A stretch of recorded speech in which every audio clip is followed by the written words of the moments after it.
Hey, is there a link to this exact stream that I can send out?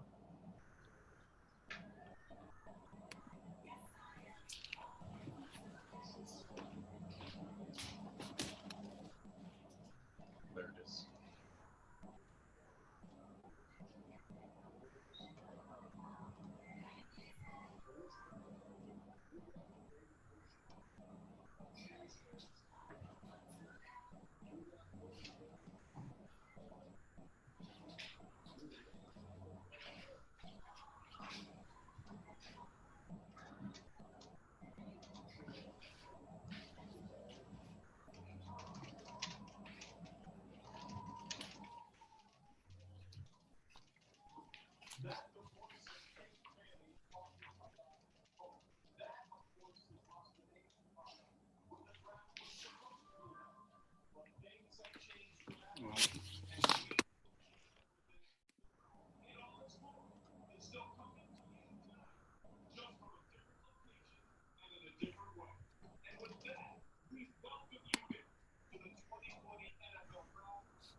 Oh, hey. Hey. Can you hear me? Yeah, can you hear me? Yeah. Yeah, maybe just turn my TV down a little bit.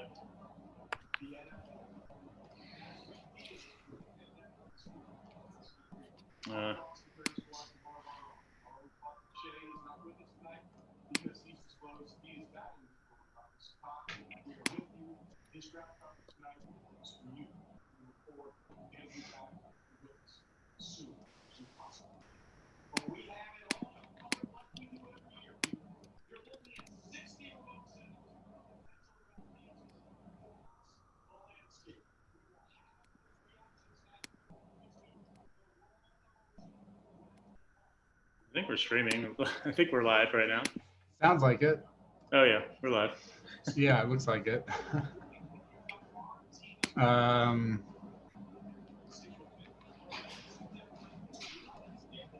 Did you watch any of that pre-stuff? I'm sorry, what was that? Did you watch any of the stuff that's happened so far on TV? Not especially. I mean, I've kind of had it on, but not paying super close attention. Yeah, me neither.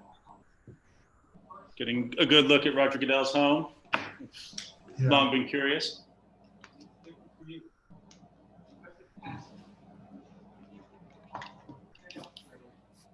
I wonder if he's taking a salary cut this year. I'm having such a hard time hearing you, Ken. Oh, okay.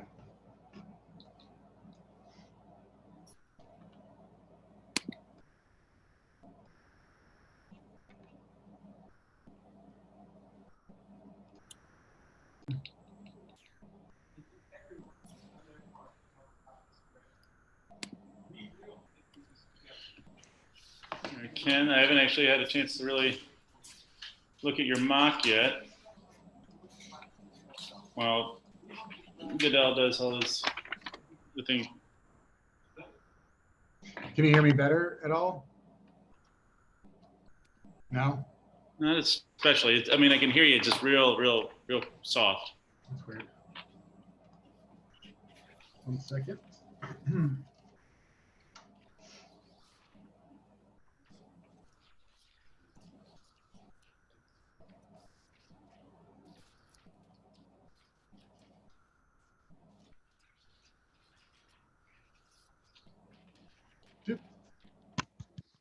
And everybody's stuck together. Wow.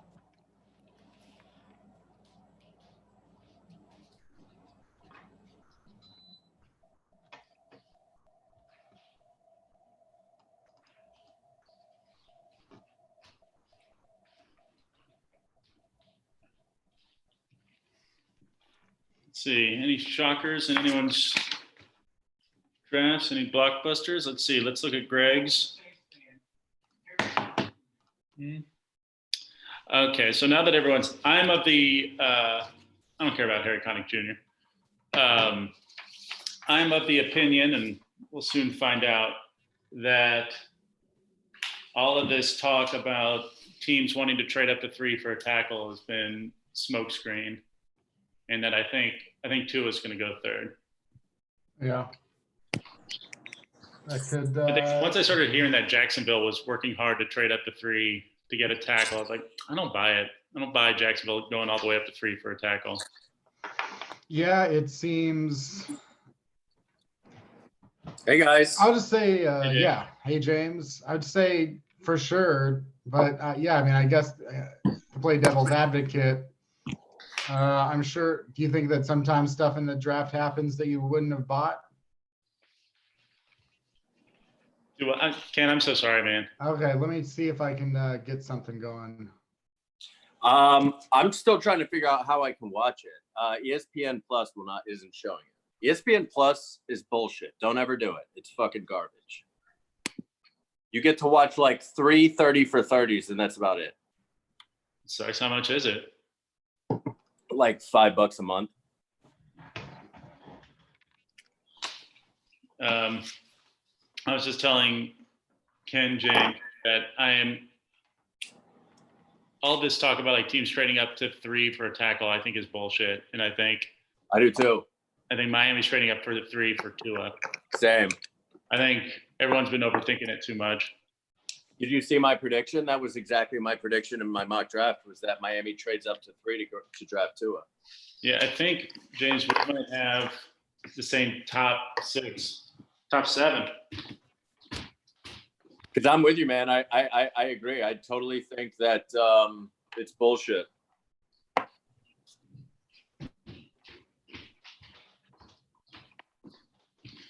Yeah, James, we have the same top 7. Do we? Yeah. Then I have Atlanta trading up to 8 to get CJ Henderson. I tried in that I kept trying to get Atlanta up there to trades to get Jeffrey Okudah earlier when I was doing mine, but the numbers just never worked out. Yeah.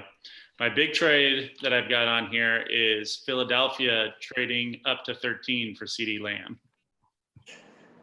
That's huge, man. Honestly, like that's what they need. I know there's a lot of good wide receivers in this draft class, but like they need like an all-world, like just top notch dudes. I think it works out. San Francisco's been pretty open about wanting to trade back, and it just feels like a good opportunity. How's this? Speak a little more. How's this as far as volume goes? Are you able to hear me well on this? Because this has to. Are you sure? Yeah, it might honestly more be my speakers. For whatever reason, my computer speakers are being garbage. James, how do I sound to you? Muffled. Muffled? But not too bad. I also am not wearing headphones right now because they're charging. So everything doesn't sound great.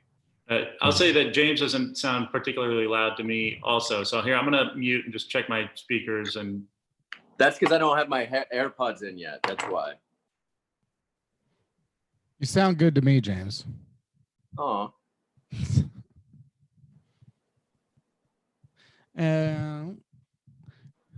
Yeah. Damn, my beard's coming in long. I haven't seen it from this angle. Ryan, you like my beard? I was on mute. Yeah, it looks beautiful. Oh, thank you. Thank you. What do you think, Ken? You like my beard? It looks pretty good. It seems like it's matching the color of the rest of your hair on your body, I guess. What do you guys think watching on the stream in the chat? What do you think of James's beard? On a scale of 1 to ZZ Top, what do you give it? Oh, wow. 1 to ZZ Top? Okay. Let's see what they say. All right, can we get to some picks? You guys have any snacks that you're going to be enjoying? I have I'm getting a delivery of Phillips sandwiches. Phillips sandwiches? What is it called? The dips, the French dip. Oh, yeah, Philippe's. Philippe's. Thank you. No worries. I call them That sounds Phillips. good. He asked me to call him Philip. I'm making some beer can chicken. Nice. Yeah. I got some McConnell's vanilla bean ice cream. Just a little treat. Very good. Hell I've yeah. also got some spinach dip, and I'm going to. I'm about to pop open a Bud Light hard seltzer too. Hell yeah, bro. We're doing it right. It's the NFL draft, guys. Let's get excited. Not a White Claw. Not a White Claw. Bud Light. I'm going to put on some headphones too, so I can better hear you. I find the Bud Light ones taste better, and they're cheaper. So just keep that in mind. I've never had any White Claw before because they came out after I stopped drinking. So I never to experience that. Would you say that they taste good? I think so. Yeah, I like them. I mean, they legitimately taste just like regular flavored soda water. It's like a LaCroix. Interesting. Do you think we could have a moment of reverent silence for Dr. Fauci, please? Did he die? No, he's speaking right now. Oh. That'd be very big news. I was like, holy shit, did something happen? Now, I'm going to watch on ESPN. I'm already on ESPN. I like to hear. I'm going to see if I can find a stream. Yeah, worst comes to worst, I can turn my computer camera to the TV. I just feel like it might be a little overload if I'm like streaming, doing Zoom, and I got the draft going. My computer will get all loud. Oh, yeah. ESPN. Oh, you know what? I think I can get it. Yeah, I think, yeah. ESPN already predicting technological glitches. Ooh. So that's good. Wow, what a bold prediction by ESPN. Hey, Johnny. Johnny prefers the Trulies over the White Claws. You know what? I can get on board with that. I think those are really good too. But they're just as expensive. The Bud Lights are like so much cheaper.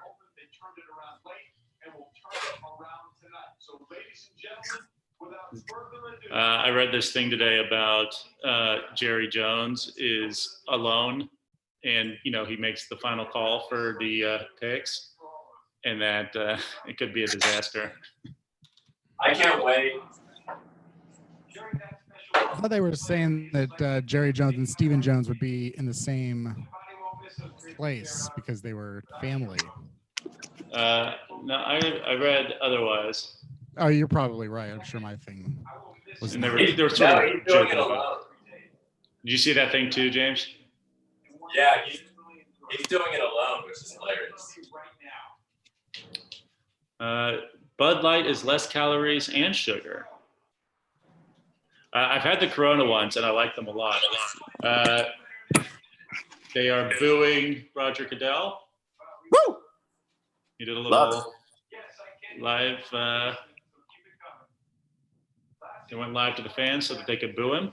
That's a lot of fun.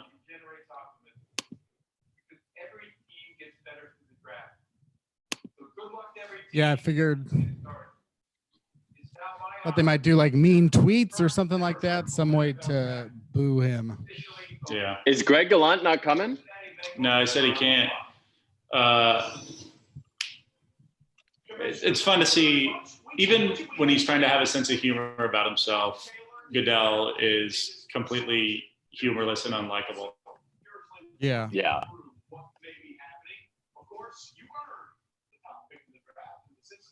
Is that a real background or is that a green screen background Which one? behind Goodell? No, that's his basement. He It did a almost little. looks like his edges around his body almost just look a little green screeny. He did a Man, little. he's got tour of that his rich basement. guy glow, doesn't he? He really does. He's got a really nice rich guy glow. I'll be right back. My delivery's here. Go for it. Oh man, rowdy scene at the Burrow residence.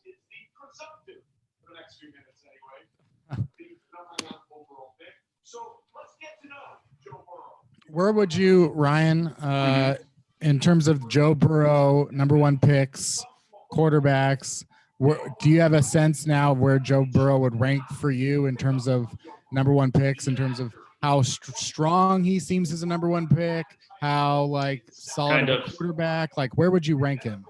Like we're talking about kind of like pre-draft hype, like how good I felt about a quarterback going in. Like Yeah. people were super high on Jameis Winston. He was like rated like through the roof, and everyone thought he was going to be great.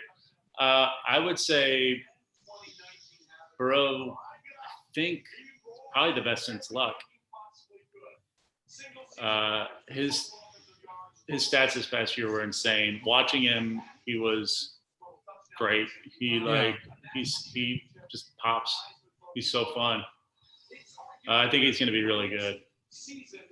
Yeah, it feels like everything about him, every report about if it's a new statistic or a new comment, or, I read something today about a game he played in the high school playoffs where he took his, underdog team to a victory over the big favorite, to get the championship, all that kind of stuff. Just every day, it seems like there's a new reason to think of Joe Burrow as, maybe the best first overall pick. I don't know, maybe since Carson Palmer to the Bengals as well. Another guy who I thought had a pretty strong resume for number one. Cam's, I think, delivered on his first overall pick promise. I'm not talking about delivering. I'm just talking about, general going hype, in. just going in. Yeah. I think it's like Peyton Manning, Michael Vick, Carson Palmer, some of these other guys. Eli a little bit. Eli, for sure. He had a lot of that stuff too. Had Reggie Bush gone first that year, the hype for him was pretty through the roof.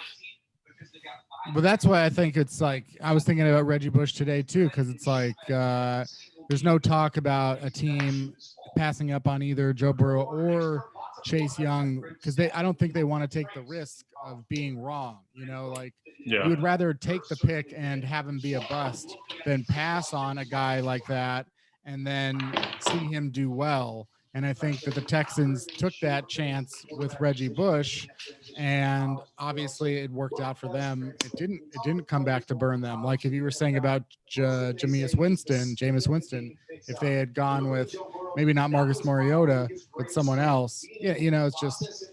But Joe Burrow, to me, because Chase Young is such an obvious number one pick as well, and there's not even a question that it should be Joe Burrow, which I think says a lot about Joe Burrow as well. Yeah. I like that they're making them wait a little bit. I don't. Yeah, let's keep it. I never get this. Like, are they just doing their due diligence in case somebody comes in with a last second? I've heard that they've had that you're allowed to meet with a prospect for 1 hour per week maximum, and that the Bengals meet with him, or 3 hours per week maximum, that the Bengals have met with him 3 hours per week every single week. There's no question, there's no trade, nothing. If the Houston Texans offered up Deshaun Watson for the number one pick, I wouldn't do that because Deshaun Watson's now going into his fourth year, and I really do believe that.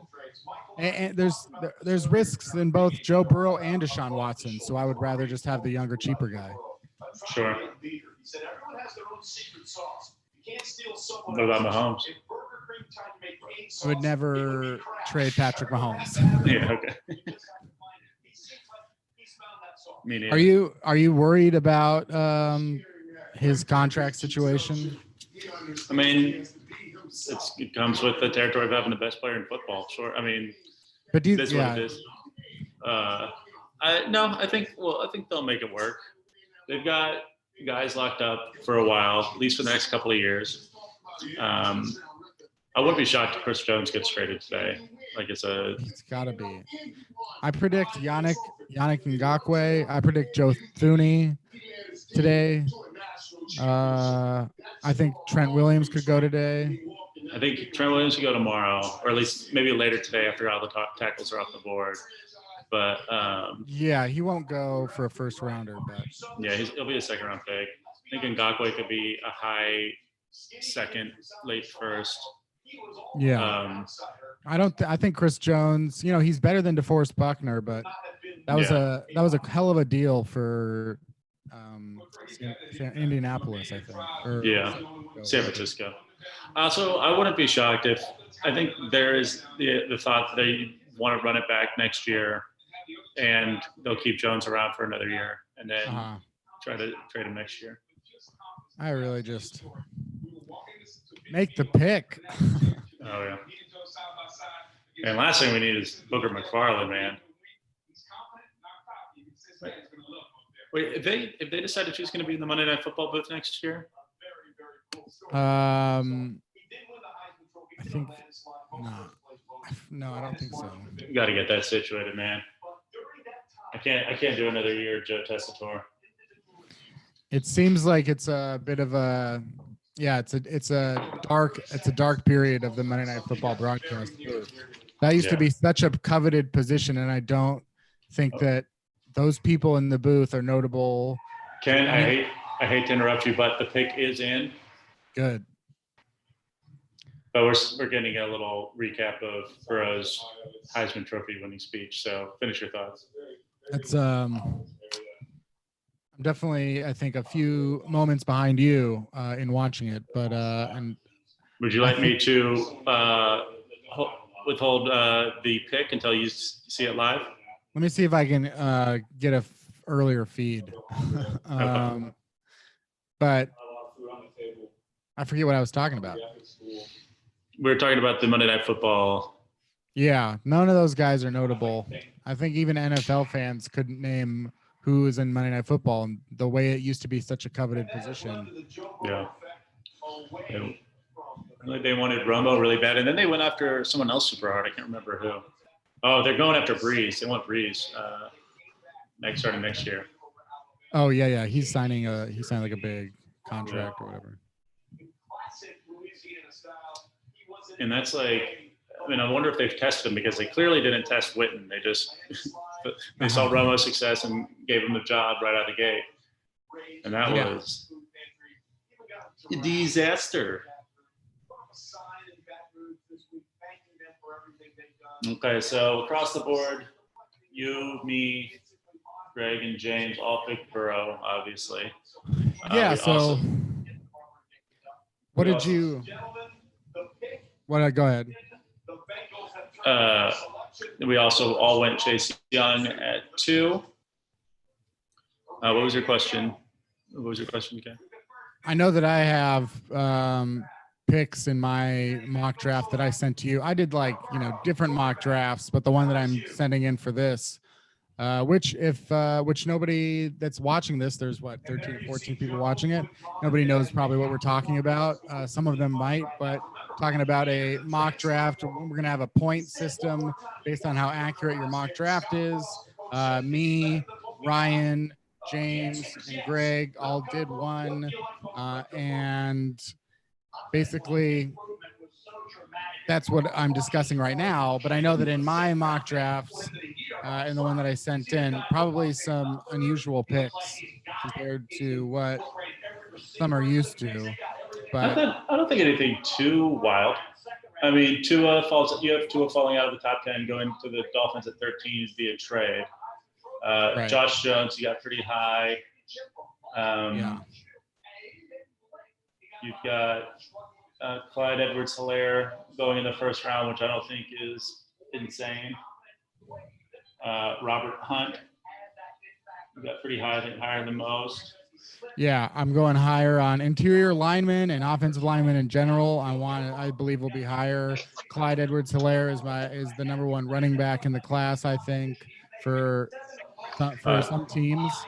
Of course, the pick is official now. The Bengals have taken Joe Burrow. Yeah. Joe Burrow, With the first overall pick. Wow. On this April the 23rd, 2020.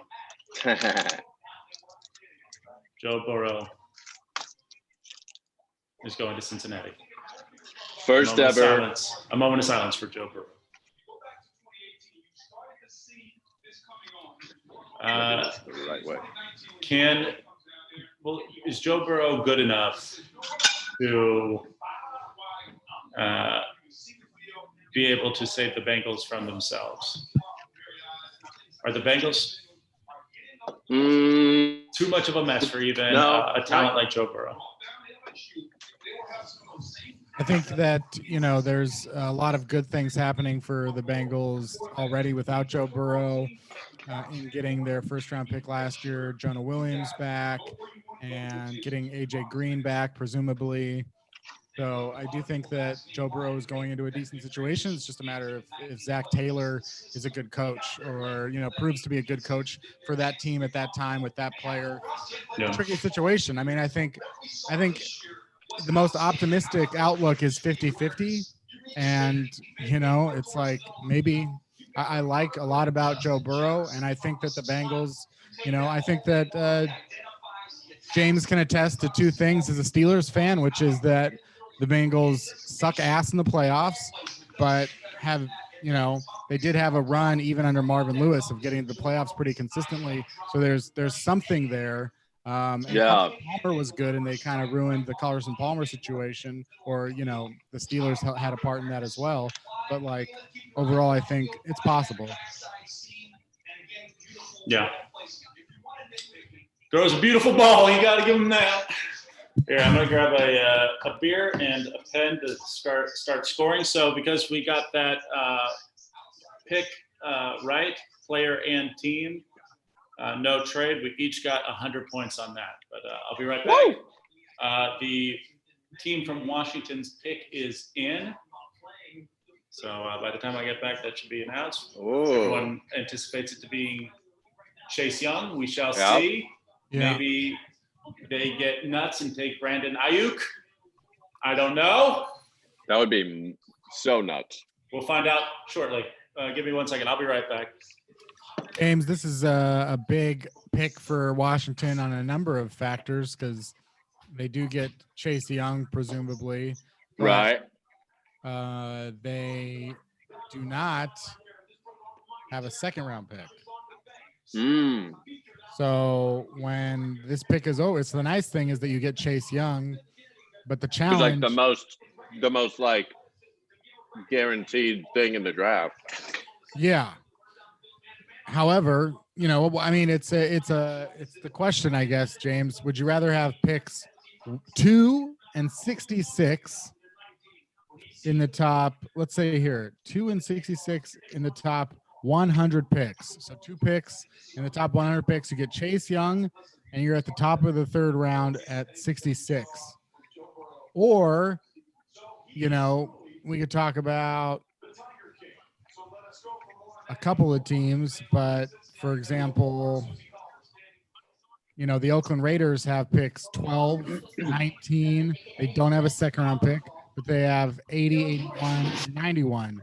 So you got Chase Young, or you get 2 pretty good first round picks and 3 picks at the end of the round 3, or you get Chase Young and a third round pick. It's kind of that difficult balance. I mean, if I'm Washington, I want more picks because they're not in a position to just take one player and suddenly be really good, Right. So that's a long wait for Washington at this point. So you get Chase. I still would have thought trade down, accumulate extra picks. You're still going to get a good player. You've got all these other defensive linemen that you've drafted. The other situation is, does Washington now take Chase Young, turn around and trade Montez Sweat for a second round pick? That would be interesting. That's really interesting. I think they've got to, create space and try to get back something in terms of a draft. So if you believe that Chase Young is that, you wonder, can Jonathan Allen be traded for something? What is the situation with those types of players? Because their line is pretty nasty. This was the 4th year in a row that they've taken a first-round defensive lineman, so it should be. No, real quick, I'm back. I got a couple of thoughts here. First, Joe Burrow being told that, Mel Kiper Jr. had a sixth round grade on you last year, and then you turned around and had one of the best seasons ever. I wish Burrow would have been like, oh yeah, well, Mel Kiper Jr. can suck my dick. That would have been great, right? Also, Yeah. Joe Burrow looks like how Macaulay Culkin wishes he turned out. That's really funny. Yeah. He does have a Macaulay Culkin thing going on. Yeah, right? It's got a very young face. He's like very, Mhm. It seems Chase Young has been selected by Washington. It hasn't been officially announced, but he has been on the phone. He seems happy.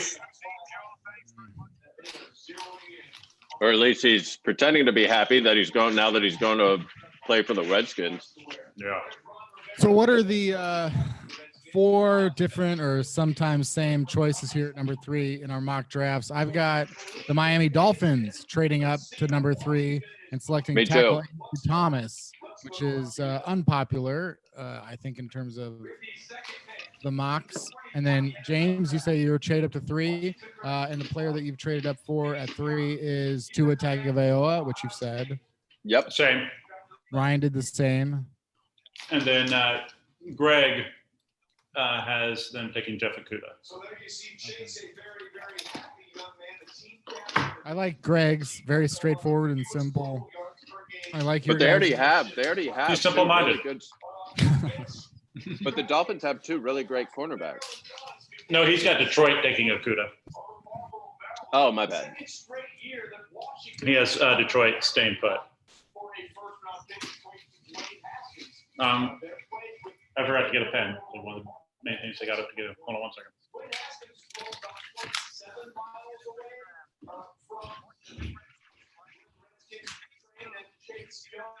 Chase Young. From the Redskins practice facility in Ashburn, Virginia. So we are clearly seeing a pattern. Booker Chase Young was a dominant force. We talked about what sacks he was able to get at Ohio State. What is Washington getting in Chase Young? Well, quite simply, Frater, he's the best player this entire draft. He can affect the game, not on first and second down, setting the edge, playing the run, but he can also be a dominant pass rusher on third down. You want to overset it as an offensive tackle, I have the ability to come inside. All right, so everyone so far has 100 points, or 200 points, 100 for the first 2 picks. If you are curious as to how the scoring goes, you're Yeah, I am. all right. So here's how it goes. Let me pull it up on the phone. So the most points you can get on a single pick is 150, and that's if you get the correct team, player, and that pick was made via trade. Now you don't have to get necessarily like the trade specifics, but just that the correct team picked the right player and traded to do so. 100 points for a correct team and player, which is what we just had here. No movement. 75 points if you get the correct team via trade. So that would be like if the Dolphins trade here and get Andrew Thomas, Ken would get 150 points. But James and I would each get 75 for correctly picking that the Dolphins trade up to 3. Oh, that's smart. I like that. And I would say if now that we're in the middle of the draft, I would say that my current feeling is that the Lions will pick Okudah. yeah, You think? That's how I would feel right now, just because it feels like the least interesting. Even though it's a great pick, I mean, he's a great player. yeah. I wonder if we're not going to see that many trades. If everyone's just like too scared. I could totally see that happening. Like, I'm not going to trade the farm for anyone. For somebody that I haven't met yet, you know? Yeah. Like a lot of these dudes. Someone's going to be bold just because they'll sense other teams' fear, baby. I think it could go that way for sure. And I was hesitant to make as many trades. I also think it could go the other way. And that coaches, and I think some coaches and general managers, without meeting the players and the prospects, or with with a different process into it will create a new narrative in their head, and they will overhype that player and create a fantasy. And I think they've had weeks now to talk to other general managers and put them some things in place that say, hey, this is what I'm thinking, this is what I'm feeling. If this happens, I will text you immediately and we will just do this trade. So I think it's possible that we'll see a regular number of trades or more. And I also think none is very fair. And right now it looks like we have none. Yeah, and the Lions, it sounds like they're keeping the pick. Wow, no kidding. Man, I could have sworn it seemed to me like they were gonna trade out. I would feel Okudah or Simmons. Yeah, I hope they give I could see Matt Patricia thinking he's so cute and smart, like, oh, all the things I could do with Isaiah Simmons. Even though I think they got to give Davis another year, and then they just got Collins, right? Yeah, but he's so much of a different player than just an inside linebacker. All right. Are you guys behind? Do you want the pick has been made? I heard your TV, so. Oh, it is Jeff Okudah. Wow, it was.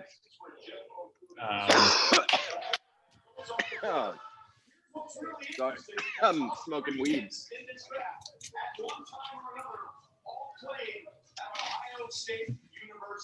So, the Lions trade Darius Slay for a 3rd-round pick, draft Jeffrey Okudah with a 3rd overall pick. So they switch out Slay for Okudah basically, and they still have a 3rd-round pick. Yeah. One way to see it. One way. Yeah. All right. Now I picked Okudah to go to Detroit at 5, and so did James. So we were 2 picks off, so we each get 15 points for pick 5.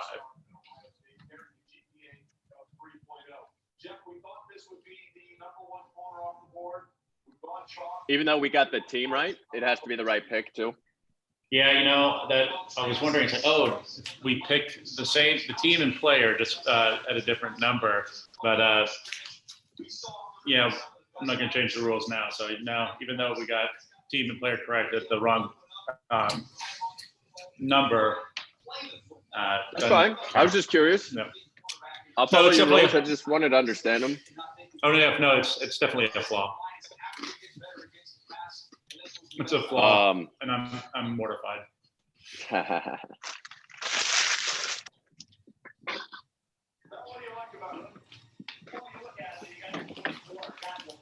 The Giants on the clock.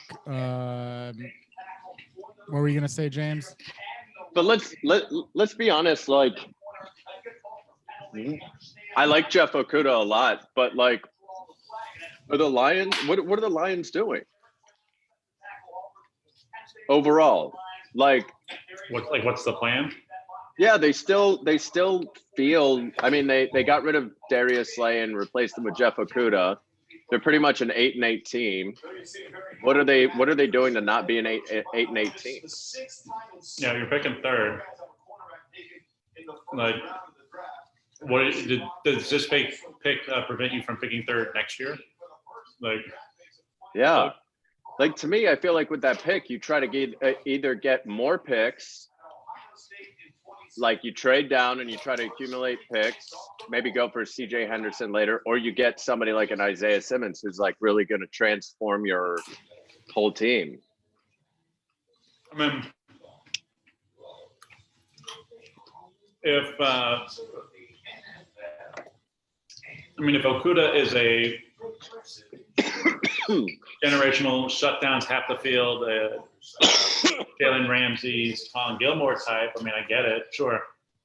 Like way better than Slade, and that's definitely something that frees up a lot of what you can do on defense. Just to talk about Tua right now. The first 3 picks are off the board. Tua is on the board. We're at pick 4, and I think this is an interesting range for quarterbacks because it feels like if you're not in the top 3. Especially, if you're not in the top 1, or you could be the second best quarterback and then you go number 2. Maybe there's a Chase Young situation, you go 3. but Tua goes 4. And I start to think at this point that if Tua was viewed as a high of a prospect as people talk about Tua have been for months and months, just in the last, leading up to this, a team would have traded up to 3 to secure Tua. Right. And that's No what I way. thought. Lions would Hey, never yep. take Jeffrey Okudah if Tua was viewed as if it's the medical or whatever. And I look at QBs picked 4 through 9 in the last 40 years. Daniel Jones, Josh Allen, Ryan Tannehill, Jake Locker, Mark Sanchez, Phillip Rivers, Byron Leftwich, Kerry Collins, Trent Dilfer, David Klingler, Andre Ware, Kelly Stouffer, Todd Blackledge, Art Schlichter, Jim I don't need to McMahon, bring up Todd Blackledge. Rich Campbell, Phil Simms, Richard Todd, Greg Cook, and Marty Domrez. And I mean, there is one Yep. star in there. Phillip Rivers. That's interesting. I really think that once you get out of this range, you are taking a quarterback with risks, and you're just saying like, well, whatever. He's not the elite prospect that Joe Burrow is, but I need a quarterback. That feels like taking a quarterback need, and that's Yeah. why, and I don't think you ever want to take a quarterback need. That's Mark Sanchez. That's Jake Locker. Yeah, that's true. Christian Ponder, if I could throw his name out there. Absolutely. That draft, Ponder, Locker, Oh, that sucked. and Blaine Gabbert. Was So that bad. 2011 after camp? Yeah. Yeah. And that was a year too, because that was a year after a CBA, just like this is a year after a CBA. So 2011 was the CBA year. And I think that the new contract thing did cause teams to push into quarterbacks. There's a new CBA this time. And while that did not have the massive effect on the draft and the contracts that it did in 2011, we do have the whole coronavirus situation, which I think is another thing where teams could feel like, I don't know, if there's not going to be a season this year, or if it's going to be a shorter season, maybe I do stockpile a quarterback right now. Maybe they'll feel that way. But I am curious to see where Tua goes, because as you guys know, I've been predicting him lower, and he could also just as easily go to the Dolphins at 5. So we have to see what happens at 5. Yeah. I personally don't think he makes it past 6, but we'll see. Right, and also the Chargers at 6. So if he goes, obviously, if 5 and 6 is not Tua, all bets are off. Here's a crazy scenario. What if both the Giants and the Dolphins go tackle? I think that's What do the Chargers do? I think quarterback. I agree with you. I don't think Tua gets past 6. I'll stay that he gets past 6. I'll just take I've been saying it obviously this whole time, and even though I'm nervous that I'll be wrong immediately, I just I really think that the Dolphins had the worst offensive line in the NFL, and they're not going to get that same guy at 18. So they're going to have to now work the phone and trade up from 18 to get a decent, any kind of offensive lineman. Who are you talking about? The Dolphins? The Dolphins. Yeah. This is You're it. saying This is their chance. you're advocating for them to take a tackle here. 100%. 100%. What if they take a tackle here and Tua is available at 18? Would you take him? In my draft, I have the Dolphins passing on him at 5 and trading up to 13 for Tua with the 49ers, because the 49ers don't have a second, third, or like 5th round pick, and the Dolphins have a bunch. So I think that seems really smart. They pass there, then they move up to 13. As long, then they move up and I think I could see Jacksonville taking Tua. Yep, absolutely. me too. They could, yeah, for sure. In fact, I would say they'd be I got stupid not something to. Same. I mean, obviously, you guys know that I think they'd be stupid to do it, but that's like the great part about the draft is that it could go either way. Totally. Yeah. I mean, it's obvious, but I think if Tua stays healthy, Tua's really good. Same. I agree. I think he's really good. I don't think he's great. When I watched him, I thought him at Alabama, I thought was the best quarterback to watch play in the draft, maybe even more than Burrow. But the injuries, it goes way below on the hip. He's got injuries all over his body. And I thought he was pretty inconsistent. And I thought that he didn't play very well against great teams like LSU. I thought Joe Burrow played every great team in college football somehow and destroyed them all. So it's like such a different, they're on different, it's just, he's also in a year where he's been compared maybe to such a good prospect. But I do think there's Russell Wilson. I think there's Russell Wilson in Tua, which should go number 3 or number 2. Giants pick is in. Real quick, we got to see Dave Gettleman's personal war room. No art on the walls. It looked like an insane asylum. He was very flushed and red in the face, which sounds about right. And here is the pick. Joe Judge has one piece of art on the wall.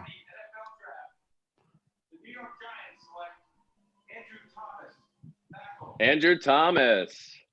So Andrew Thomas is the first tackle that gets drafted, which I did get that part correct. But Yeah, me too. I got it correct as well. You got spot on, James.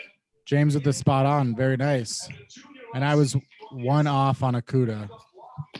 I also got Andrew Thomas correct. Spot on. Yeah, his name was the one that was rising. Well, there's no way that the Dolphins are trading down. They've got No. 14 draft picks. They're here right now. It's Tua. Are we saying This that is it's the pick. Tua, This is the most exciting pick of the draft.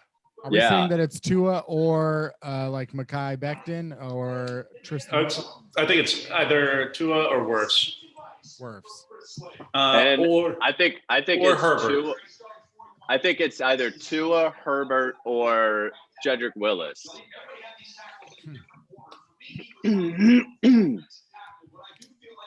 I Personally, I think Wirfs is going to end up being more of a guard.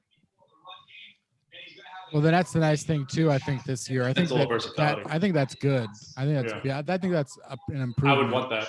Yeah, I wouldn't in a top 10 pick, though. I think guards are Versatility. top 10 picks now sometimes.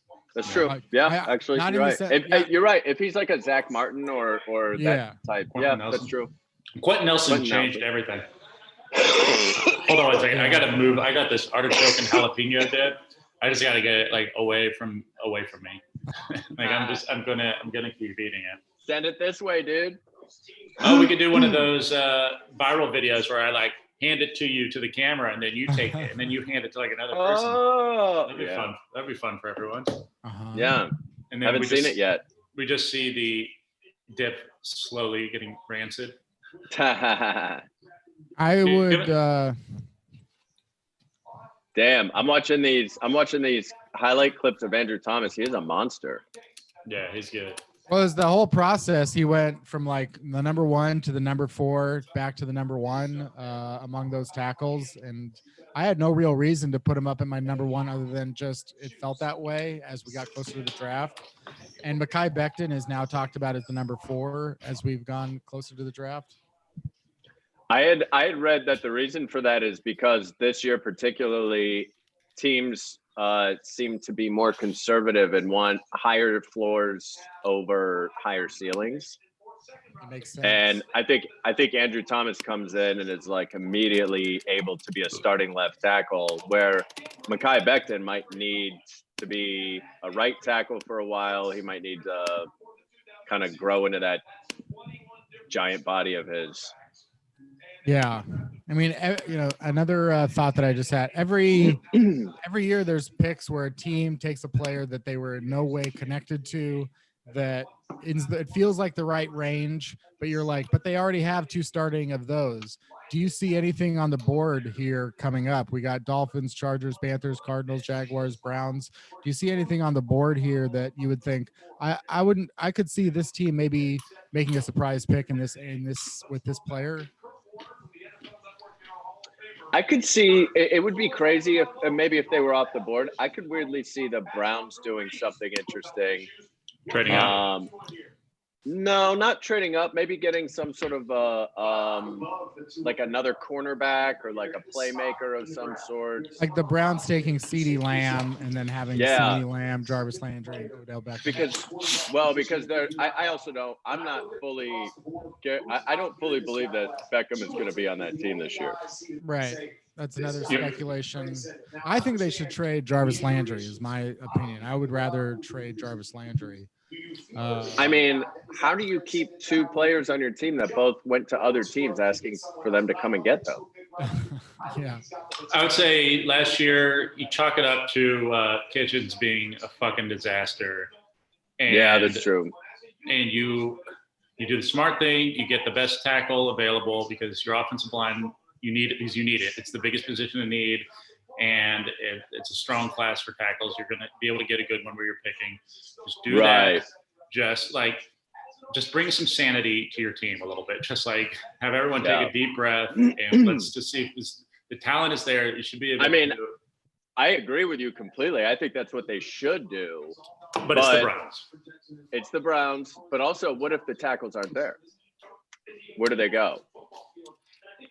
I think they could trade down too, because it seems like a team like the Falcons would be into trading up to get like CJ Henderson.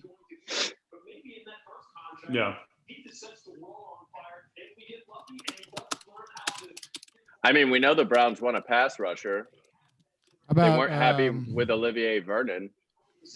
How about this one? What about the Chargers and Derek Brown or something like the Chargers? And I can see that. I could say what did I think I had. I wilted and gave the Chargers Herbert. I did like 4 or 5 different mocks, and Herbert. I gave the Chargers Herbert only on the last one. I had them going tackle the rest of the way. Yeah, and I have Herbert as being overrated by the mock. Yeah, I think Herbert's not good. Same. I watched his tape. I watched some of his film. Did you guys watch any of it? Yeah, I hated it. He looks to me so much like the same type of player that Mason Rudolph is in the pocket, which is just like really stiff and kind of that's why Mason Rudolph for the Steelers struggled so much. It's because he's terrible under pressure in the pocket, but he doesn't look good to me. Oh, Trey Wingo. All right, we have got the pick. It is in. Here we go. What we got here. This is the biggest one. Here we go. Give me Tua. There it is. Tua. Wow, they got him. Oh, there it is. I mean, it's a year in the making. Yeah, I mean, I guess it did work out in terms of last year thinking, let's try and get Tua. Tank for Tua. Honestly, man, I think it's a great pick. I think he's going to be a really good quarterback. Yeah, I just don't think it's a good pick. I understand. It's hard. It feels hard to even say stuff that sounds like that because people will just think you're an idiot because it's not the giant. It's not the most pervasive opinion about Tua, but I just really don't think it's. He definitely cannot play on that team this season. If there is a season, how can you put him out there behind no offensive line when he is the most injury-prone quarterback of note to come around in a while? Like, I mean, that's a bad team. Yeah. It's not a bad idea, though. No, I don't think so either. I mean, there's a season this year, or whatever the season looks like. I think they could still grab a tackle with their second pick. I could see them honestly going offensive line for their next 2 picks. One of my mocks, I had them taking like Austin Jackson and Cesar Ruiz. That would be, but you couldn't put Austin Jackson on a tackle spot next year and think that it's going to be a good tackle spot. No, but I say just trying to build up the offensive line. In the future, yeah, for sure. You got Fitzpatrick's coming back next year. I would assume he will be the starter. But do you believe that? When's the last time a team said that and then actually followed through with it? I mean, I feel like Flores is somebody who clearly like sticks to his guns. I think he's got a good head on his shoulders. They're giving him a long leash. I think they're willing to do what's best for the team. Well, let me ask you. Can I ask you guys this? Yeah. A, do you think that Tua should sit all season? And B, do you think that Tua will sit all season? I should. I mean, I don't know. Depends on like what kind of play they're getting out of their offensive line. If it's not good, then no, absolutely not. If Fitzpatrick is playing well enough, then no. I don't think he'll play next year Okay. You think for one reason or another. Okay. I agree. There's no football. I don't think that he plays next year, or if he does, I feel like it's like going to end up being like the last 2 games of the season or something like that. Sort of like Mahomes did his rookie year. Because I just think that they've got Fitzpatrick, they've got Josh Rosen, right? They can just kind of coast along with those guys. They know that they're not winning anything next year. They know that they're trying to build something sustainable, but like they're several years off. Yeah. I think like just continue to kind of suck. Let him heal. Let him learn more about the NFL game. Yeah. I will say that I think that he should not play next year, and I think that he will play a minimum of 10 games. Interesting. But as something else that kind of was alluded to, it feels almost hypnotic to be watching the NFL draft and thinking about, oh, I'm back to thinking about next season and what's going to happen next season. When the reality is that how do they come together in August and September? Totally.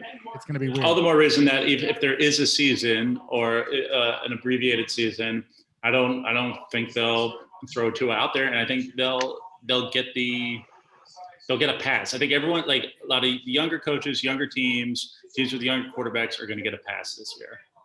Yeah, I think so too. Let me ask you a question, Ken. What since you're the Tua skeptic here, which is totally fair, I also think that like I think he's really, really good and I really love watching him play. What would you need to see from him to change your mind? Well, he played basically less than 2 seasons of college football.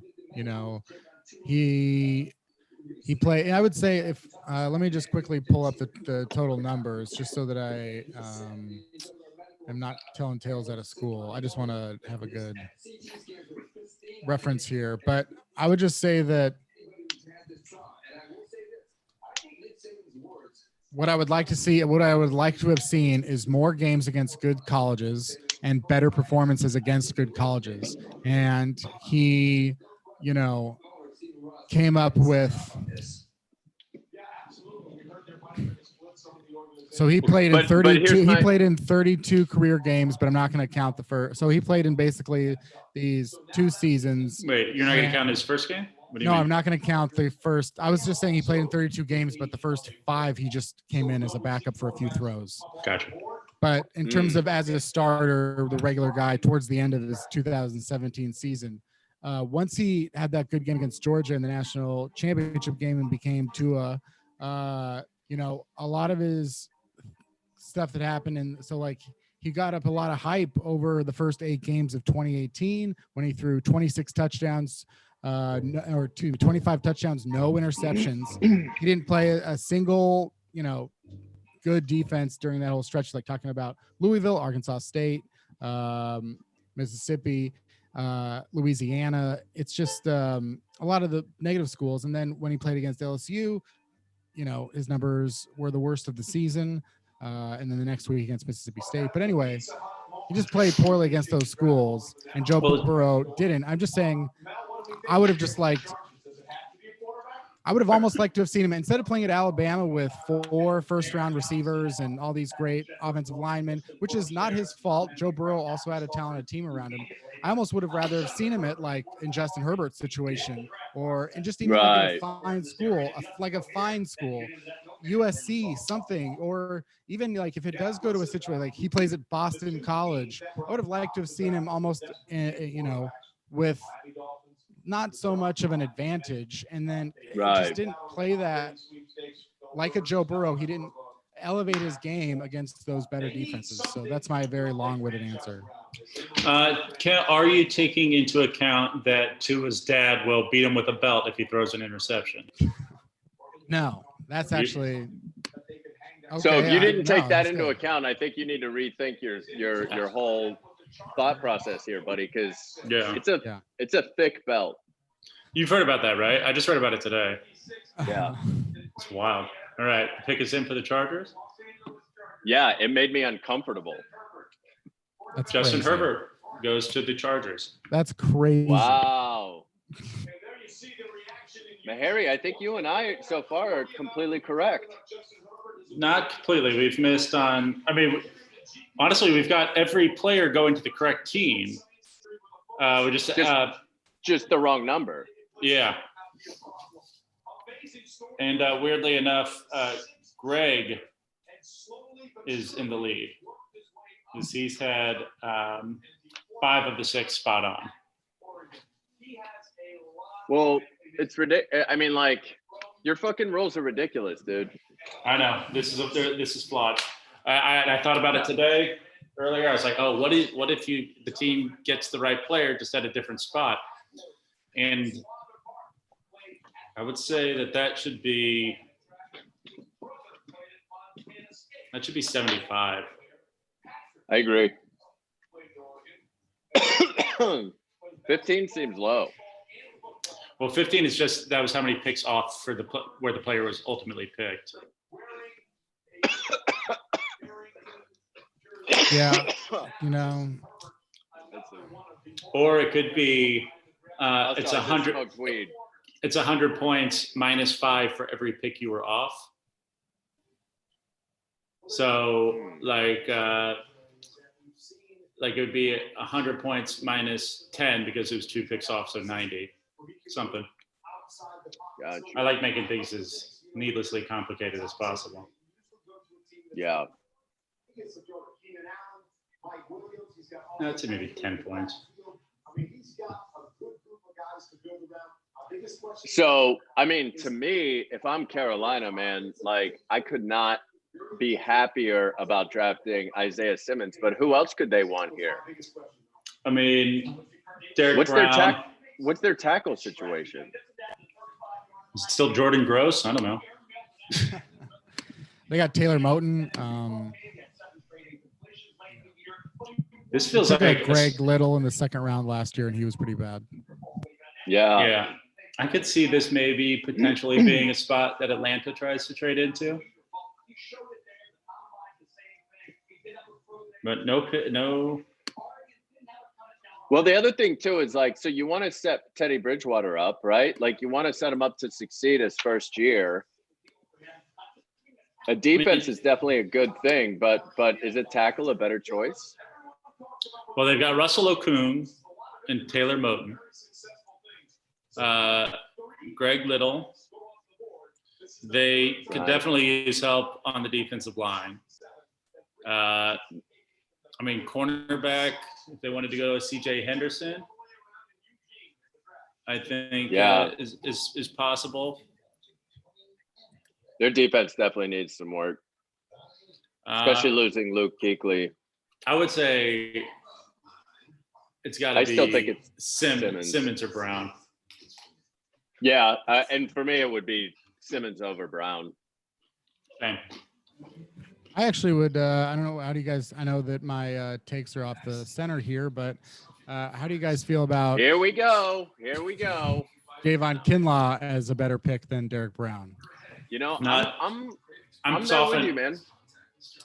You are with them. I read some stuff today that Kinlaw's got some like injury stuff that people are worried about. I just think they're two different players, to be honest. I think it's almost unfair. It's like one is Geno Atkins or DeForest Buckner, and the other one is like fucking Ndamukong Suh. You know what I mean? Yeah, but you think also would that? I think It is So I think certainly what team kind dependent. of totally what kind of defense are you running? You know, I feel like there has to be some sort of maybe general line, and I would say that the general line is a pass rusher is always better than a run stopper. If there's Fair.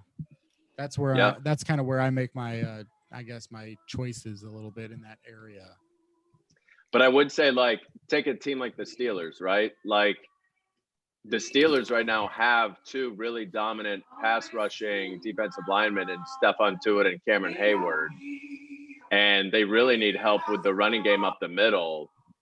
So somebody like Derek Brown would be better for them than Javon Kinlaw. Because that's why they let Javon Hargrave go, is because he's very similar to Kinlaw. Yeah. And he wasn't playing enough because they already had two better pass rushers. So I do think it's like team dependent, you know? No, yeah, for sure. Yeah, absolutely. One thing that is going to be fun, for everyone watching, probably within the next 20 minutes or so, I'm going to start preparing a whole chicken, and I will do that on camera, which would be really exciting. Nice. I will not wash my hands at any point during the process. All right. So, hey man, that's good luck. That's good luck to you. all right, cool. Yeah, you're the one touching shit and then putting your fingers in your mouth, and I do put my fingers in my mouth a lot. I know Wait a minute. it's your thing.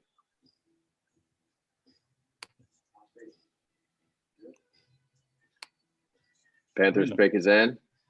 Yeah, hold on a second. I just caught Dave Tooney in a lie. About what?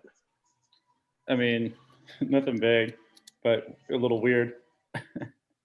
As I said, oh, do you want to join us watch the draft? And he said, oh, thank you for thinking of me. Unfortunately, I'm filling out some paperwork and it's taking forever. And then I just happened to open up House Party, and it says he's in a private room with Mike Leffingwell, but it's not private anymore. I'm gonna burst in.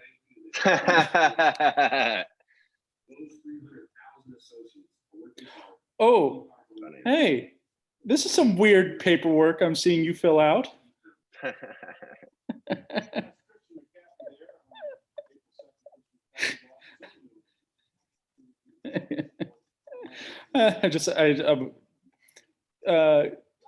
Oh, hold on a second. Oh, shoot. Dang it. I had to restart it. So they couldn't hear me. Hold on. Now I'm going to do it. Yeah, can you hear me? That's some silly looking paperwork there, Dave. That's some silly looking paperwork there. Caught you red-handed, Dave. All right, well, I just wanted to come in and give you a little bit of guff. I got to get back streaming live right now. Ken Arthur and James Mastriani. Mm-hmm. Yeah. The first pick went to the Bengals. It was Joe Burrow. I got to go. The Panthers pick is in. This is huge. I will talk to you later. All right. That was Dave Tooney. Dave Tooney. And Derek Brown is the pick. He is the wow. Interesting. So it was Derek Brown. Wow. Now, where does Simmons go? No kidding. Ken, you got Derek Brown spot on. So congratulations on that. Yeah, good job. Thank you. I needed something. I could honestly now see, I could see Simmons going to Jacksonville. I could see Simmons going to Cleveland. I 100% could see Simmons going to Jacksonville or Cleveland. Yeah. If they don't, because let's say that like Jacksonville's like, no, we need to get a cornerback. We're going to take CJ Henderson. Cleveland's like, no, there's 3 of these great tackles still on the board potentially. We got to get one of these tackles. I don't think that's a need for the Jets. I mean, Oakland needs a receiver. He could, like, Simmons could weirdly fall. And I did hear something today that some teams aren't as high, like some teams are super high on Simmons and then others are just kind of lukewarm. Oh, really? Yeah. Interesting. I mean, is the knock against him that he just doesn't have a clear cut position? Yeah, I think that's part of it. That he's maybe too good. He's too good. He's too good. They don't like that. Makes the rest of everyone else look bad. Yeah, that makes sense. Yeah, I don't know. I mean, if he's there, why? I mean, like, would the Jets take him? Would the Raiders take him? I can't imagine the Raiders maybe take the Jets taking him. I could see the Raiders doing it. I'm very curious to see what the Raiders do, because I think they could do. I'm curious if they go quarterback at some point high. Yeah. I think wide receiver. They're in that sweet spot for wide receivers. I think. Totally, I think so too. And I'll say this, but if Simmons is available at 12, that most likely means that they should have like pretty good. Might have some still. We'll still have good wide receiver options at 19, and they could potentially trade up. Although still not a trade. Holy shit! Did you just that? Some of these Derek Brown plays are insane. Yeah, that's that man. That's Gus Malzahn's home. What's fun is we get to see what bad taste all these general managers and coaches have. They just have no taste whatsoever. No what? Taste? No taste whatsoever. Yeah, I mean, they probably spend their whole lives in their offices. Yeah, I mean, just like fat heads on the wall and stuff. Yeah. Man, just watching some of Derek Brown's tape there, holy shit, he's a beast. Fucking disruptive. Just constantly throwing dudes.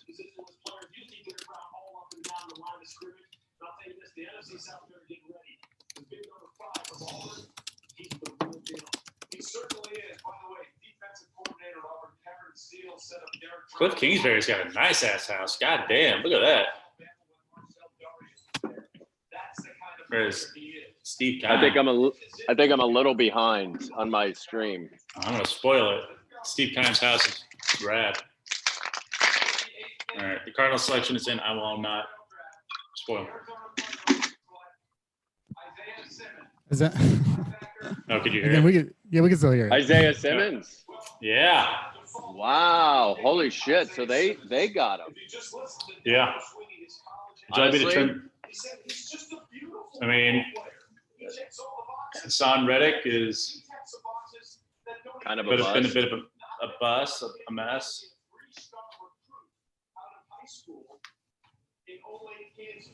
But he did a little bit of everything. And it wasn't until Brent Venables, the defensive coordinator, went back to his home area of Kansas that he started. Yeah, you weren't kidding. Cliff Kingsbury's house is fucking nice. Yeah, right? Yeah. A little bit of everything. Here he is running with his running back on Clemson, Travis Etienne, and that's a dead heat. And the time he put in at the combine was absolutely spectacular. And we take a look at where Isaiah Simmons. Interesting. So they don't give Kyler Murray A some help tackle. along the offensive line, but I guess just Simmons is too good to pass up at that point. I think so. I mean, they got their wide receiver. Why? I wonder if they could trade back in. I mean, no. I mean, they don't have that second round pick. It's gonna be hard for them to trade back in. One week he might be lined up and covering George Kittle. The next week you might use him as a spy on Russell Wilson. You can blitz him from off the edge. You can even play. Oh, he's from near where I'm from. So many Simmons. I forgot Who about is? that. Isaiah Simmons. He's from Olathe. Oh, Whew, God damn. Look at that closing speed. yeah, man. You line up anywhere. Yeah, Little he's slot so corner good. there.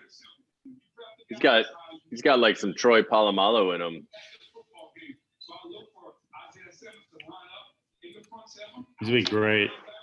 Except for he's fucking huge. I can't believe how huge he is. I mean, you got to play George Kittle twice a year. That's a great weapon to use against George Kittle. Honestly, good call. Yeah, I didn't even think about that. He and Kittle going up against each other is going to be fun. Yeah, no kidding.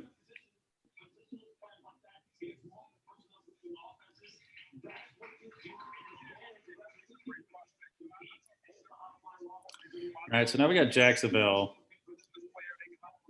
This feels like CJ Henderson. CJ Henderson, maybe. I'm gonna toss out maybe Javon Kinlaw Yeah. potentially. I had originally picked them getting Derek Brown, so that's not possible. So I could see them going Kinlaw here. They just lost Calais Campbell. Yeah. Maybe they'll take Tyson Alulu again. He's a Steeler now, so you bite your tongue. Hmm. He's doing pretty good. He's a good backup. Yeah, he's solid. There's a reason he went as high as he did. Yeah. But then there was also a reason why people were scratching their heads when he did. Yeah.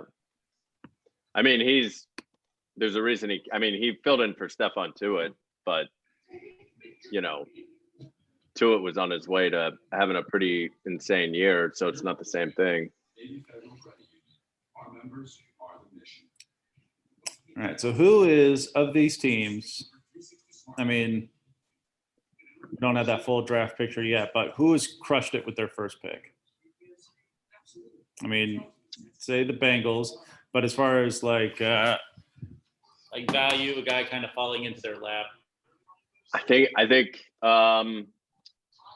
I would say it's a tie for me between the Dolphins and the Cardinals. Yeah.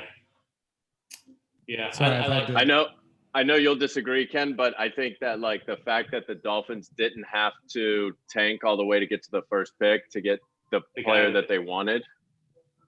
Yeah, sorry, I've been having to write a little bit. I cover the Chargers as well, so I had to write a little bit about Justin Herbert there. But I think I can't praise the Dolphins for doing something to draft a player that I don't think they should draft. So Sure. That's fair. Fair. I mean, it's like, oh, great, you got to your bad plan. You were the worst team in the league, right? Like, I'm not necessarily endorsing Dolphins moves. I'm not in the mood of like, I guess, or at least thinking like, oh, well, because if it's the Patriots, you could go like, I guess, trust the Patriots way, but the Dolphins. You gotta trust the Dolphin way, dude. Trust the way of the Dolphin. Justin Herbert is gonna sell so many PSLs, don't you think? We live here in Los Angeles, and it's so crazy. At 7:00, everyone's going to stand outside their front doors and applaud the Justin Herbert pick. I'm so excited.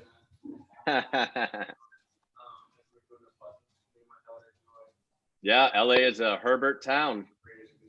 Yeah. They're saying What would you- hoorah for Herbert. With the Dolphins, in your existence as a football fan, when you started watching football, for me that would be the late 90s, maybe 98. I was early 90s, yeah. Early 90s. Like James, 93. I started watching in like 92, 93. right? Whatever Bill Cowher's first year was when I remember. In that time, what would be your like top 3 teams that are franchises that are the worst? Like the way they do everything just is like, God, they're never a part of whatever it is. What are the 3 worst franchises in your fandom? The Browns, the Lions, and Washington. Yeah, I'd agree. Yeah, it's I would pretty. agree. What? Yeah. I mean, the Dolphins are not far behind though. Yeah, It's they'll even like eke out like a weird, like 9-7, 10-6 year. Yeah. Like What about like there's certain teams like the Vikings. Who would you say has had a better 30 years? The Vikings or like say the Bucks, who the Bucks, they got a Super Bowl. Yeah. that's what I was gonna ask. Is like one Super Bowl in a lot of shitty years or a lot of good years.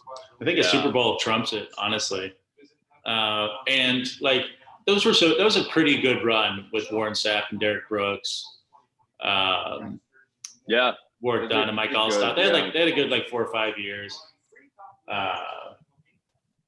I'd say the Vikings compare more weirdly to another team in their division, the Bears.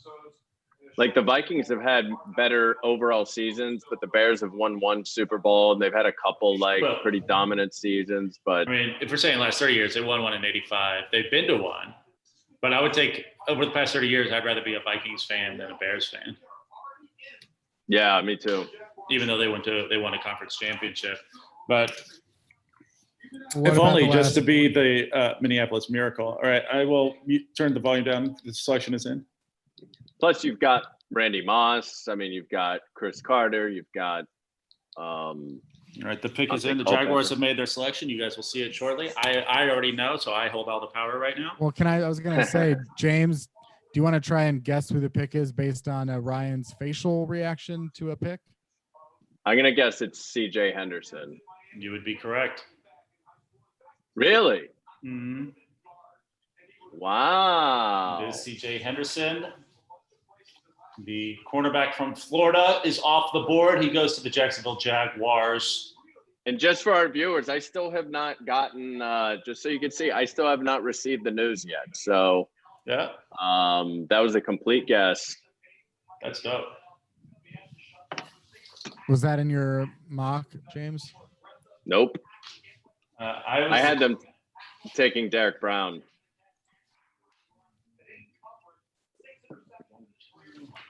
I'm gonna only have a shot at this if I get some trades right, which is not gonna happen.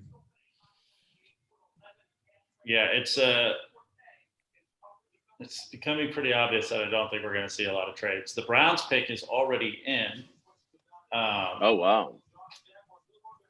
I mean, there was a lot of time between the Jaguars pick being in and they went to like commercial and stuff.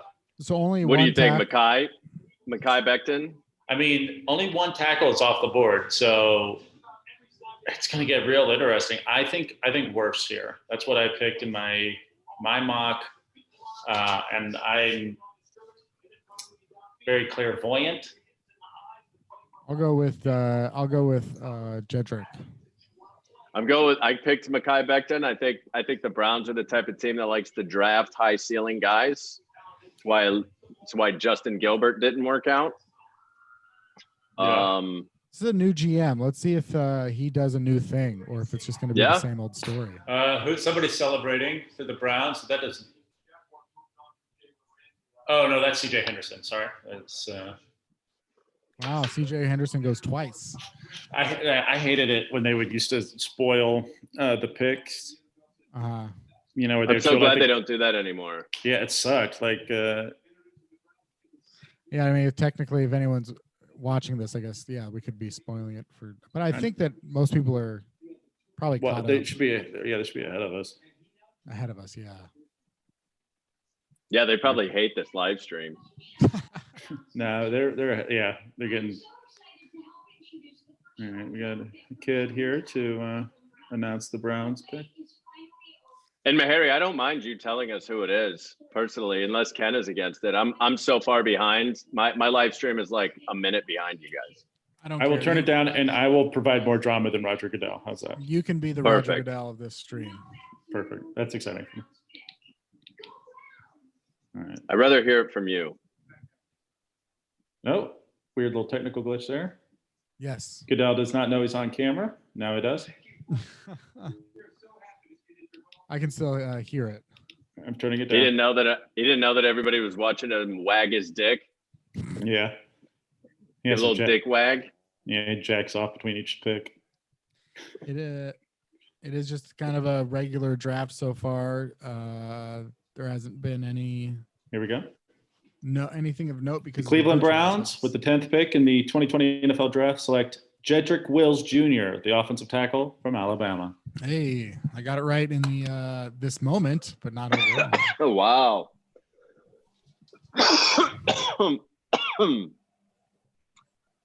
So they've got Jack Conklin and Jedrick Wills.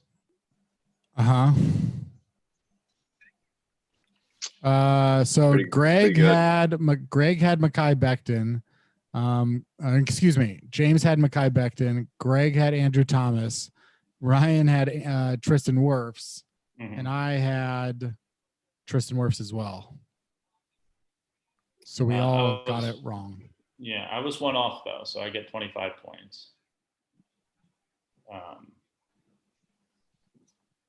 I was one off though. I get 25 points. These are my rules, so I just give myself arbitrary 25 points. Ken, you get 5. I'm afraid. Oh, you also get 25 points, James. Oh, well, that's cool. Mm-hmm. Okay, so Oh, thanks. the Jets are on the board here. The players who are still available include Mekhi Becton, CeeDee Lamb, Henry Ruggs, Jerry Jeudy. I mean, the Jets have got to be ecstatic. They get essentially their pick a wide receiver. They've got Henry 2 Ruggs. of the tackles still available. You think it's gonna be Ruggs? I'll say Ruggs. I Ruggs in my originally mock. had them. I had them originally selecting Jedrick Willis, and he was just selected. So I'm going to go out on a limb here, and I'm going to say that they select CeeDee Lamb. I am going. Excuse me. I am going to say. I think they're going to take Tristan Wirfs. I think they're going to do tackle. It would not surprise me. Yeah, I mean, sorry. God, Jedrick Wills. I'll just really. This will be my my left out of left field prediction. The Broncos trade up above the Raiders and take CeeDee Lamb. Ooh, I like that. So now in your mock, you had the Broncos trading up for Henry Ruggs, but you're changing that now. You think that they're going to go CeeDee Lamb? In my mock, I had CeeDee Lamb going to the Jaguars. That's correct. All right, guys, I'm going to use the bathroom real quick. Hopefully you do not miss the pick. I'll be right back. That's funny, Ken. I also almost picked CeeDee Lamb to the Jaguars because he just felt a little bit to me for some reason like a Jaguar. Yeah. I thought that I thought the same. He like sometimes, a lot of that influences a lot of my picks, which is probably why I'm so bad at it, which is that I'm just like, well, that feels right. Or I wanted to mock Willie Gay to the Steelers because his name is Willie Gay. Like, that's not right. Honestly, he still might end up on the Steelers because he would fit in really well. Yeah, this is and Clark, it would be if great anyone's out there. For any folks out there who want to meet Clark. Hey, Clark. He's a big draft fan, except he's a Chargers fan. He's not so sure about Justin Herbert.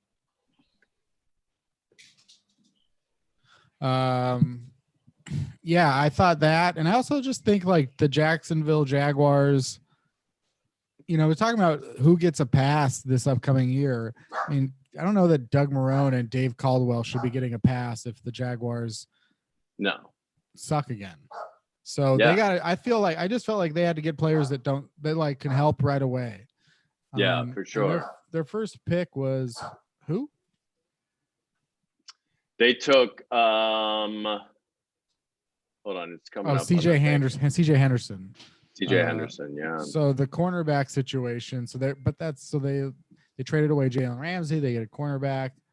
They think CJ Henderson's a really good one. When you go 9th overall, I mean that's huge for a cornerback. That's higher than Stephon Gilmore was drafted. That's higher than Darrelle Revis was drafted. Like, that's huge.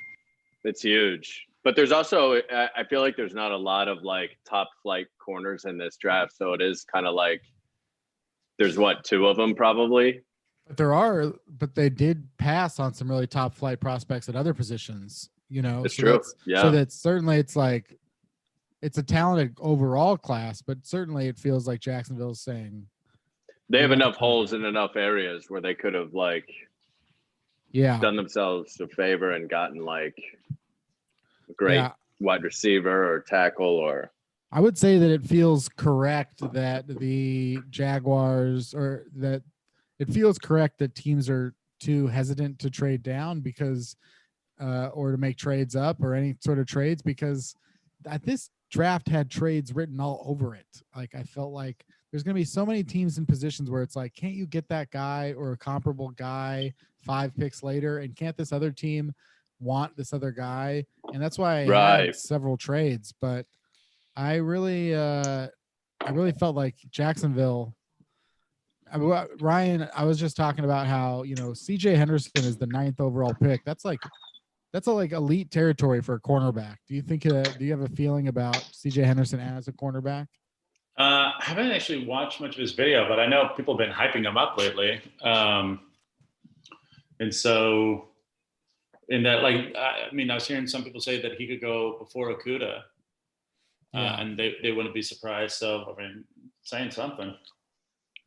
I mean, I did read that I guess he's a better coverage guy than Okuda. Like Okuda is like has a higher ceiling and is overall a better corner and like more physical, better in the run, but that CJ Henderson's better cover.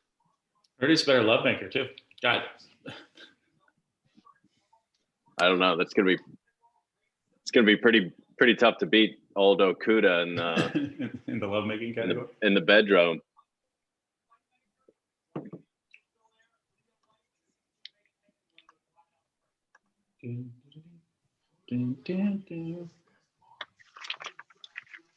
I mean, the Raiders, I think there's 2 teams that I think are definite trade down teams. It's the Raiders at 12 or 19, but definitely 19. I think that Mike Mayock wants to trade down from 19. They don't pick again until 80. And he says his favorite range is 20 to 60. Now, look, 19 is right next to 20, so you could just call it that. But I think that he wants to move down, add a 2nd-round pick, or, you know, add some stuff like that. So I think the Raiders at 19 trade down. I think the 49ers at 13 also trade down. That's why I had the 49ers trading down at 13 because they don't have a pick in the 2nd round, the 3rd round, the 5th round. And that's not a team that's typically to me, like John Lynch wants more picks. So I think they trade DeForest Buckner to get pick 13. I think they trade down from 13. They're going to add a 2nd-round pick at least. And so like, that's another thing, but the Raiders could do it at 12. I really don't think that they need to draft the receiver with the first pick of their draft, but it's why they could stay at 12. I don't know. It would be really interesting to see them go any other direction. Yeah, I mean, Why wouldn't the 49ers the Jets draft- pick? The Jets pick is in. Right, never mind.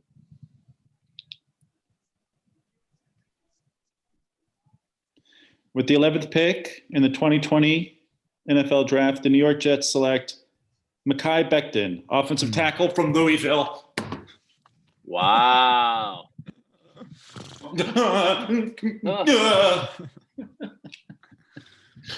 Interesting. They didn't go wide receiver. I think there's so many great wide receivers in this draft. Like they'll be able to pick up a wide receiver in the 2nd, you know? I mean, I don't know how do you guys feel about wide receivers? I mean, James, I feel like you with the Steelers and even Ryan with the Chiefs, like I don't feel that a player, even a player like DeAndre Hopkins, I don't feel he takes you. Julio Jones, I don't feel these guys are taking teams to that next level. They're just very exciting. They can make that play like Sammy Watkins can make in the Super Bowl. They can like do exciting things. But if Mekhi Becton works out, he's so much more valuable to me than Totally. Yeah, I agree. I mean, 'Cause, watching like, Mekhi Becton play high school basketball is insane, and just dunking on guys. Oh my God, that That's guy in Mekhi Becton's family, I'm sure, is getting on Twitter. Jesus, look at that! It's so fun to watch. He looks like Willie Roaf to me. They haven't showed. I'm so far behind you. They haven't showed his highlights yet. Well, his hometown is Highland Springs, Virginia. His mother, Simone, is a caterer. That's cool. Good God, he's so huge. Almost 6'8", 364 pounds. Oh, I'm watching the basketball stuff now. Yeah, Cool, right? Oh my God. man, I'm he's even- so smooth for how huge he is. It's crazy. Yeah, I heard that he was compared to Carlos Santana because of how smooth he was. Oh, that's cool.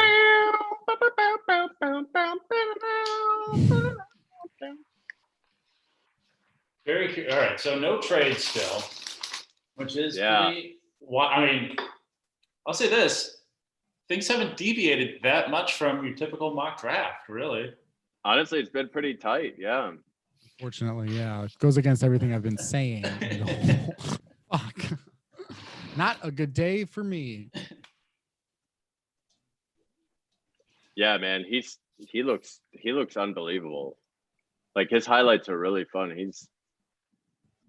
I mean, you're right. Like Look at it's so much more valuable to keep Sam Donald upright, you know?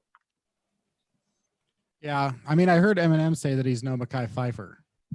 No, that's true too. Yeah. He's no Mekhi Becton. He's not Mekhi Becton, and that's my high. And so I reckon.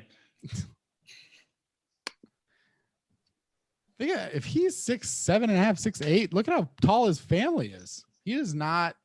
Oh, of shrink course them. they are. I know. Yeah. That makes perfect sense. It's called genetics, Ken. Jenna, who? Jenna. I like that pick for the Jets. I think that Honestly, I you do too. should. I think you gotta. I mean, any of those, like, yeah, by far and large, most of the great tackles come in the top 16 picks. You get maybe a little bit further out there. It's where you got to be, and I think if you got these four guys, absolutely, it's like the pick you got to make. Like, I would much rather have a Jack Conklin out of this than, even like an AJ Brown. I would rather have a Jack Conklin out of a draft than an AJ Brown, which is nothing against AJ Brown, but I just think like this is a great opportunity for I think you're doing way more for Sam Darnold and protecting him, and then in just getting him a really big weapon. Yeah. And again, like in the second round, man, if they want, they can grab themselves like a Michael Pittman or a Jalen Reagor or something like that. Yeah, And still get a good weapon for Sam Darnold. Yeah, so the Jets have pick 48 in the second round, and in that range, they could definitely still get a good receiver, I think. And then they also have pick 68 from the Giants in the third round, and their own pick at 79. So they've got 4 picks in the top 80, basically. And with that, they'll definitely draft a receiver of note. All right. The pick is in for the Las Vegas Raiders, which I'm not used to saying just yet. I've heard that this is. I'm guessing Jerry Jeudy. Same. That's why I had them pick. I've seen the pick because it was tipped on Twitter. Oh. Henry Ruggs III, wide receiver out of Alabama. That is that harkens back to the Al Davis days. Speed, huh? This is the 49ers now. We can trade down. I also cover the Raiders, so I'll be around, but I might not be on the horn here for the next 5 to 10 minutes. Wait, for us? You don't know us? Yeah, I got to write a little something quickly on the Raiders website. Oh, okay.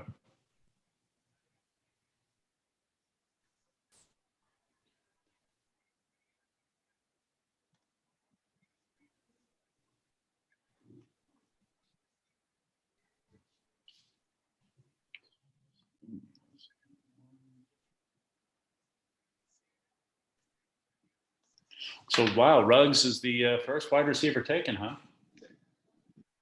Yeah, that's pretty surprising to me. He is not my favorite. Yeah. I mean, I like him. I think he's really good, but I'm a CeeDee Lamb boy. I'm a Jerry Judy boy, but I also like CeeDee Lamb. I like Judy a lot too. Ooh, man, he can fly. Henry Ruggs. Yeah, man, I mean, that is the thing. he's- Like he he's got plays real hops. fast. show him dunking, like flying through the air dunks.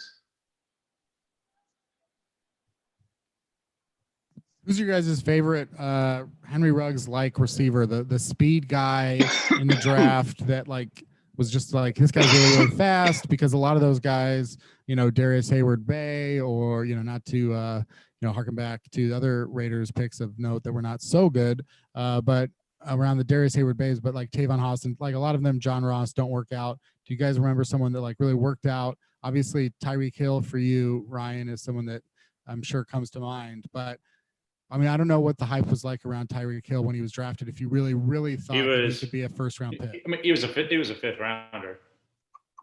That I know, but I was just like, I know that he had also fallen for some domestic reasons.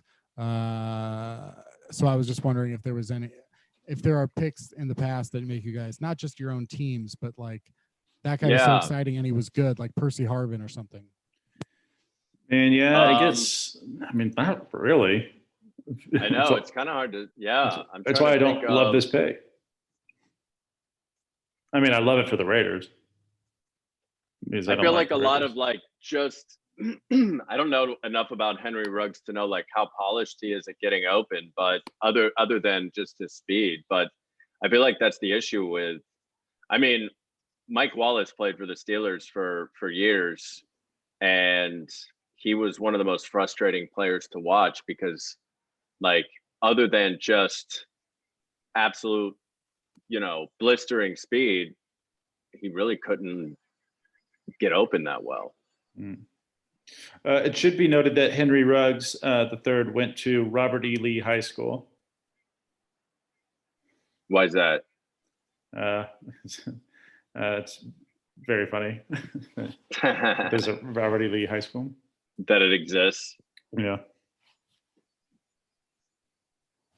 It's shameful. Yeah. But of course Anyways. it exists in this. Is he from Alabama? Yeah, he's in the South.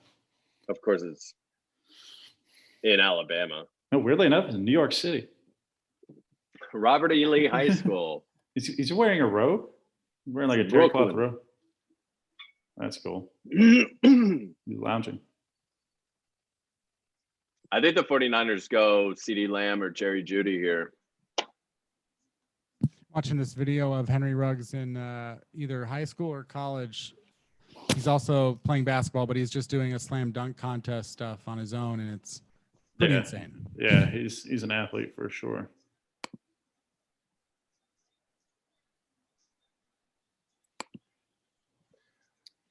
I mean, at the very least, it seems like that could really help the Raiders. I mean, the speed aspect, right?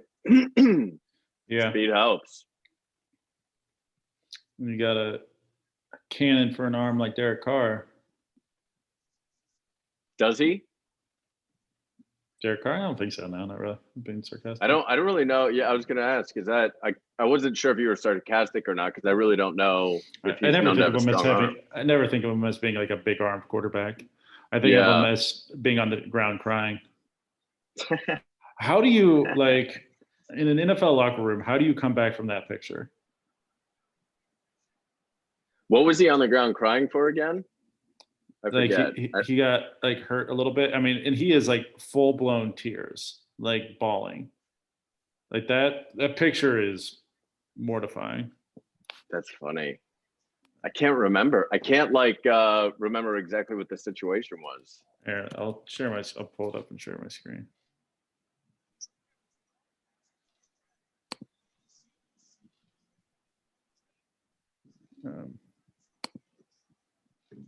I think the 49ers either go Javon Kinlaw or CeeDee Lamb. No, I have an announcement to make. The 49ers have traded the pick to the Tampa Bay Buccaneers. Woo-hoo. Oh, one spot, huh? Apparently, but right now it has the Buccaneers listed as having the 13th and 14th pick. That could just be an error. Here, let me see what they're reporting. Oh, what if they're taking 2 picks? They'd have to trade OJ Howard and something else. I don't know. They don't have extra picks in round 2 or round 3. Yeah, this has got to be worse. So who's the best one left? Now, we've seen Becton go off the board, we've seen Wills go off the board. Somewhat surprisingly, we've seen Andrew Thomas. Is it Tristan Wirfs here for you now? I get it. Someone be Tristan Wirfs. All right. Here, real quick, I'll share my screen so you guys can see the picture of Yeah, I want to see this. Derek Carr. So there you can see it. That's him crying right there. Oh, yeah. And then you also have the celebrity trainer right here, Nice. Ashton Kutcher. Nice there you go. abs. Pretty fun, huh? It is. Bruce Arians. Oh, Bruce Arians has a nice looking house down there in Tampa, Florida.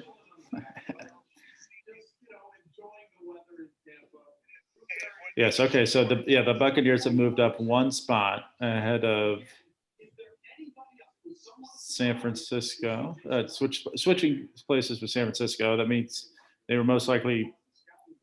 San Francisco's likely getting a bunch of different calls from different teams To move up to select probably the same person, right?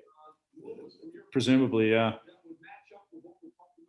So then who? I can't wait to see who this is. I feel like one of the It's gotta last be a like, tackle. elite tackles. Yeah, it's got to be.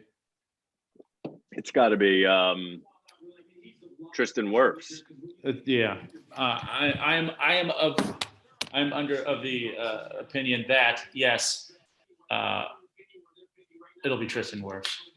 My sources are telling me that it will be Tristan Wirfs. That's what my sources. Hold on, I got a call here. Hello. Yes. Hold on, let me see. All right, I understand. All right, I'm getting word it might be Tristan Wirfs. Okay. Let me take a little note here on my phone. Tristan Wirfs, is that the And you're correct answer? talking. Sorry, just wrote. You're talking to who now? I'm talking to Todd McShay's wife while he recovers from coronavirus. COVID-19. Mhm.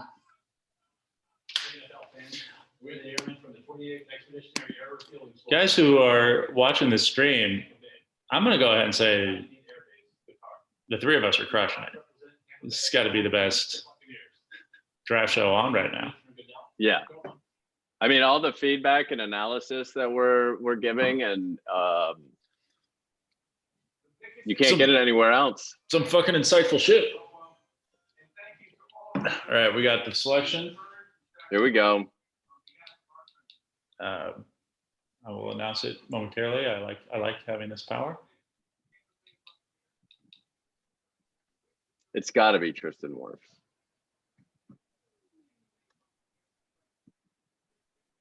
With the 13th overall pick in the 2020 NFL Draft, the Tampa Bay Buccaneers select Tristan Wirfs, offensive tackle, Iowa. Yeah, that makes sense. Who do you think? I wonder who was probably also trying to trade. Who? Maybe Miami. Maybe Atlanta. If all the talk about Atlanta wanting a tackle, maybe Miami. You would think Miami. I could see Miami. I mean, I guess San Francisco preferred not moving down that far because maybe they have someone in mind. This feels like Maybe the Vikings. Yeah, possibly. This feels like this has got to be Jerry Jeudy or CeeDee Lamb, right? I feel like the 49ers. Yeah, I feel like those two are going back to back now. Yeah. Yeah, 100%.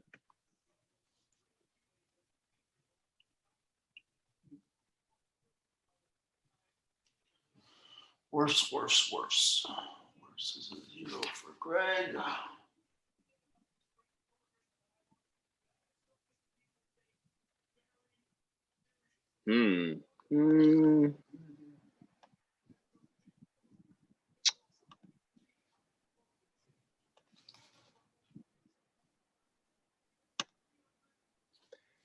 So I mean, that's a good pick for Brady, right? Absolutely. I mean, you got to give the Bucks credit. They've been. Are they the favorite now in the NFC? No, I don't think it's going to work out. Really? I don't think so. Well, their defense isn't great, is it? It's actually a little underrated. It's underrated. Mm-hmm.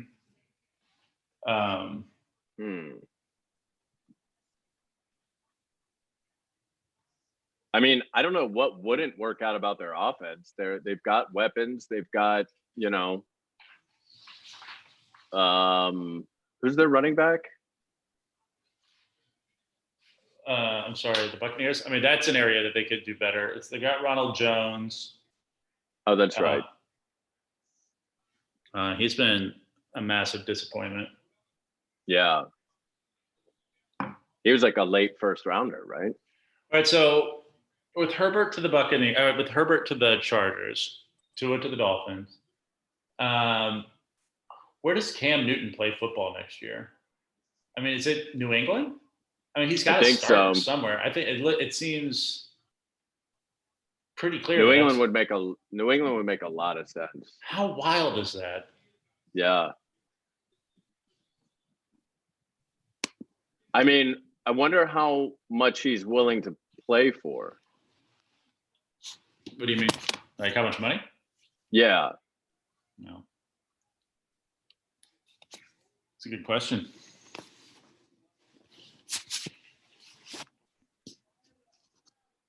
I mean, here's a weird thing. Does it like based just solely on like social media presence and like interviews and stuff? Does Brady seems happier, right? Yeah, for sure. Like he seems like actually kind of like playful and he's letting his hair down a little bit. Yeah. I mean, it seems like, doesn't seem like much of a surprise that Gronkowski came back, considering like all the rumors he didn't like playing for Belichick anymore, Yeah. This 49ers pick. Ken, do you cover the Niners at all too? You just like Southern Cal?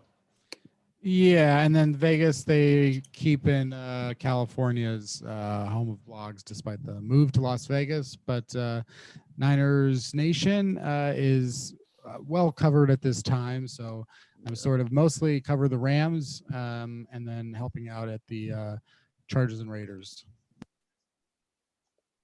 Nice. Nice. That's dope.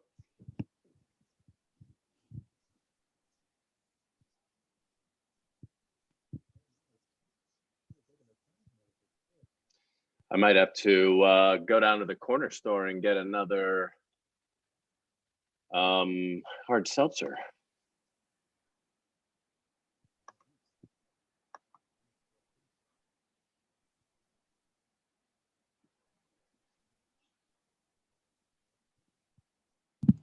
What's the common purchase with those seltzers? Do you buy them in a case of 12? Do they have one pack? Do they have one bigger one? What's the deal there?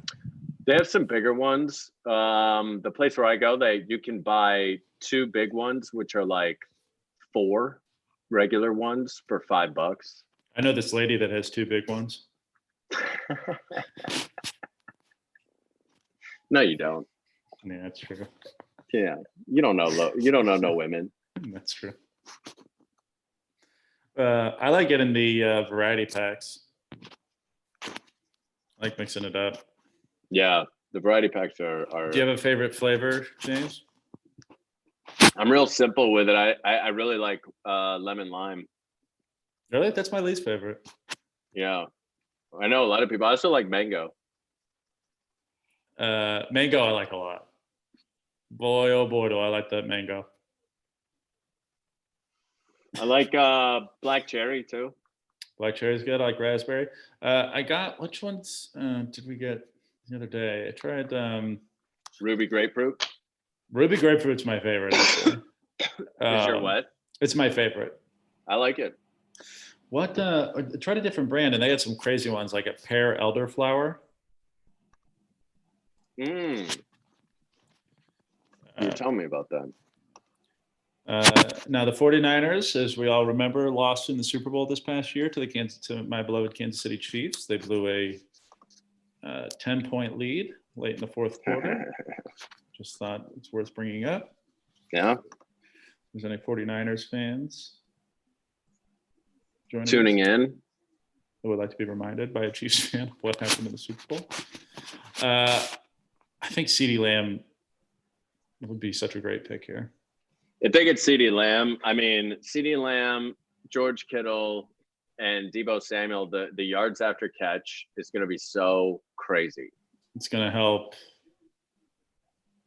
Garoppolo so much. Yeah. Also, just having like a polished route runner like Judy would be great, especially in Shanahan's system.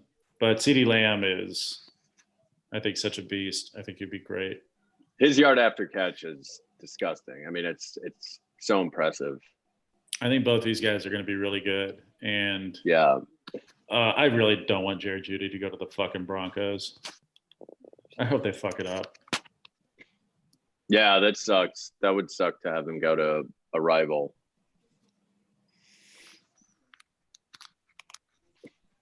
Is that their biggest need, the Broncos? It's kind of what they've been mocked for a lot. Yeah. I mean, they could definitely use offensive line help.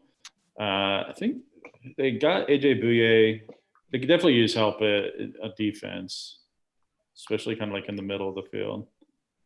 But I don't know if there's anything there. I mean, unless they really like a Kenneth Murray or a Patrick Queen. What did the all right, 49ers they're picking now?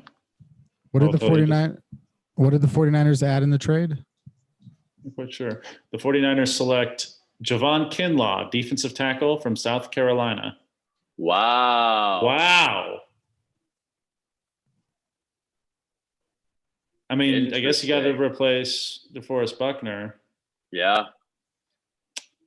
All right, so. And then pick up a wide receiver at the end of the first, maybe. Yeah, I mean, it seems like everyone's just sort of banking on these receivers being available later. So, yeah. Man, you know what? I said Atlanta's not going to take a receiver. If anything, I could see Atlanta trading back now. I mean, Denver's going to take one.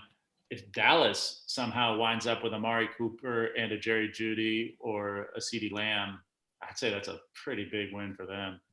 That's a huge win. I mean, they need a slot receiver, and Jerry Jeudy can play slot. Yeah. I think the best slot receiver in this draft is Justin Jefferson, though. Yeah. I mean, he can play outside too, but he's so good. Oh, Greg, you could have had Kinlaw perfect. Had the 49ers stayed put at 13. He had them taking Kinlaw there. Did he really? Wow. Yeah. Has he gotten every pick correct? No. He started off hot and then he's kind of fallen off. I think right now I'm in pretty good shape. Ken, you got Kinlaw right on the number. You got him going at 14, just not to the right team.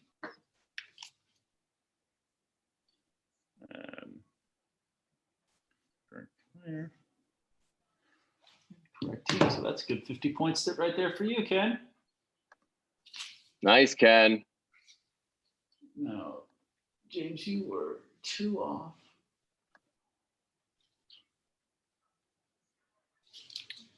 Wait, where did CJ Henderson go? He went 9th to the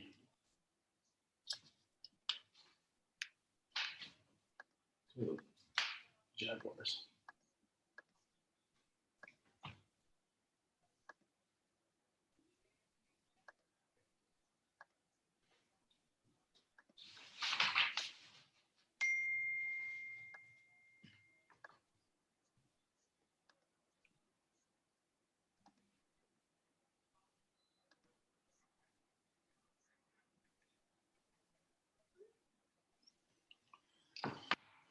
All right, Broncos.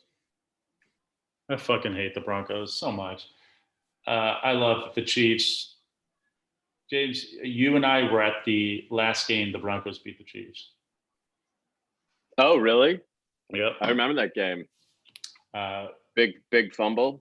yeah, Peyton Manning was the starting quarterback for the Broncos. Jamal Charles fumbled for the Chiefs. Feels like a lifetime ago. Yeah, the Chiefs, I believe, have won 9 straight against the Broncos, which is so awesome. I love it. That's great. Do you think that? Well, I mean, like, do you think that they have an opportunity to be good again? How far away are they from competing in the West? Who knows? I mean, I don't know what to think of Drew Lock. Yeah, like, I don't either. I'm not. I would say I'm probably not a fan of Drew Lock, Yeah. which is a good thing. I don't know if he's very good.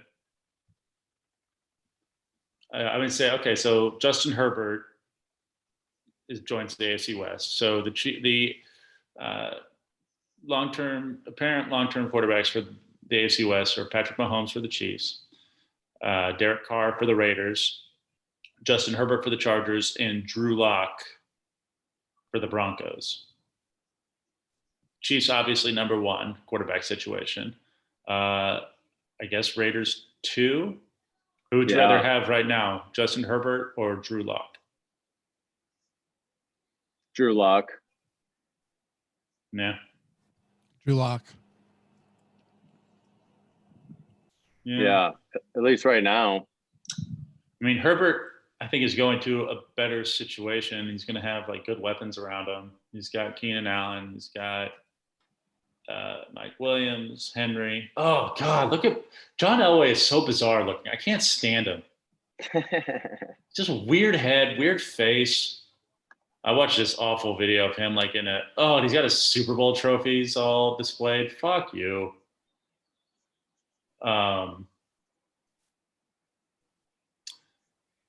Vic Fangio's kid's prom picture looks like a fucking tool.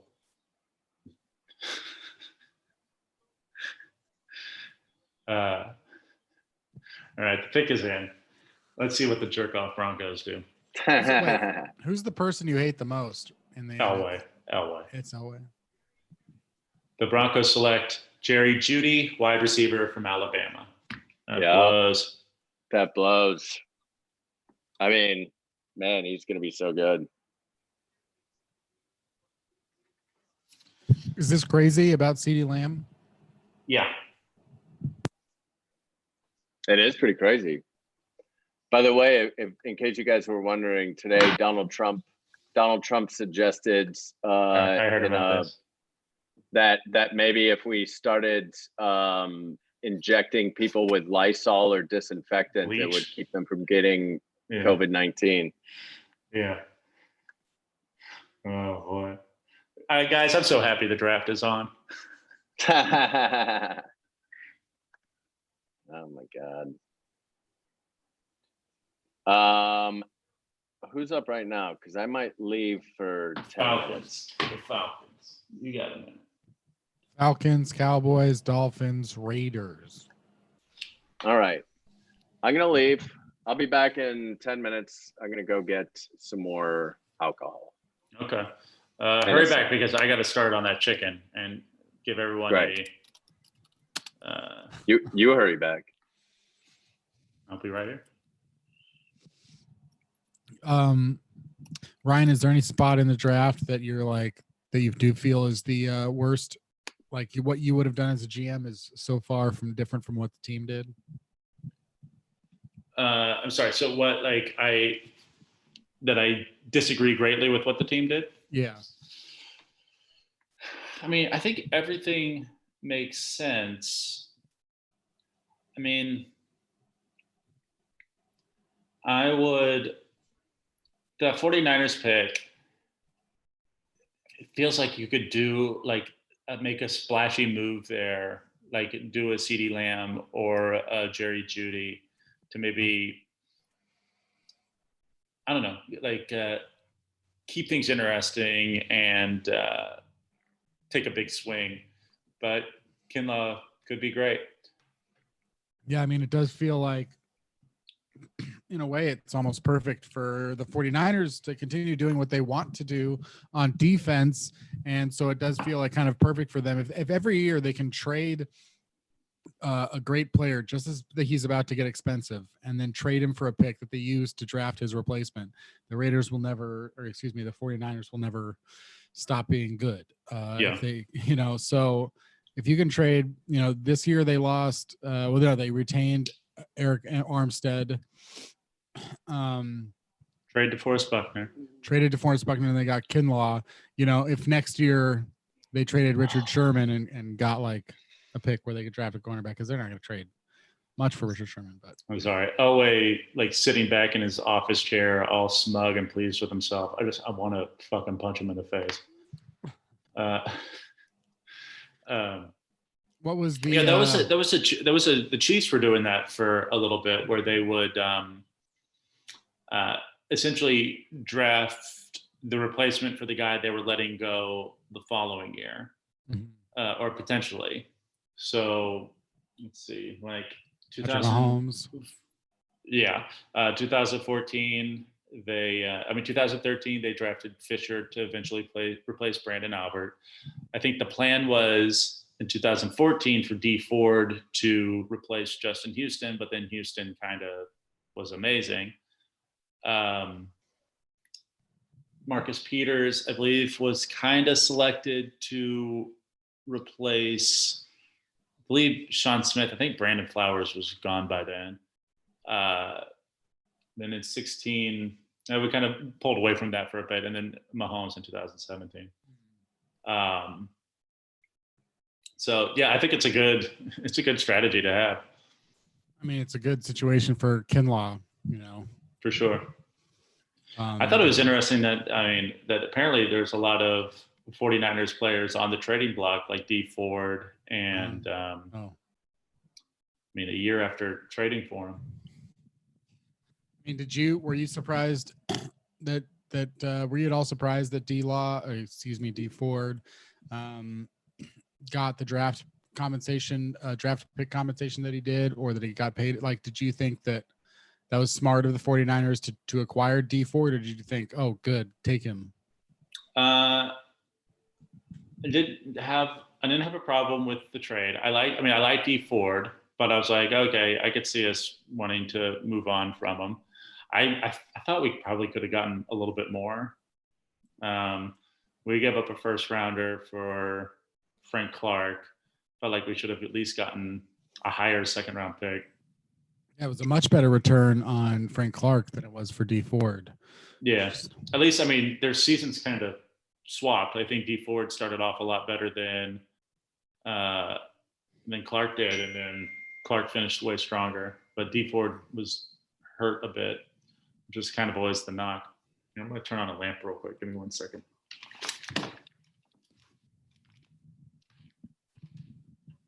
The Atlanta Falcons. Hey, it's just me here talking on camera. And the thing that I want to talk about is the Atlanta Falcons. Top players on the board, CeeDee Lamb. Can't go to the Falcons. Levon Chason makes sense for the Falcons. Yeah, you could see them maybe. They could maybe reach for one of these. A.J. Terrell. Yeah, cornerback. I'm trying to think who's available. It feels like there's a lot of guys. Again, this would have been a very trade down type spot, which is why I'm thinking, what you guys are saying, not a lot of trade action. Christian Fulton. If there was any thought to them taking an offensive lineman, there's plenty of those. Yeah. Xavier McKinney. Some safeties for sure. Yeah, interesting. I really like that Jeremy Chin guy for the at some point in the draft for some team. He seems like one of these tweener types as well that could go either way, but could be very exciting. I'm sorry, say that again. Did you Did you anticipate that Tyrann Mathieu would have as much of an impact as he did? I was so excited when we got him. So excited. And everything I'd heard just like from day one that he was like instantly beloved in the locker room, that the guys rallied around him quickly. And honestly, just hearing about how angry everyone in Houston was, like the locker room in Houston, that they let him go, was very telling for me. I feel like you rarely hear that. The Falcons pick is in. Goodell acknowledges the fans watching via live stream. Dan Quinn, Arthur Blank, Thomas Dimitrov. Ken, you called it. The Falcons select AJ Terrell, the cornerback out of Clemson. Very simple plug here for the Falcons to have parted ways with Desmond Trufant and then to draft a cornerback in the first round. It's very simple. Player out, player in.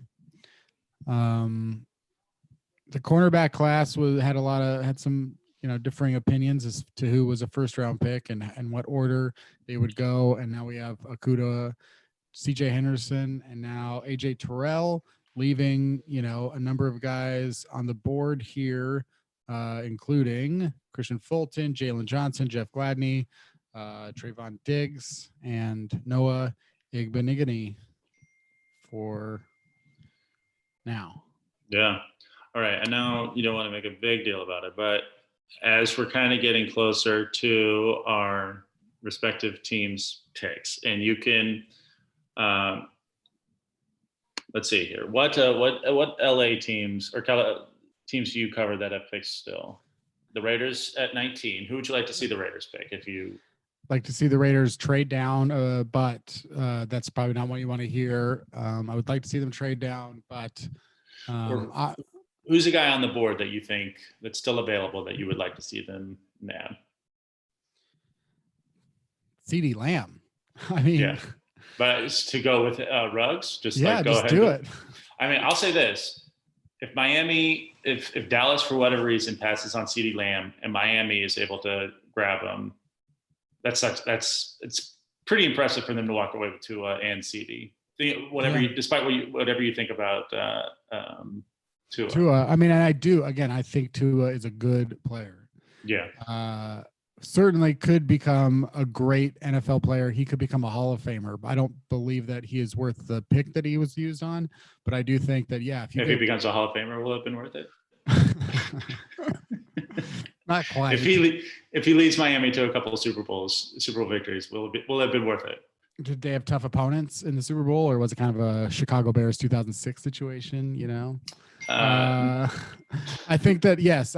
My thing is Russell Wilson won a Super Bowl, and he was a third-round pick. Tua could have been a third-round pick and won a Super Bowl as well.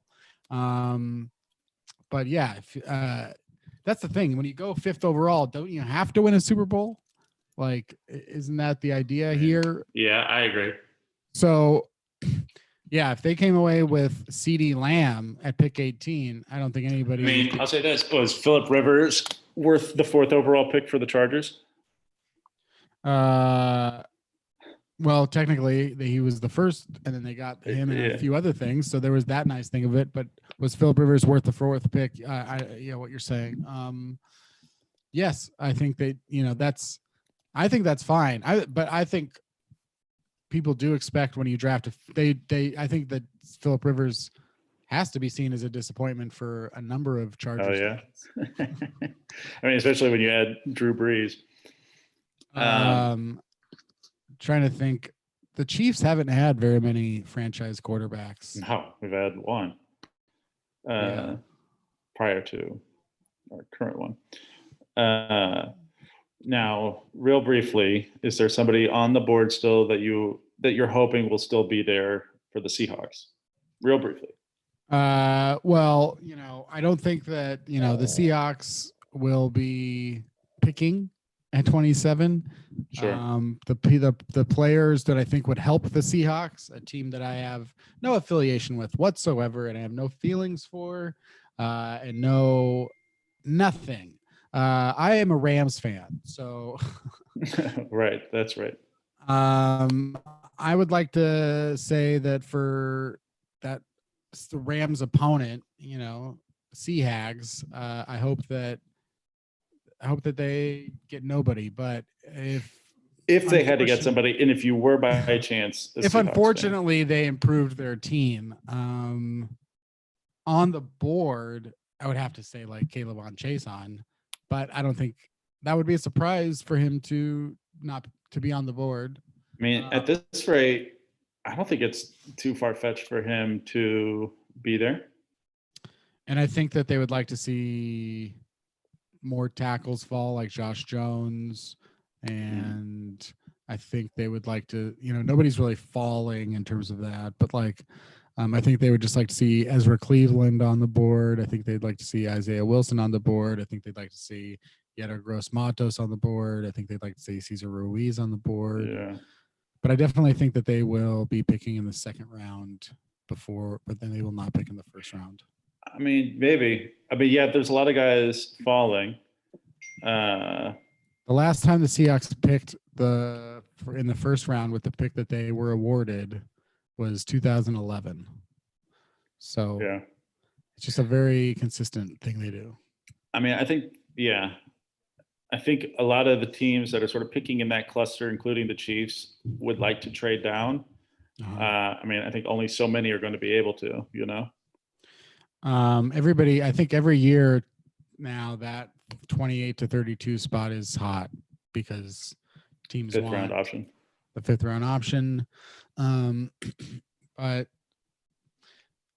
I still think that that's all the more reason for Seattle maybe they'll be able to maybe say, look, you don't have to sell the farm. Just give me something and you'll get a higher than all those teams. I don't know. Yeah. For the Chiefs, the guys I am hoping that could possibly be around, Patrick Queen or Kenneth Murray, Cesar Ruiz. All right. The Cowboys pick is in. I'm very curious if this is CeeDee Lamb.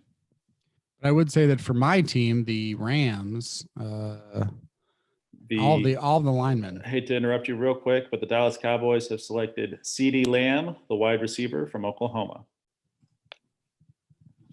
So they have Amari Cooper, Michael Gallup, CeeDee Lamb for Dak Prescott and Ezekiel Elliott.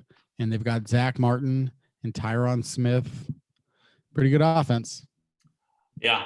Heading into today, it's like, the Cowboys seem like the least interesting team in the first round. I mean, I think their needs aren't that fascinating. I can't imagine them doing something exciting. And here we are. I think they have one of the most exciting picks in the draft. Even though it is one of the most exciting picks in the draft, what are we really talking about here? We're talking about, if we had said that if we had said Henry Ruggs goes 17th overall and that all the receivers are off the board, we would think that's fairly fine. Yeah. I think. And so CeeDee Lamb, instead of going 15th, he goes 17th. And the reason that I say that is everything is very chalk right now. Like the mock draft, it feels like maybe the owners, the general managers, the coaches, they were just like, hey, I have no idea what's going to happen this year. So let's just kind of keep it to the mock. Safe. There's nothing happening. I had this catch that they're showing that CeeDee Lamb made. Have you seen it? That big leaping one-handed grab? Maybe I'll check it out. You'll see it in a second. It's pretty spectacular. Hopefully maybe we get some fireworks kind of at that 23-24 picks with the Saints and Patriots. In one of my mocks today, I was so tempted to have the Patriots take Jalen Hurts, just because it felt like ahead of Jordan Love. It just felt like a crazy thing that could possibly happen. Yeah. Well, I think that. So I don't think the Patriots don't have a second round pick because of the Mohamed Sanu trade. So if they want Jalen Hurts, they might have to take him in the first round. But I think they don't have a second round pick right now, Right but now. they'll trade down, I believe, at That's- 23. I think they've made it clear that that's what they want to do. And then they have a fuckload of picks after the second round. So, or like at the end of the third round, see, they have picks 87, 98, 100, 125. Yeah, they have the most picks in the draft, or after Miami, right? The Or Dolphins have the most, but I think the Patriots are right there with 12, 139. which is insane. And what Bill Belichick will do is he'll flip a lot of those to next year. I'll flip some of those to next year. I was surprised by how bad the Patriots cap situation is. Yeah, me too. I didn't know if maybe they got some relief now. They got to trade Joe Thuney probably, or that'll be one thing they could do. But where's all that money tied up in? Like what? Stephon Gilmore has a big cap. I think it's like, yeah, they don't have that guy that's like a $40 million, $30 million cap hit, but you know, Stephon Gilmore or Dante Hightower, I think it's some of that stuff. They might have some dead money in Tom Brady, but that usually wouldn't be too much. But what do you think about, because they just have they've like built like a very thick roster, you know, like 14 million to Joe Thuney is a lot. I mean, that's a guard on the franchise tag. So either they extend him or they trade him. That's going to give them enough cap space to sign all their rookies, basically. Yeah. And a little bit and more, but. Yeah, I don't know. Trading a guard seems like hard. I would say it feels okay at this time because, well, Turner was traded for Russell Okung. And I think a lot of teams would love a guard, and I think they would love a Joe Thuney as a guard. I had him going to the Browns in a trade. I thought that made sense for both teams. But yeah. What are you liking for the Dolphins here now that we know it's not CeeDee Lamb? It could be maybe like an Ezra Cleveland or an Austin Jackson, like shore up that offensive line we were talking about. Maybe even Cesar Ruiz. I think pass rusher like a Caleb Chason or an AJ Epinesa. I think they can go a lot of different ways here. I think I'll say I'm gonna go with go with my draft, which is Grant Delpit. You're gonna go Grant Delpit. What'd I miss? CeeDee Lamb to the Cowboys. No shit. Really? Yeah. Kind of like how we had said how crazy it would be if he ended up there. I mean, I thought he was one pick away from getting to the Dolphins, which could you imagine if they had walked away with CeeDee Lamb and Tua? That'd be pretty impressive. So now the Dolphins are on the clock. We're just Who did Atlanta select? AJ Terrell. The outside linebacker? Corner. Oh, the corner. That's right. Who am I thinking of? The guy from Alabama. Terrell Lewis. Terrell Lewis. Thank you. Did you get a lemon lime? What'd you get? This time I got mango. I got both. I got mango and lemon lime. Ooh, it's draft night. Or it'll last me the weekend. Like so those by the weekend I mean one more night. Those alcoholic seltzers, like, do they get you twisted?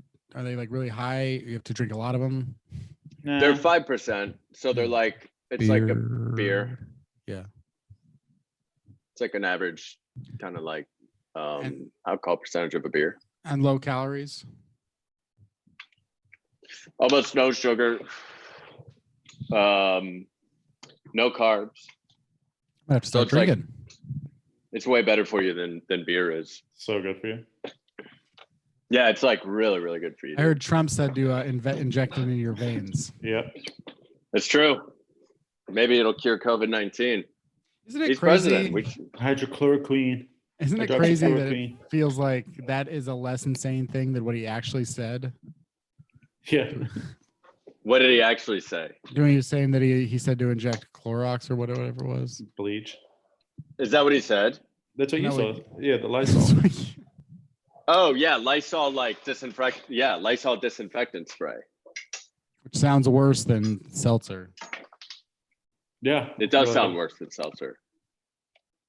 I always had a fear though of someone injecting a bubble into your veins because they always show it on TV, like, you know. Yeah, okay. The Dolphins selection is in. Here we go. Very Who did I have them curious. taking? I had them taking Austin Jackson here.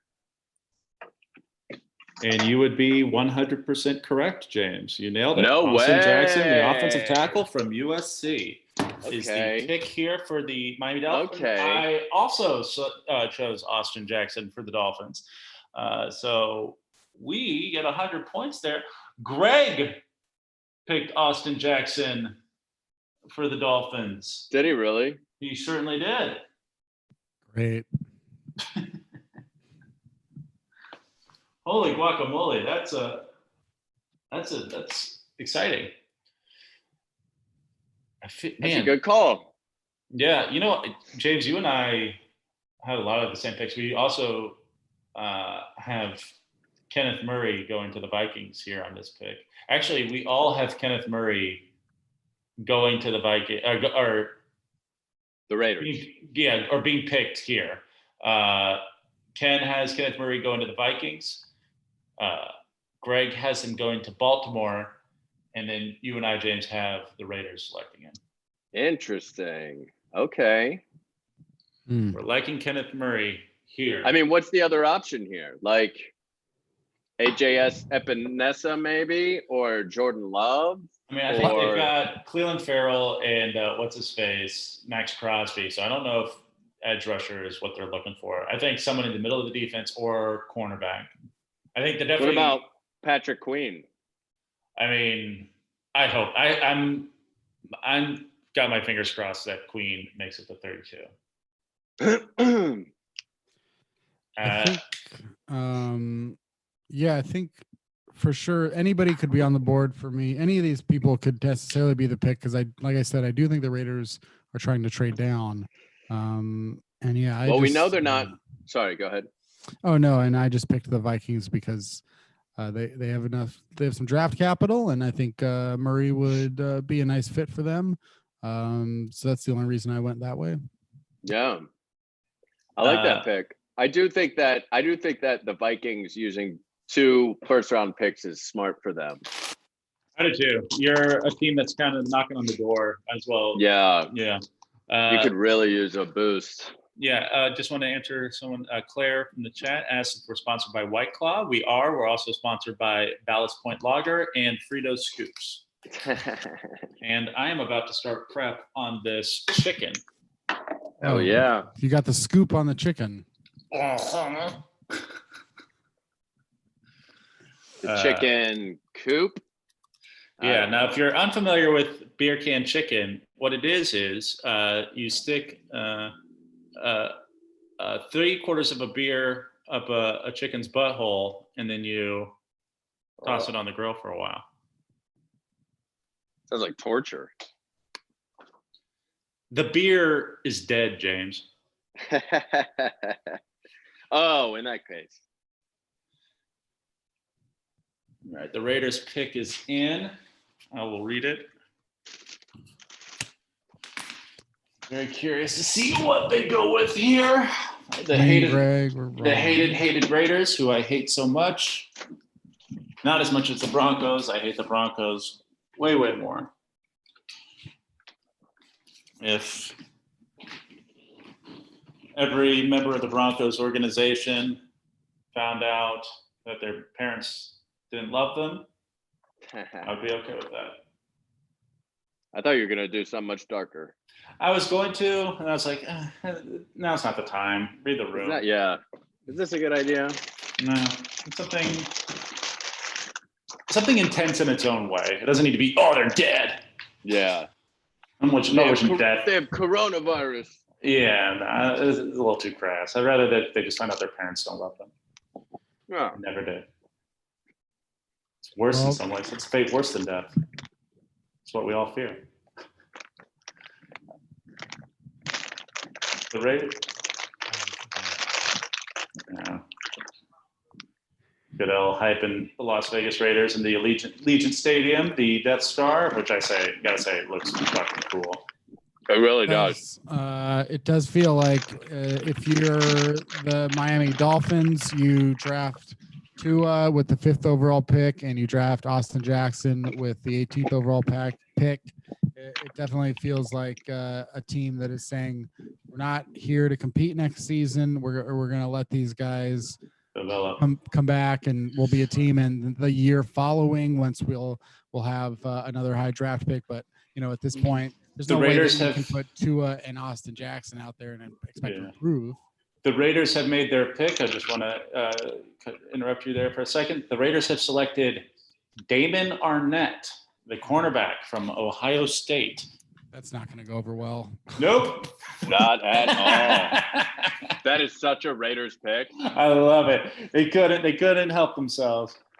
So what? They walk away with Ruggs, who I'd say is the third best of the big three receivers. They take him first. Yep.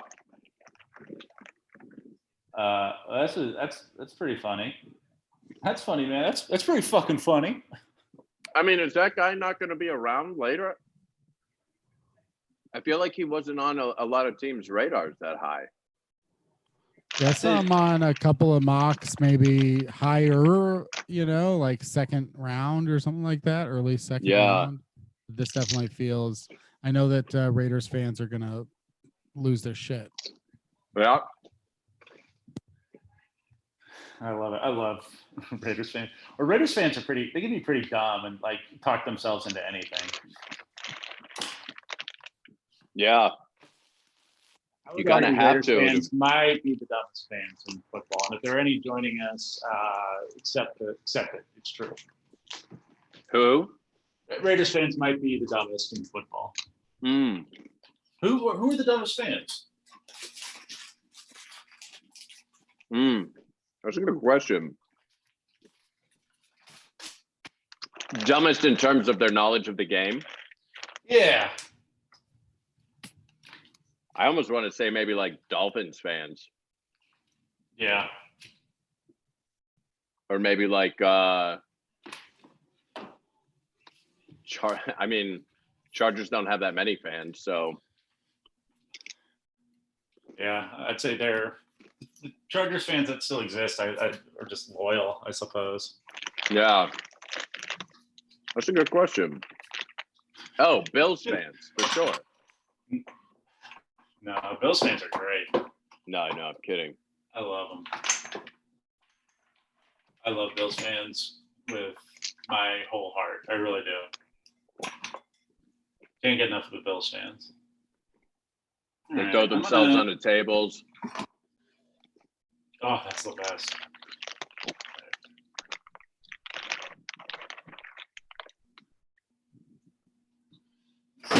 Interesting. I'm just gonna rub this Bayou magic all over this chicken. All right, guys, we're gonna do some prep here. Nice. I'm gonna be kind of in and out of here for a second, but I'll be around. Are you gonna be baking it? No, I'm shoving a beer up its pussy and tossing it on the grill. Oh, on the grill. Yeah. Here, I'll keep my low heat. How long do you cook it for? A whole chicken? Yeah, about an hour and a half. Oh, wow.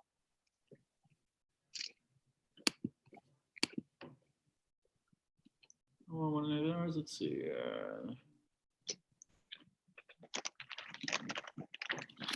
Reheat. I'm gonna get the grill cooking. Hold on.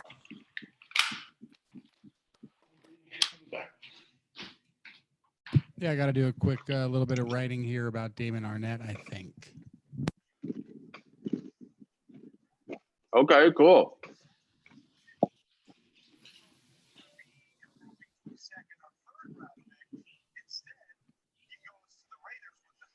You guys want to hear a great story real quick?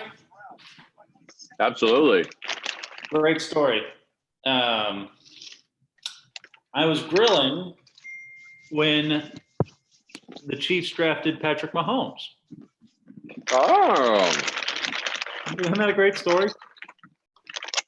that is a good story. You hoping that they get another stud quarterback Yeah. at Oh, 32? Grab I Jordan Love. do remember where, I remember the moment they drafted Patrick Mahomes. I will say that. So, in that And exciting. at the time, I can't remember. Were you really excited about it? Yeah, I was into it. You were into it? Yeah. His highlights looked so fun. It was It at least worked out. embarrassing. And also, it was the first time we drafted a quarterback since 1983. First time in my life they'd ever drafted a quarterback. So I was like, yeah, let's do it. Let's try something different. Wow, All right, I'll be right back. that's crazy. I wonder if the Steelers will draft another quarterback in the first round at some point.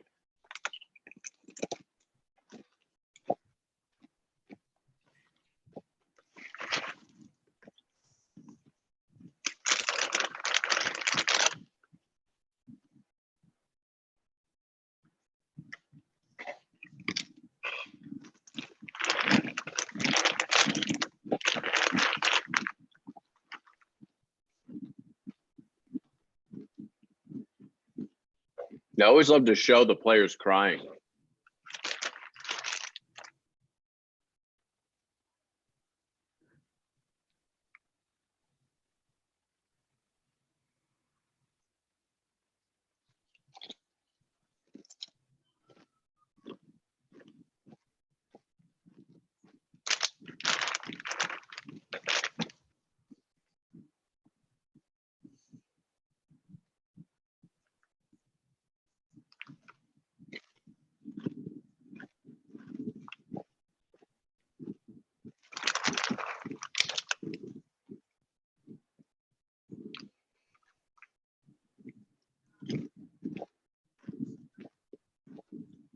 I'm enjoying the salsa from Home State.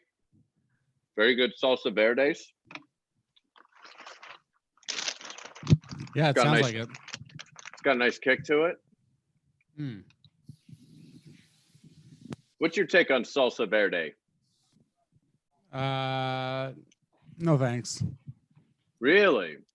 Yeah, I think I'd rather have like a thick or like a spicy red salsa or just a regular salsa or pico de gallo. Don't really like salsa verde. Okay. We have a technical issue. What's going on? I feel like the Jaguars pick has been in for a while. Trey Wingo is cut. Wasn't my fault. I feel like Ryan. we're seeing like a little bit of an audible. Can someone confirm on Twitter what's going on here? I'll say this. Thus far, I mean, I haven't been listening super hard because we've been talking, but overall presentation-wise, it seems like it's gone pretty smoothly. Yeah? Yeah. Doesn't seem like there's been any technical difficulties or anything. Right? I haven't seen any.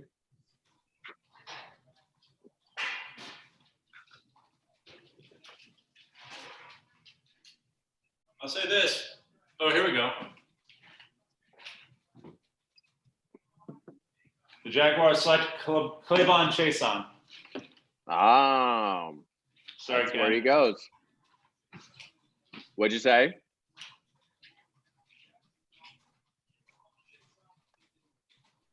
Clavon Chason, huh?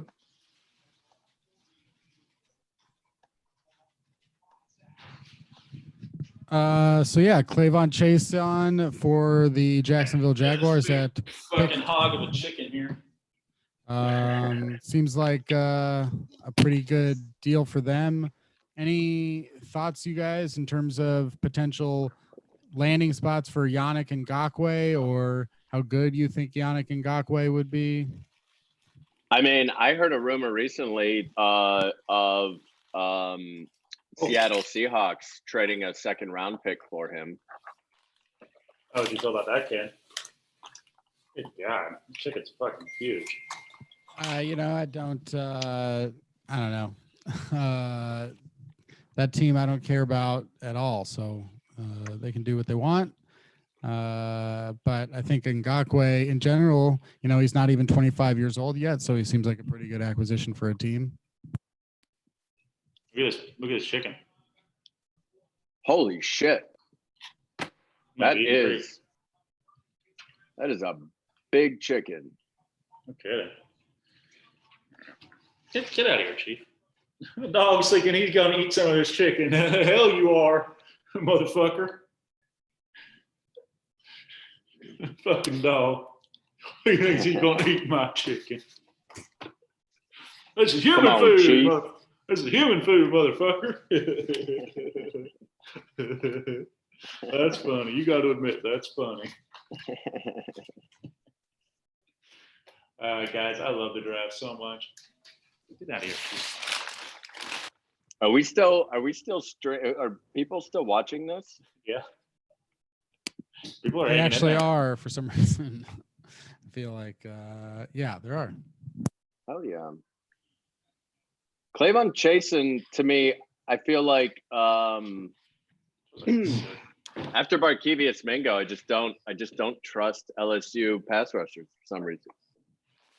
They let you down. I know. I mean, I'm glad that he sucked because it cost the Cleveland Browns like a top 10 pick. Yeah.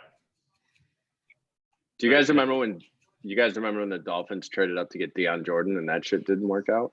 Yeah. I remember they traded up, and it was expected that they were going to trade up to get Lane Johnson.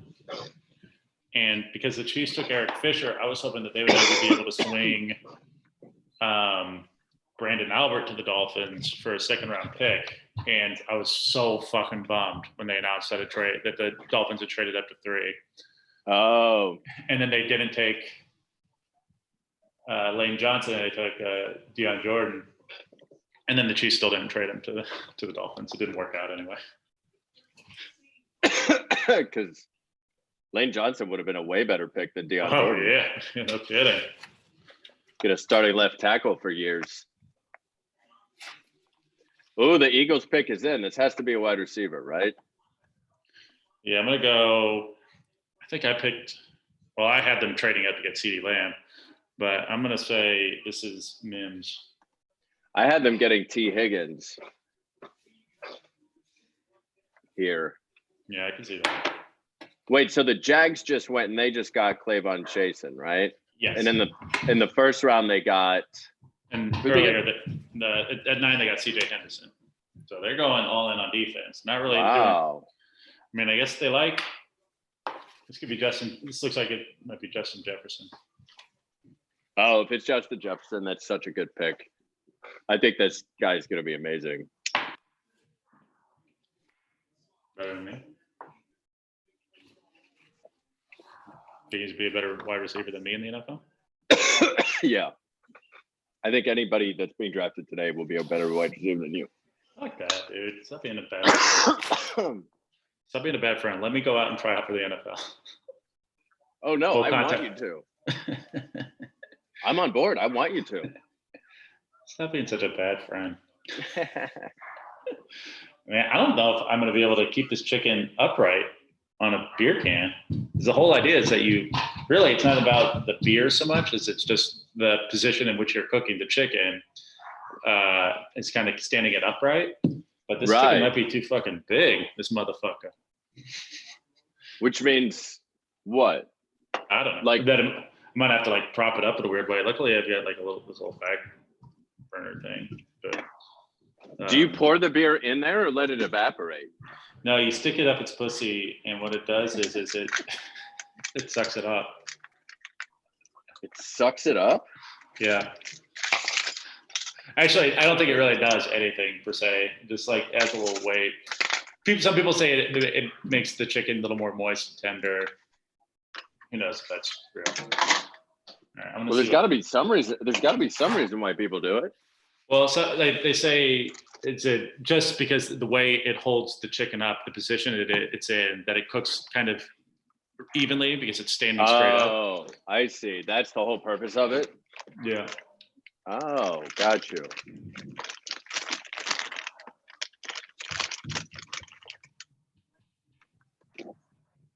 Dog's barking. All right. Who's it gonna be? Who they draft him?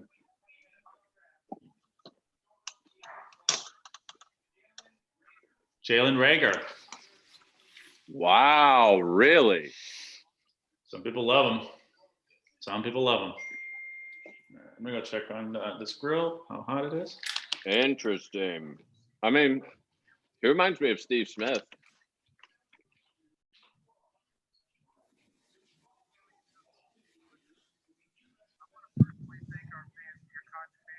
I had Brandon Ayuk going here. What about you? I had T. Higgins. I had T. Higgins going here. Yeah, there's a lot of good, interesting guys. It could have been any which way. I wonder how many will go here in the final 10 picks of the first round. Yeah.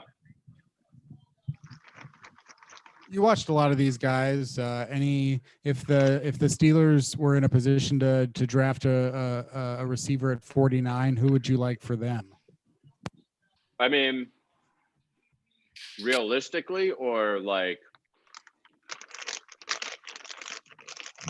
you know what I mean? Just in general, I guess if the Steelers were going to pick a receiver for whatever reason, which one would you think would be the best? Oh, I see. I think probably they really like receivers that can move along the line and play outside and inside. So I think probably either Jerry Jeudy or Justin Jefferson, maybe. But I mean, at pick 49, some of these guys that are still on the board. If the one still on the Steelers, board. if the Steelers were going to pick a receiver at 49, I see. what would you think for them there? Of the guys that might be there. I think you could. I think they would pick Brandon Ayuk. I think they would pick Michael Pittman Jr. If he's there, I think that they would pick. Which I don't think Brandon Ayuk will be there, but who else is?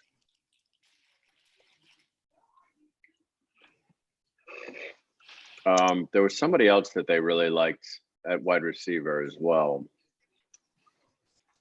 Wide. I can't remember who it was in the draft. You said you liked that Kentucky guy. Oh yeah, they've had a meeting with they like Lynn Bowden Jr. He's like a slot guy, big play. I know they like KJ Hamler as well. I think the person they like the most there probably that I've read is Michael Pittman though. I know they really like his size in his hands and he doesn't seem necessarily to be like a sort of big explosive yak guy. I don't think he's going to necessarily be a guy that goes off or takes a screen pass 80 yards. I think he's more of like a 6'4" Hines Ward kind of.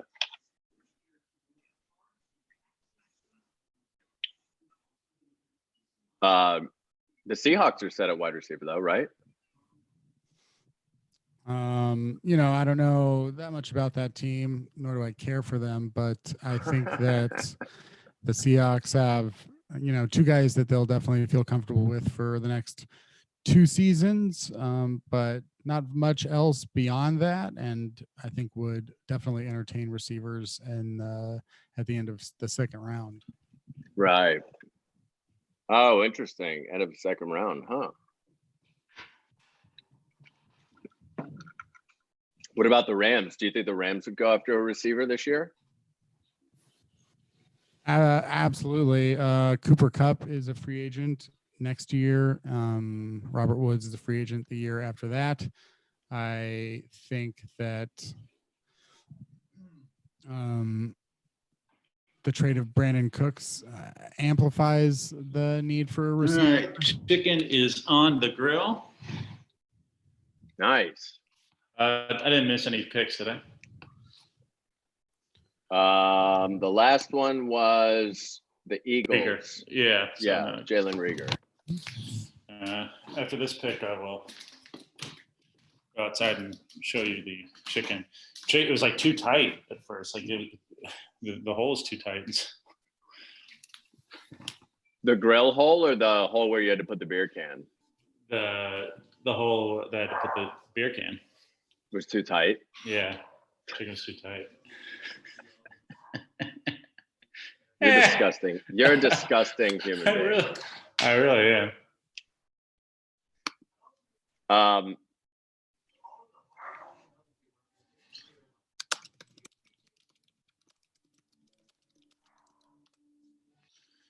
Ryan, let's do you see. think the Chiefs could draft a wide receiver in this draft? At some point, yeah. I mean, I think they definitely want to trade out of the first round. They're tied for the fewest picks. They've only got 5, so they definitely want to trade down. I just worry that they're not going to be able to find a trade partners. I feel like everyone from like 27 to 32 wants to trade down. Yeah. And us being at 32 doesn't really help unless some team gets desperate and really wants whoever's there to be able to get that 5th-year option. Yeah. I totally forgot that Melvin Gordon went to the Broncos.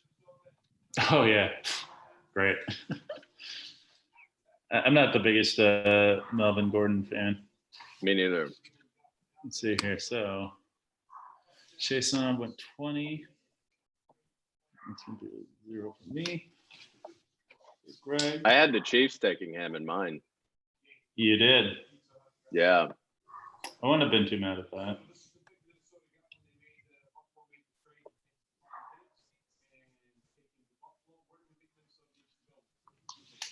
All right. I think Vikings are going to go receiver. I could see Mims or Jefferson still on the clock, yeah? Or on the board. Yep. Or maybe. Man, if they got Justin Jefferson here, I didn't think he would last. Ken, I didn't realize that you nailed Chason. Right on. You nailed it. Great. That's good. I got one. Hey, it's hard to do these, so Yeah. I mean, also you had Javon Kinlaw getting picked twice. Oh, did I? Yeah, I just noticed. Did that not happen? Nah. What? Well, not yet. He That's could true. still Yeah, get picked not again. yet. I think it's against the rules, but man, Goodell is so wooden and stiff in everything he does. Kurt Warner looks like Chris Cuomo a little bit, doesn't he? Yeah, with the nipple piercings. No, not Andrew Cuomo, Chris Cuomo. The Vikings select Justin Jefferson. Wow, that's a great pick, man. Yeah, that dog is driving me. That dog of mine is driving me crazy. Patriots time. That's a really good pick, man. I think I think the Vikings getting Justin Jefferson's really smart. See how many. So 1, 2, 3, 4, 5. 5 of the last 11 picks have been receivers. Yeah, the run has started. They're coming off. While we're waiting. Oh, wait a minute. The Chargers are on the clock. Whoa, did they trade? Yeah. Well, so what is it that, all right, so they got their quarterback. What are they looking to get Chargers trade pick 37 and 71 to get pick 23. Man, Patriots. This is exciting. Now we're getting exciting. Yeah. What is it? What do you, Kev, what do you think? Your expert opinion here. Who is it the Chargers have their eyes on? Chargers need offensive line help. Josh Jones is still on the board. So I would probably first think Josh Jones or Ezra Cleveland, Isaiah Wilson, Cesar Ruiz, any one of these players. It has to be. I mean, I still think they're trying to win right away. I don't know how Justin Herbert's going to play. Real quick, let me show you this chicken. Yeah, let me see this chicken, man.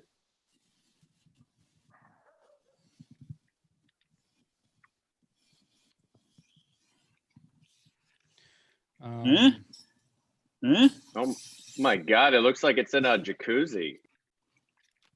It looks like it's just chilling in a spa. Yeah, it's having a time of its life. Yeah. Man. Time of its death. Yes. Chief, come inside. I'm sorry, Ken. I did mean to interrupt you, but I shouldn't have. What were you saying? That the Chargers will take an offensive lineman.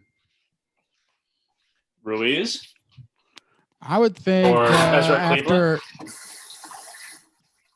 I would think probably one of the tackles like Josh Jones or Ezra Cleveland. Yeah, that makes sense. Patriots, they didn't have a second round pick, so they trade back. They are in the second round, but they added a third rounder.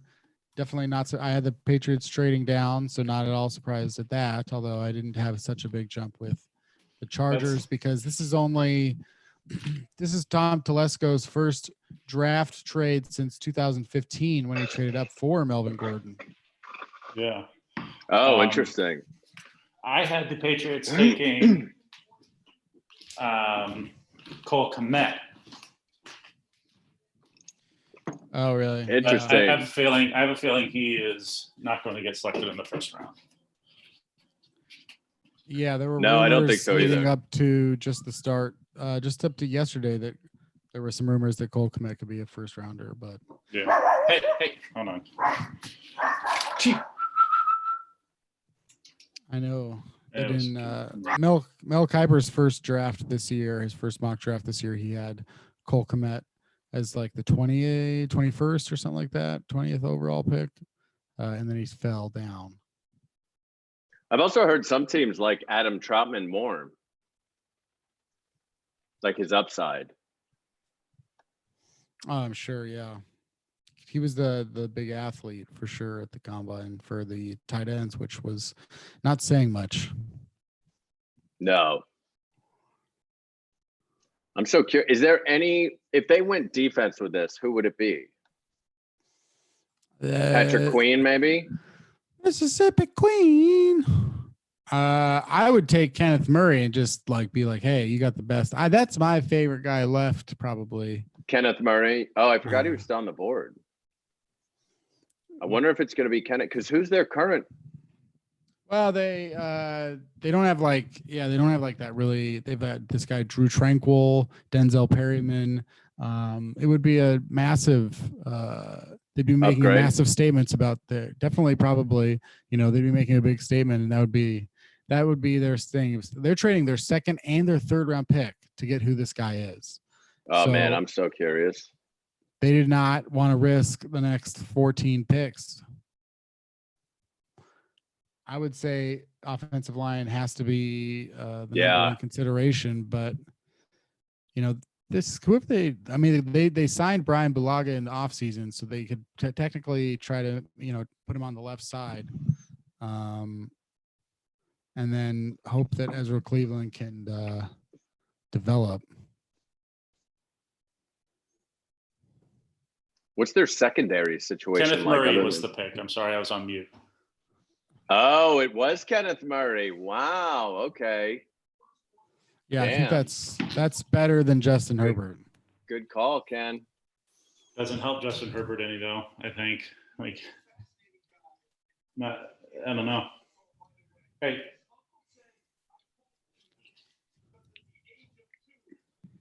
I mean, you got to have a defense, right? yeah. Yeah. I had the Vikings trading up for Justin Herbert. Wait, what? You did?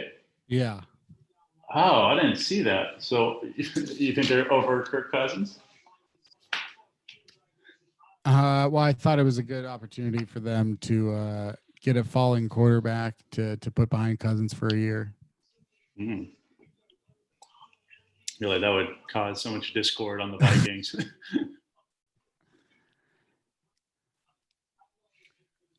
Yeah, Kenneth Murray. I'm excited to write about him for the Chargers. It's Second player. This is such a different offseason for the GM, Tom Telesco. He not only moves on from Philip Rivers after 14, 15 years, 16 years, he also trades. This guy's has not made a trade really since 2015. He always goes into the draft with 7 picks, and he always comes out of the draft with 7 picks and doesn't do anything. Then he trades Russell Okung for Try Turner, and now he's traded his 2nd and his 3rd round pick. And I think that's the Patriots jumped all over that to be like, Yeah.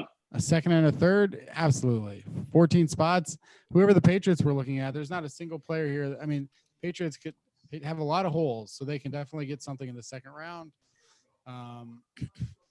There's a big price to pay, but I thought Kenneth Murray was potentially like a top 20 player. So, Man, I'm watching his highlights right now. He's so good. Yeah, I like Kenneth Murray. He was somebody I would not be mad that the Chiefs got. So for me, Ken is a Wow, he's diehard so good. Rams fan, doesn't pick for a while. The guys that I am liking for the Chiefs are Patrick Queen, Xavier McKinney, AJ Epinesa, Fulton, Cesar Ruiz. And maybe Ezra Cleveland. Would you be mad if they got a wide receiver? This high, yeah. If they couldn't trade, especially if they couldn't trade down.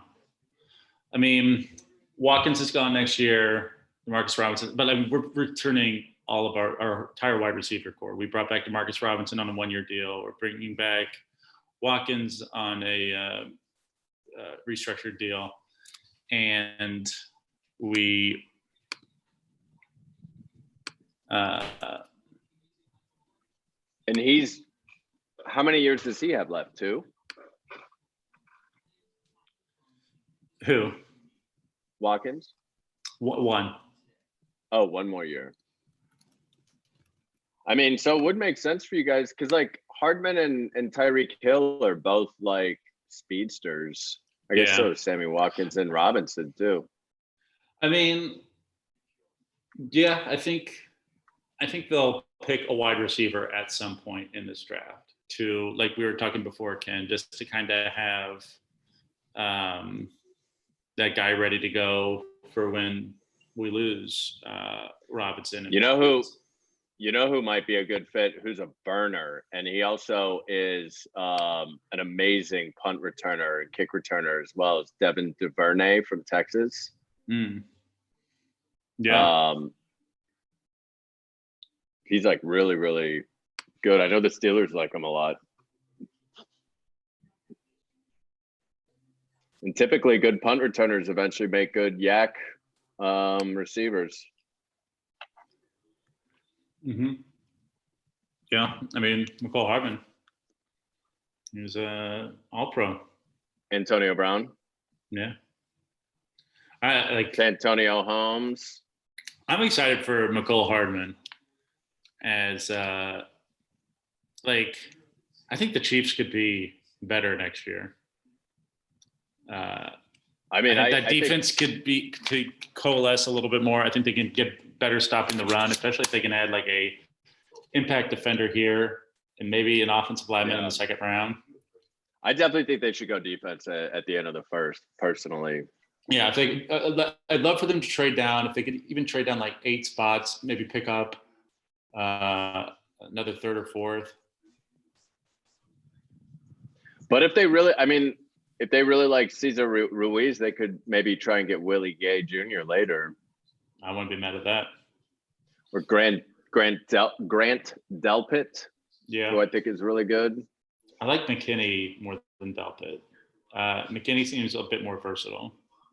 Yeah, I think McKinney's a first round pick. I think Grant Delpit is probably a second. I know the Steelers are in love with him. Yeah. Delpit, I'll say that yeah.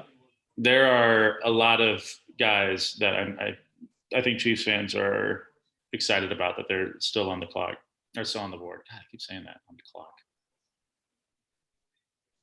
Yeah, it's a common saying. Yeah, especially around the draft. Yeah. And also, you've been drinking alcohol. That's true too. Have you been smoking weed? Nah, I'm taking like a few day break. Nice. Might smoke some tomorrow, maybe for the second round. Getting high and watching the second round sounds great. Yeah. What time is the second round tomorrow? Let's say, I think it's second and third round tomorrow. Yeah, it is. I'm definitely going to watch because I want to see who the Steelers get.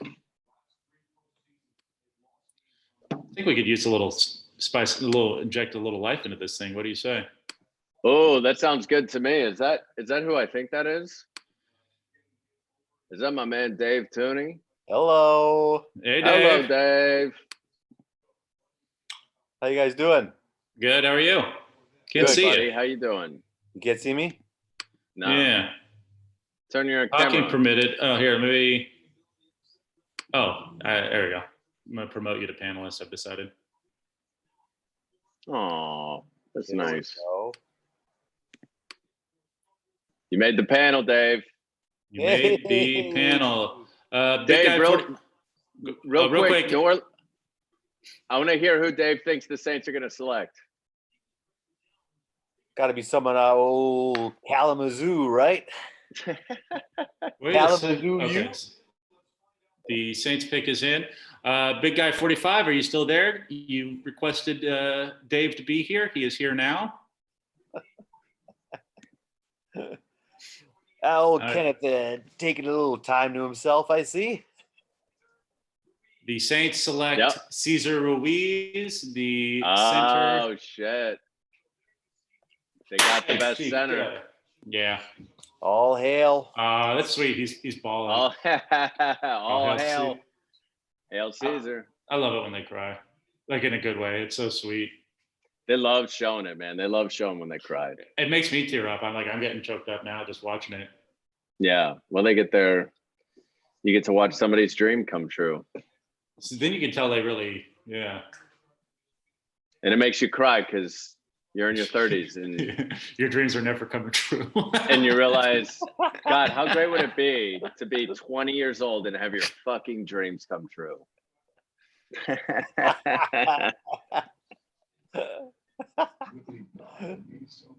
Oh boy.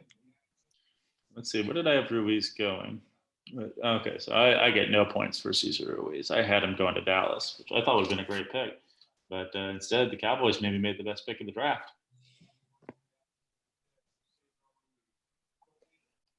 Getting CeeDee Lamb? Yeah. Yeah. I mean, so. that pick is incredible. That's the sort of pick that puts your team. There's no name on the call. And you know who made that pick? Jerry Jones. Yeah. Oh, hey there. Kent, you were one off on Cesar Ruiz. Yeah, I would not have been mad at the Chiefs getting. Dave, are you high at all? No, I'm not. Why not? I was trying to get some work done, That's fair. and that's not always. That doesn't always help. For some people, it helps them. It doesn't always doesn't help me out as much. Yeah. For me, it depends on the task at hand. Same. Certain creative tasks, it's great. Yeah. Oh, Chief, did you kill a bug? Good for you. Like you're doing paperwork shit that's tedious and driving me crazy. Yeah, it's sometimes I can see how it can be helpful, but like I'm already too easily distracted in this current climate. I feel like. Yeah. Yeah. I got about half of it done now, and I got to do about half of it tomorrow. All right. The Vikings are on the clock. So, okay, what the Vikings do? They took Rieger. Is that correct? Yeah, no, Philadelphia did. Who did the Vikings? They took Jefferson. Yeah, the Vikings got Justin Jefferson, which I also think is an incredible pick. He's a wide receiver, Dave. Okay.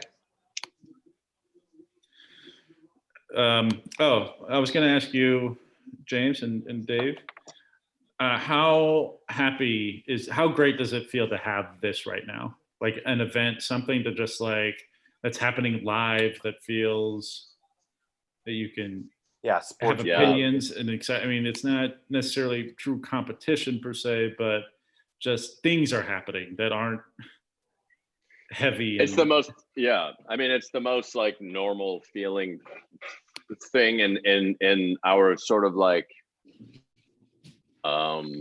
society, I feel like, that I've experienced in a minute. Yeah. So it feels great.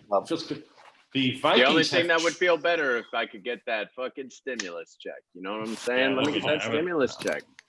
That's what I'm waiting for. Yeah.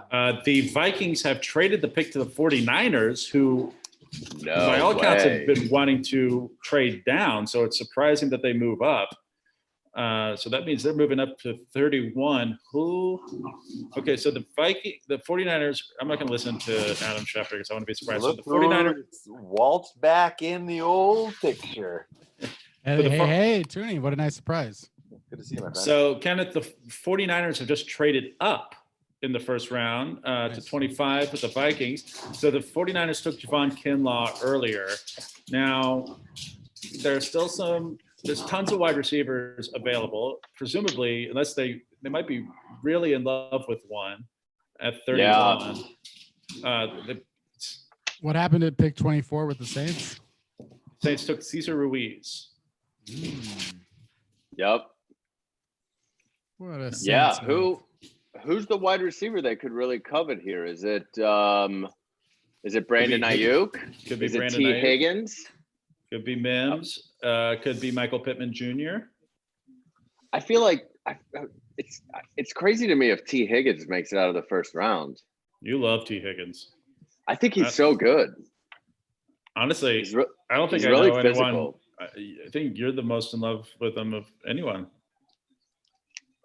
I'm not even being sarcastic. Like we're dating. Very surprised. Like you're very high on. I'm surprised. Are you surprised that the 49ers traded up? By all accounts, they've wanted to move down, and I guess they did earlier a pick. Who's the guy at 14 that they really wanted? You know, is there anyone that you can think that they really wanted at 14 that they were like, well, he's not going to be available, but if he is, we'll trade up? Because I think that they probably like this guy as much as they like who they took. What if it's Jordan Love? I mean, that's not out of the realm of possibility. It's Brandon Ayuk. I said that shit. You should have stuck with your original feeling, James, and you didn't. And so, you went with Jordan. No, I did. Love. Remember, I said, what if it was Jordan Love? But the first thing I said was, feels like it could be Brandon Ayuk or T. Higgins. How about that? First thing I said was Brandon Ayuk. And you know what? I think that's an incredible pick because that dude is so good. You think he's better than Terrell Owens? Come on. Do you think he's better than Terrell Owens? You're looking over here, and I'm looking at over here. Not immediately. Give him a couple of weeks. I don't think any of us had Ayuk going in the first round. I had him going to the Eagles. Oh, you did? I didn't. I didn't, but I'm not surprised because he's really fucking good, man.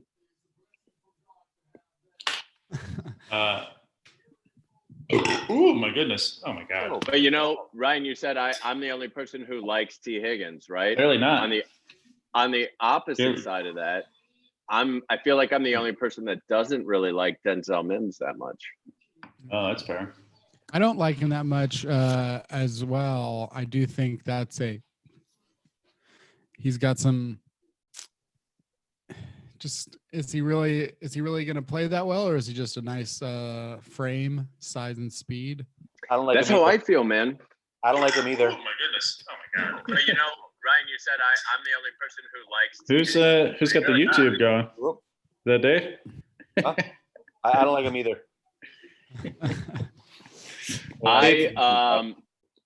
Oh, they're showing Brandon. I watch some of these highlights, man. He's They're showing good. him. He's really good. Dave, how do you think you spell Ayuk? It's a tough one. IEUC. Go on, keep going. We're number Look one. at that move. How is it? What is it? What is IE? What is IE? Brandon Ayuk, his last name AIYUK. Oh, he's so happy too. Now they're showing his family. Lives in Reno, apparently. I really Big city. I think a lot of Raiders fans would have been happy with him staying in Nevada.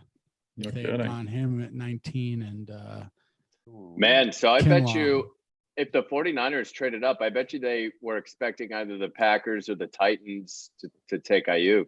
Or possibly the Dolphins. Oh, that's right. Or possibly the Dolphins. Yeah. Yes, the Dolphins are on the clock now. And so this is it. This is assuming this is their last pick of the first round of the three that they had. So they went quarterback. They got their quarterback in Tua Tagovailoa with the 5th overall pick. And then at 18, they got, was it Austin Jackson? Is that Yep. correct? So here it feels like you definitely address defense. I could see AJ Epinesa here. I could see Yatir Gross-Matos try to get a pass rush going. They're pretty set at cornerback. Patrick Queen, I think is a possibility. Why not Xavier McKinney? What's their safety situation? I mean, they traded Minka Fitzpatrick, so they could definitely use a safety. I think all of those guys are in play. Yeah. Or a do receiver, Denzel Mims. Because they have Devontae Parker, right? Yeah. Who else do they have at receiver? I think did they keep Albert Wilson, or I think maybe they let Albert Wilson go. Yeah. It's Devontae Parker. I mean, I know Mike Gesicki is the tight end. Yeah, and he hasn't been very good. Their wide receivers are Preston Williams. I guess Albert Wilson's still on the roster. They have Alan Hearns. That's brutal. Yeah, they could definitely use some wide receiver help. They also need a running back. I mean, yeah, it could be. They signed Jordan Howard. I mean, that's nothing. Yeah. So I don't know if And they have Kalen Ballage. Yeah. Are you a big Kalen Ballage fan? No. DeAndre Swift. Dave, could you believe it? I think he was an Arizona State guy too, right? Just like Brandon Ayuk. Or was he Arizona? Who? I have no idea. I just on the ESPN website, there's just like a little glitch here that says it says NFL news, and it says Dallas Cowboys 2020 NFL draft, and it just says anal, and I think it's supposed to be analysis, and then it's just XXXXXXXXXXXXX. What? I don't. So it's like a glitch. Yeah, it's like some sort of little glitch, and it just says Dallas Cowboys 2020 NFL draft anal, and then it's just like XXXXX. So it's like, oh, this must be some real hardcore porn. Hey, got a question for you. Yeah. Not porn related. Is there a way to get it on the YouTube channel that shows all four of us? Oh yeah, hold on. I always do that. Feels a little more. Is it windy out? Yeah, a little bit of a breeze. Santa Ana winds. All right, we'll now all be in gallery view. Ooh, we got a little Penn Jillette in the commercial here. That's great. You guys are probably all talking about all this stuff. Greatest running back of all time. Who do you pick? Barry Sanders. Barry Sanders. I mean, of my lifetime, I feel like. I mean, I'm sure if I watched Jim Brown, but some people are like, Jim Brown's the best football player of all time. But right. Yeah, He's maybe in the with some- 50s. Kenneth, who do you pick? Yeah, I mean, I think I didn't really watch Barry Sanders. And these, we talked about it earlier a little bit for a second, that these guys maybe started watching 6 or 7 years before I did, which is kind of the Barry Sanders era. He definitely seems like it, but you know, I feel like maybe Marshall Falk. I really like Falk him. was really good. I'll tell Barry you Sanders though. Fucking I'll tell you somebody though who in my lifetime has been really exciting to watch. I know who he's gonna guess. I know who he's gonna say. Adrian Peterson.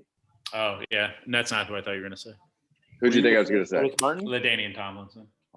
He was super fun to watch for sure. I mean, LaDainian The Tomlinson is up there Packers too. have traded up. Your beloved Green Bay Packers, Dave, have traded up with the Miami Dolphins. Wow. My childhood team. And could this possibly be Jordan Love? No. Could it be Mike Love? My club. Who watches this YouTube channel with keeps an eye on this YouTube channel to make sure that there's no copyright infringement. Ew, Kokomo, man. This might be Jordan Love, guys. I Which- think that this. If this is Jordan Love, I think it's a terrible pick. Yeah, me too. I don't think it you've is. I think it might be. I think it's going to be a big. I think it's going to be a wide receiver I can see wide receiver. I can see Patrick Queen. or Patrick Queen. Yeah. I mean, if it's Jordan Love, Aaron Rodgers is going to throw a fucking fit. As he Why? should. Well, Rodgers is kind of an asshole, notoriously, and he's his window is still open. It's not closed. They have a chance to still win a Super Bowl with Aaron Rodgers, and so For they sure. should And use they this pick Yeah, to I mean, help strengthen that. you've got probably another at least what 3 years. 3 years with Aaron Rodgers. Real quick, how does it go? Does it go in terms of all-time popularity? Mike Love, Courtney Love, Kevin Love, Jordan Love. I'd say Kevin Love is probably the most popular. I go Kevin Love, Mike Love, and then Courtney Love. I don't think people really know who Jordan Love is yet. All right, here we go. The Who's pick Jo- is in. Or I thought you said Jordan Love. What's the guy's first name? Jordan. The Packers have selected Jordan Love. No way. They did it. No way. Good. This is the biggest. This is the Interesting. biggest shock of the draft. Yeah. Yeah, 100%. Okay. Fourth most popular Love. We got him. I mean, Rodgers is going to demand to be traded. Probably. I think he'll play this year, and he's going to want out. Fuck this. I'm not. I mean, or they're going to run him. How long are you going to let Love sit on the bench? I mean, I guess Rodgers did it for a couple of years. I mean, Rodgers is in no position to bitch about this sort of thing, really, because they did I the mean, same thing to Favre. Do you think that's what they're thinking? Like, you'll sit for 3 years, You're fucking then- sitting, dude. but then you only get 2 years of him because he's a first-round draft pick. Yeah. That's crazy. God, I'd love to see Aaron Rodgers right now. That's a terrible pick to me. Ken, what's your take on this? I think it's always smart to have young quarterbacks. I think, there's definitely, I think there's a justifiable strategy. I think, like, in my mind, I'm the best GM in the world, and outside of my mind, I'm awful. I'm awful. But I think that there's something to be said about, Aaron Rodgers is older than Brett Favre was when the Packers drafted Aaron Rodgers. Sure. Aaron Rodgers, I think. That's interesting. I didn't know that. Yeah, and I do think that Aaron Rodgers is not super good as opposed to when he was super good. I think he's just good right now. And I do think that there's certainly a path to be had. I don't think there's a comparison between Alex Smith and Aaron Rodgers beyond the fact that they were in the same draft and they were compared at that point. But the Chiefs having Alex Smith and then drafting Patrick Mahomes certainly set them up, 2 years later to do everything that they were able to do. And so I think if you can get some people have Jordan Love as a better than Justin Herbert. And probably some people have him as safer than Tua. So I think that in their mind, they say, great, we have a quarterback that we like a lot, that is Aaron Rodgers. And then we have another quarterback that we can develop because if he looks really, really good, which you'll find out, I think, in the first year, even if he never plays, if he looks really, really good, then they can trade Aaron Rodgers and it could set them up for a Super Bowl run, like better than the one that they have right now. Yeah. But would you say there's any chance that Courtney is a dark horse number one Love? I would. No, not at all. No, I don't think she's well liked. I don't think Mike Love. Right. I put Mike Love ahead of Courtney Love. And Mike Love, it's weird that all these people named Love aren't very lovable. I guess It's true. Man, oh man. What about Questlove? Ooh. Questlove's very lovely. Yeah, he's number one. No. I don't think people have ill will Good call. against Kevin Love. I don't know anything about Kevin Love other than he's had a basketball career of note. Dazzle Me in the chat suggests that the Packers could trade Rodgers to New England and Love becomes the starter. Whoa, I love it. I'm a huge fan of that. Yeah. Well, not because I wouldn't want. I just love the implications for the league. I hate the Patriots, so I'd hate it. Yeah. But for what though? What would they get in return? What do you get? What do you trade for Aaron Rodgers right now? A high second? 2 Yeah. seconds? I think 2 seconds, maybe. Maybe a second and a third. Yeah. One thing I will say is he I wears did hear number this- 12. Who does? Rodgers yeah. wears 12 in That's New right. England. Yeah. Belichick refuses. They don't retire Brady's jersey. They do retire it for Rodgers. I will say Jordan Love is incredibly photogenic. Like, he's a good-looking guy. Like, this is a guy. Handsome guy. Handsome Yeah. guy. Love. Also, I did hear one scout was saying who evaluated Love was saying that one of the things that he scouted in him that he found really impressive was that on average his wide receivers had the worst separation of any prospect, and he still was able to run the offense successfully, I guess. Yeah, I mean, he was great 2 years ago. Not so hot this past year. Yeah. And so, what would the real Jordan Love please stand up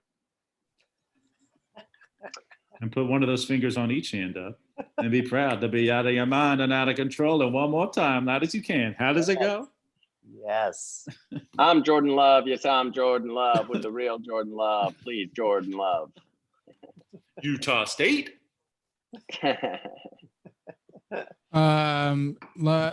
There's very little chance every year that the Seahawks will pick at the place that they It's have. happening. But did they say the pick is in? The pick is in for the Seattle Whoa. Seahawks. Ken, this is the first time since when the Seahawks have drafted in the first round? They've kept their pick. 2011. 2011. That is insane. That's insane. They could draft a Obama running was still in back. his first term. Wait, they didn't. I thought they drafted Rashad Penny. In the Rashad first Penny. round. Oh, so you don't count that. No, it wasn't that they traded down and they drafted Rashad Penny. Oh, their pick in the first round. Gotcha. Yeah. So they've traded down every year or they've traded picks. So So here they are staying put. Seattle. 2012 they traded down. 2013 they traded for Percy Harvin. 2014 they traded down into the second round all the way for Paul Richardson. 2015 they traded it for Jimmy Graham. 2016 they traded down and took Jermaine Ifedi. 2017 they traded down and took Malik McDowell. 2018 they traded down and took Jaron Reed. 2018 was something else. But 2018 was Rashad Penny. They traded down to 27, and then last year they traded down out of the first round. That was mathematical. Yeah. That was an impressive memory. What, as the board lies now, Ken, if you were a Seattle Seahawks fan, which you're not, I hate them. Who would you want the Seahawks to select? Who do you think they should select right now? The person that I would least like them to select, because I don't want them to get any better, would be Yetur Gross-Mato, AJ Epinesa. Are you Patrick thinking pass Queen. rusher? Patrick Queen? Best player available. Nah, I think Patrick Queen should stick around for a few more picks. I like him for the Chiefs. I think Patrick Queen would be the best player available, but the Seahawks could take a running back. That's how cuckoo they are. Yeah, I like Chris Carson though. He's fine. Well, who is their that's starting fine. running back? Chris Carson. I love Chris Carson, but he's a free agent next year. He's a running back. He gets hurt all the time, like every other running back. Rashad Penny is he tore his ACL. So the Seahawks just believe in that. They'll probably pick like Matt Hennessy, like a center who is rated as a third round pick. All right. Well, the pick is in. I know the Steelers love him. Matt Hennessy. It would be funny Sure. if Goodell did a wardrobe change for every pick, and it's like a Lady Gaga thing. Like Beyonce. Yeah. With the 27th pick in the 2020 NFL Draft, Here we go, Ken. I'm holding your hand, buddy. the Seattle Seahawks select Okay. Jordan Brooks, inside linebacker from Texas Tech. So they did go a linebacker, but they didn't want Patrick Queen. I've heard Patrick Queen might fall. Interesting. Now, Interesting. None of us had Jordan Brooks in the first round. Almost had him doing something. Maybe it wasn't for this, but I thought about him recently. I wonder what that was for. What's I think his it might have deal? been I've for the never heard of him. Steelers. Well, he I've never spells heard- Jordan with a Y, which is one of the first facts that I think people should know. Yeah, He's going to be a star. He's going to be Yeah. a star. I've always told Tooney that if he spelled Dave with a Y somehow, like Dayve, that he'd be a big star. But not in comedy and music. So Ken, You told me when you met me. if you were Yeah. a Seahawks fan, gut reaction to this pick. I don't. So I feel like we've got a little bit of a spike here in viewership, like a very brief spike. So I'm wondering if people are tuning Oh, yeah. into. People want to see Ken's reaction to the team he hates so much. I don't. I don't have any feelings for this team. But if you had to have feelings, But even if I did have feelings, like I'm a Rams fan, and when the Rams pick, and also a Chargers fan and a Raiders fan, and when all those picks happened, I don't feel anything. But what I react to is it's a very Seahawks-y pick because he was a third round. He was rated as like a third rounder guy. I don't know anything about him. When I said I thought about him, it was like I was looking at a board and I was trying to like put stuff together. But in terms of a middle linebacker, they have Bobby Wagner. I think if they the like best in the NFL. right. So like they don't have a need necessarily. And they took Cody Barton in the third round last year. They took Ben Burr-Kirven in the fifth round. So they had two developmental linebackers already. I think this is they were already bringing back KJ Wright. Like they should have cut KJ Wright already. It's very odd in certain ways, but at the same time, very Seahawks-like. And if they I trust their judgment more on linebackers, but then that being said, the linebacker that they just drafted linebackers. So did they not like those guys? They must see him as just. Plus, I think this is another big sign that, well, I mean, it's happened a few times, but I do think that trading is a little bit harder this year. Yeah. Yeah. We'll So say I that we just- did. Go ahead. Sorry, real fast. While we're on this subject, I just did a little bit of research. And so he's 6 foot 240, and Short. Not too bad. he this past season he had 20 tackles for loss, which is huge. His comparison is, this is all the Ringer, his comparison is Zach Brown, and apparently his best ability is Brooks has incredible speed to range in the second level or threaten the pocket as a blitzer. He's tough and physical and flies to the ball in the blink of an eye. Apparently his main selling point is sideline to sideline speed. So sounds like Sounds like somebody I would, if the Chiefs had taken him, I would talk myself into. This is Yeah. what Mel Kiper said. He picked his favorite draft prospect at every position, and he had Jordan Brooks as his favorite draft prospect at inside linebacker. Quote, there's a wide range of opinions on Brooks across the NFL, but I love his film. He's a tackling machine and sideline to sideline linebacker who showed good speed at the combine, running a 4.54 40-yard dash at 240 pounds. He was far and away the best defender on the Red Raiders. He could be a 10-year starter at middle linebacker, and he has the athleticism to stay on the field on third down. So I think they could definitely see this as an opportunity to play a year or two with Bobby Wagner and then save, $17 million per year by parting ways, perhaps. But certainly he's the type of guy that fits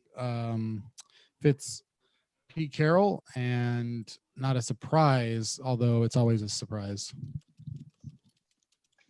I'm pretty surprised, but reading about him, he like reading his scouting report, he sounds really good. It's always it usually. Do you James, how often do you dislike what the Steelers do? Pretty often. Really? Often. I'll disagree with that. Oh, really? Yeah. Well, I feel not their top picks. Not their top picks. I usually really like their top picks. Yeah. I usually, like last year, I didn't like. I'll tell you a couple picks straight up that I didn't really like that well were Deontay Johnson and Juju Smith-Schuster, and both turned out to be really good. So actually, I'll take that back. I think I remember you not loving the Bud Dupree pick. I hated the Bud Dupree pick. Yeah. I was worried that he was just all athleticism because he didn't have much productivity at Kentucky. And I was kind of right because it took him 5 years to get there. Regardless, I do like him now. Of how well it went, what is a pick for your team, the Steelers, over the past 5-10 years that you were most excited about, regardless of if it panned out or not?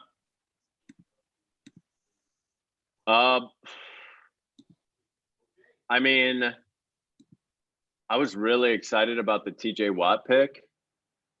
I was shocked that he fell to us.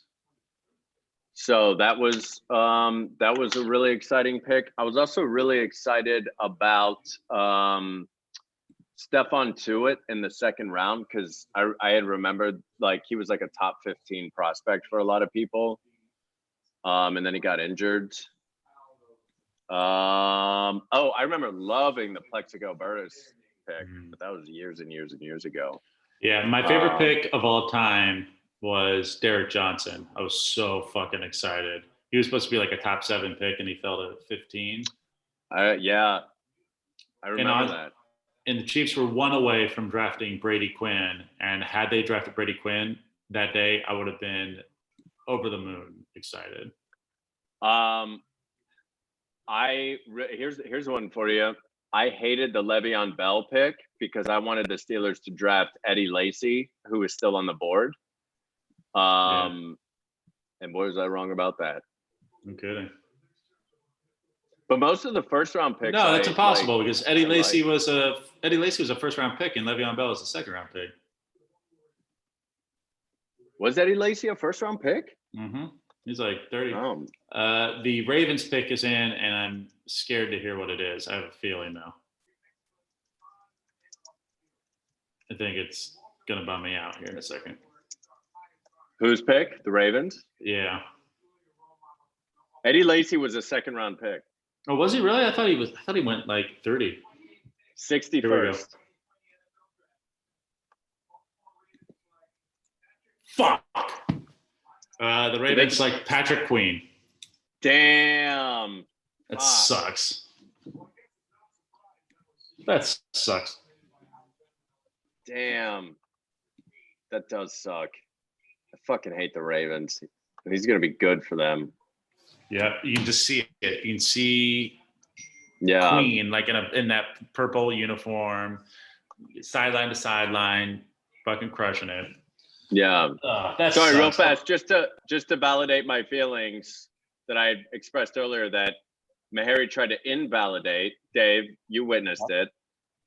Le'Veon Bell was the 48th pick. Eddie Lacy was the 61st You're pick. right. All right. I'm trying to prove that I was wrong. I'm trying to prove that I was right, that at the time I was wrong. That's what I'm trying to say here. Humble yet knowledgeable. And yet not knowledgeable. And yet not knowledgeable, which makes you relatable. Yeah. And I am lovable. Yeah. Thanks, Dave.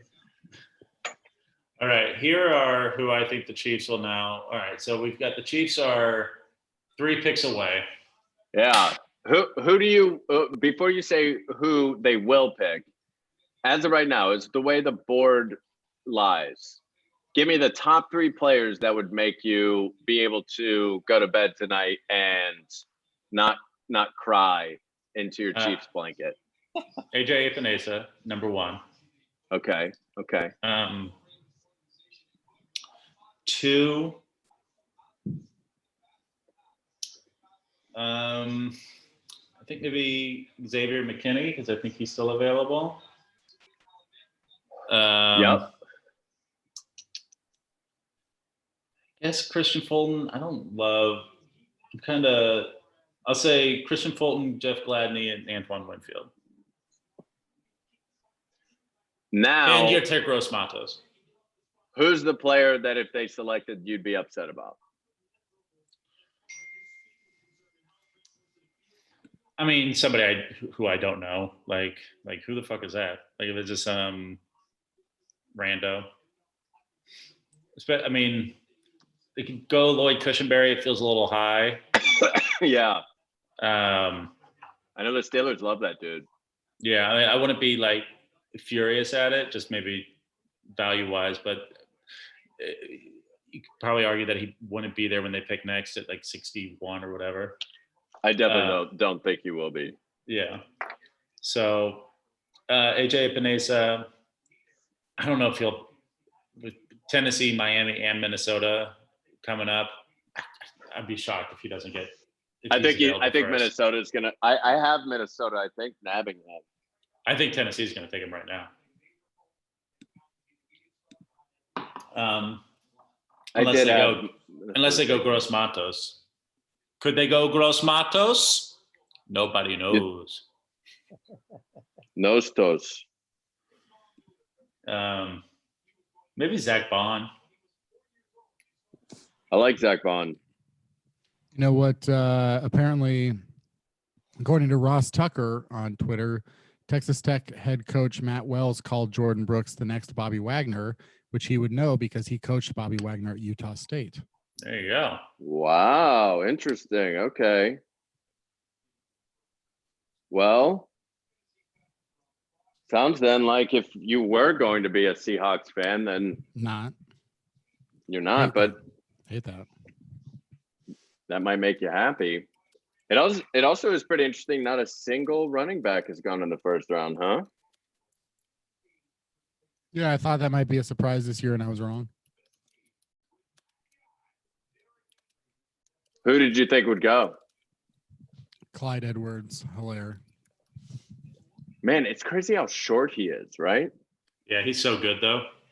5'7.5", Yeah. but he is really good.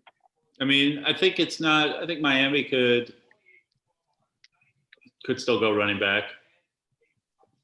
Yeah, I think they could go running back. But I think there's other positions of need. I think Epinesa and Gross Matos being available. Too talented. Oh, hell yeah. H championship game. Show those highlights, baby. Dave, how are you feeling about Jordan Love? I'm loving him. Loving him. I'm loving love. Great. Glad to hear it, What buddy. do you guys all have for? What do you guys all have for dinner? All right. For dinner?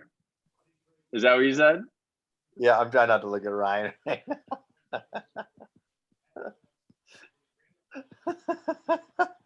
Or James. All right. I'll focus on Kenneth. I'm loving it. What I want to see. Is what I want to see. Did you guys all get takeout? What'd you guys? I'm making beer can chicken. Should we check on it? Yeah. Yeah. James, Kenneth, what'd you guys? Hey, let me see what this Titans. I got pick is. a French dip from Philippe's. Ooh, Philippe's. Yeah. I'm One making of an No, it's good. Creators of one of the original French dip. Yeah. It was really good. I like the horseradish mustard. It's very, very tasty. I haven't had Philippe's. White I've had- better with Coles tonight, buddy. Wait, which one's the fancy, like the one that's got like the great cocktails? Is that Cole's? Yep. Yeah, I've been there. I haven't had Philippe's. I love that place. Cole's. That Cole's place is is great. great. Oh man, I miss Yeah, that. it's really good. All right, here we go. The Tennessee Titans pick is in. Hopefully this isn't AJ Epinesa. I'm hoping that the Chiefs get AJ Epinesa. Isaiah Wilson, the offensive tackle from Georgia. That's got to be a replacement for Jack Conklin, you would assume. Yeah. Yep. Oh, I got that one. Thank God. Did you really? Yeah. That's a great call, man. I got it too. Wow. Hell yeah. I told you guys I heard that dude was definitely going in the first round. Apparently, like you saw that picture of him, Ken. He is a giant human being. Yeah. Yeah, he looks like The Rock or something. Yeah, he totally looks like he has no body fat, but yet he's fucking huge.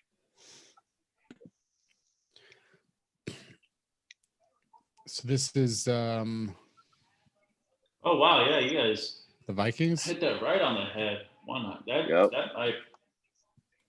So yeah, the Vikings Oh. now, or No, it's the Miami's on the Dolphins. clock. Miami's The on the clock. Dolphins. I almost feel like this will be Los Matos, but while Had we're the- waiting, I had the Dolphins taking Edwards-Helaire at 26. so you think maybe they'll do it now? I had them trading, but I wouldn't be surprised if they went like DeAndre Swift here, or maybe that or Clyde. What's his last name? How do you say it? Clyde Edwards-Helaire. Edwards-Helaire. Yeah, I think Helaire. it might have a little bit more English on it in there somewhere, but I don't. You guys Edwards. remember like Yeah. the what's it? The Tyler Perry, the Helaire. No. Ooh man, I wish you guys could smell this chicken. Would you marinate it with? Loving it, loving it. Yeah. Did you marinate it with ketchup or? Mustard. A little olive oil, some Creole seasoning. Here, it's going to fall over as soon as I open up the grill. So I've got a little ladle, I guess, to keep it up. This is There we go. Ooh, baby, look at, ooh, it's getting crisp. Are you doing this by candlelight?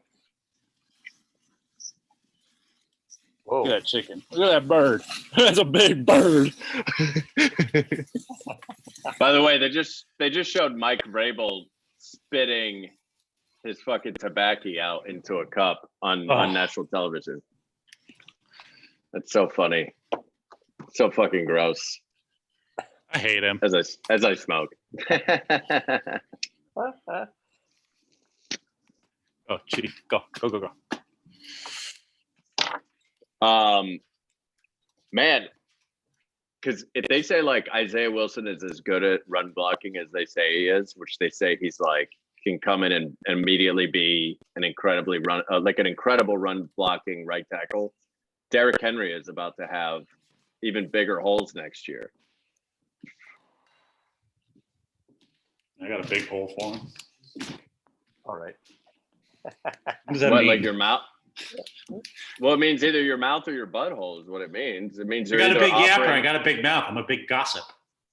But do you mean you want him to put his dick into it because it has No, sexual I just got a connotations big behind mouth. it?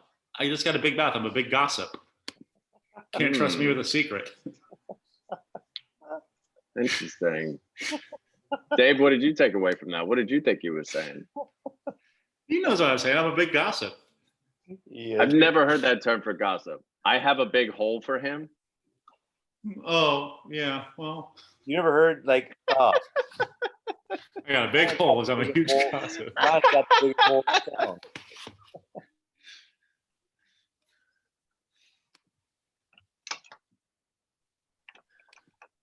James and his exercise ball, just getting along. I gotta pack another ball here, Dave. Since you're not smoking, I feel like I need to get high for you, buddy. Thank you. Well, maybe I'll smoke a little bit after. There we go.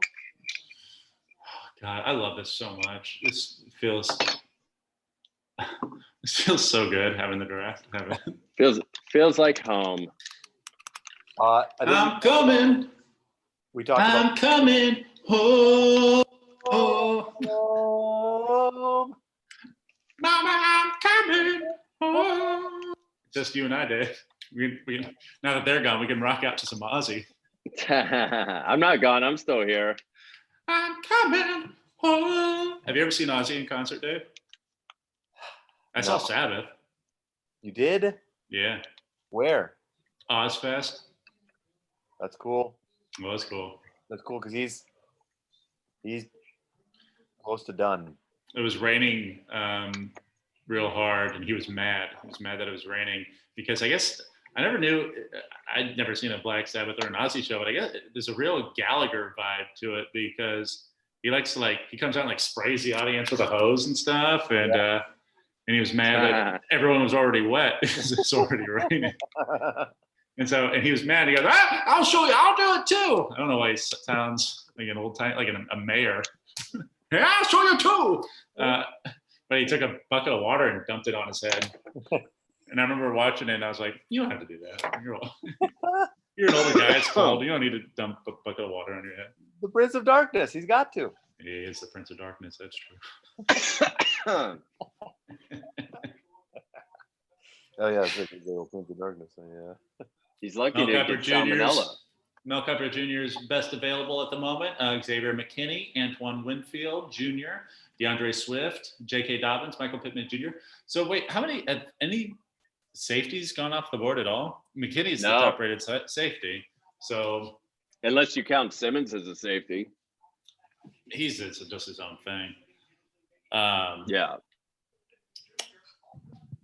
I could see a safety here with the I could see a Dolphins. safety. I could see wide receiver. I could see defensive end. I'm hoping Minnesota goes hard for an Ezra Cleveland. If the Chiefs get AJ Epinesa, I'd be pretty stoked. It's not like the biggest position of need, but He's a good prospect, though. yeah, I love him. I think he looks so good. He'd look good in that red and gold. Ooh, he'd look good in that red and gold. In those color rush uniforms. Oh yeah. Do you think that the Chiefs will satisfy your request or your hope if he was available? No, they never do. The only time they have twice twice they've satisfied my hope. When the pick came and the guy that I was hoping would fall was there, I was telling them earlier, Derek Johnson and Marcus Peters.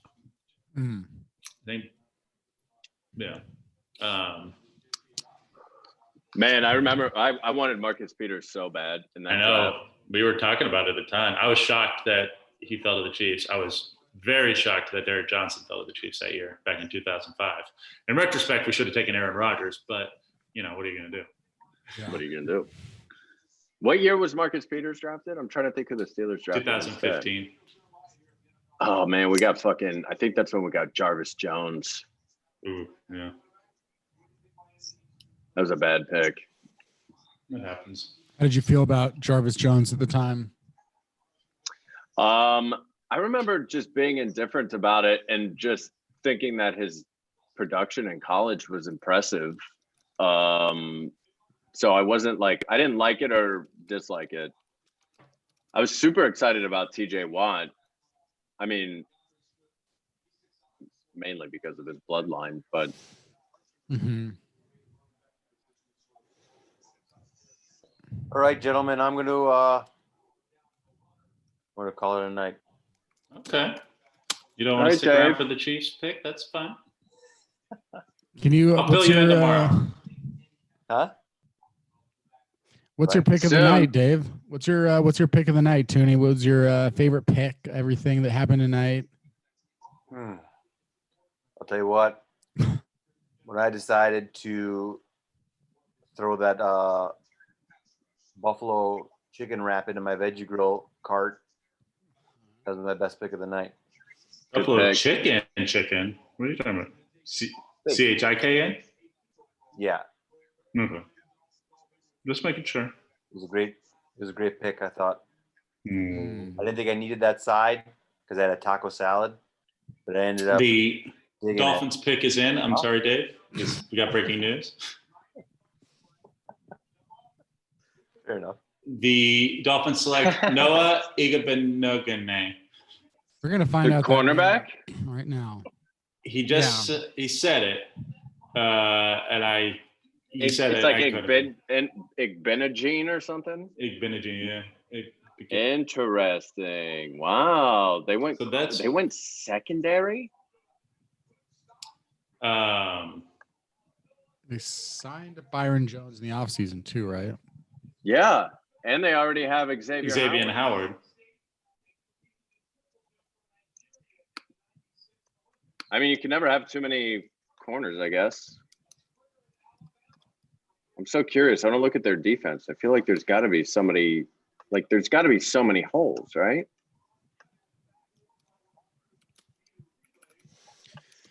Yeah, I think they think they're picking the best player on the board. I think Yeah, I guess.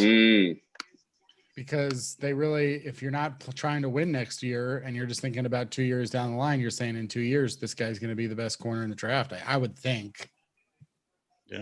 Yeah. They have Byron Jones, Xavier Howard. Dave got sucked in, was trying to leave.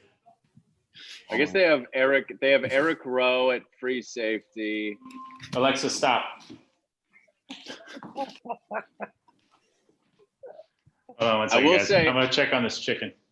Oh yeah. I will say their backup cornerbacks are not very good. Yeah, I think if Brian Flores is thinking about his old buddy Bill Belichick, he's looking at guys like Stephen Gilmore and Darrell Revis and Jason McCourty and some of these guys they've had for so long, and he's thinking, I need to build a defense that has really good cornerbacks, which is why he signs Byron Jones. I don't know how much longer Xavier Howard's going to be there. That's true. Yeah, that's true. You know who else they have on this team that I forgot? Well, they signed Kyle Van Noy, but they also have Taco Charlton and Charles Harris, two former first-round pass rushers. Yeah, and Taco And Shaq Lawson. They have Shaq Lawson on the team. building something. I think that the Taco was pretty productive after he came over from the Cowboys. Was he? Yeah. They let's It's got to be kind of nice to have one of those teams that's just a blank slate. Totally. They have so many picks, which is like they're so bad. They might as well just pick every one of those picks. Why not? Yeah. Just look Get at all offensive these line, guys. gets defensive line. They're saying, in 2022, Tua is going to be a great quarterback. They're saying Austin Jackson's going to develop into a premier left tackle. They're saying Noah Igbinoghene is going to, be a strong cornerback to pair with Byron Jones. I would say, if anything, maybe, I would just say maybe they could trade up pick for a veteran young player who might be available. Because they got money to spend if you wanted to go out and get a Matt Judon or someone like that. Yeah. Or Yannick. I do think they should try to get a good wide receiver in this draft. And they should, they should be able to. I mean, Devontae Parker's good, but they should Picking get his somebody. son, Vikings pick us in. The Vikings here we like go. Jeff Gladney, who I think I picked for the Vikings, but earlier. Nice. Yeah, hold on one second. I gotta go get that chicken. So the Vikings come away with Justin Jefferson and Jeff Gladney. Interesting. That's a good pick. I know that Greg said one of his favorite corners in this draft was Jeff Gladney. So He's really good. Goes to very Minnesota. Feisty. A feisty Viking. These safeties are really falling down the board, Dave. Yeah, not as revered maybe as they once were. Back in the old glory days of the safety, the old tell me about it. The old 1910s. That brings me back. College football goes back to the 90s. Did you know that? I did not know that. I was recently doing a little bit of college football research and looking at they have records for teams going back to 1895, and you can see what their record was that year. Colleges like Penn or Georgetown or. All right, guys, my Thanksgiving dinner at 9:00 at night is ready to be eaten. Here we go. This bad boy.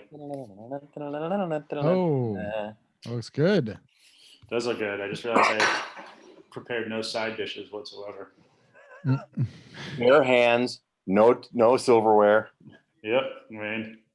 Somehow I gotta wrangle this beer can out of its pussy. Beer can. You like that, don't you, Dave?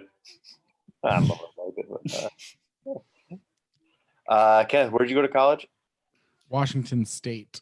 What's their football history? Good? Bad? Not good. I'll be right back to the Chiefs pick. They have played for, I think 100 years. Never really had a season that could compete for a national championship. And they've been historically maybe the worst team or one of the worst 2 or 3 teams in the Pac-10, Pac-12 conference. Why is that? They just could never get the right coach. They could just never get it. They care about other sports more, academics. Well, I would say a lot of it has to do with location. It's hard to recruit good football players or athletes of any kind, or at least like football and basketball recruits to Eastern Washington. Let's set a timer for 9 minutes. Yeah, so they have that issue, and so it's just like, hey, if you're in Washington and you're a good prospect, you can go to Wazoo or you can go to UW, which is going to be in Seattle. There's going to be a lot more to do. They're a good, more well-respected program, so it's just really hard to ever get that edge, and that's why NCAA sports and college football, maybe especially, it's just it's kind of an unfun sport for me to follow because you really don't stand a chance except for 5 or 6 schools. And why don't you like? This chicken's got a lot of beer in its cooch. Are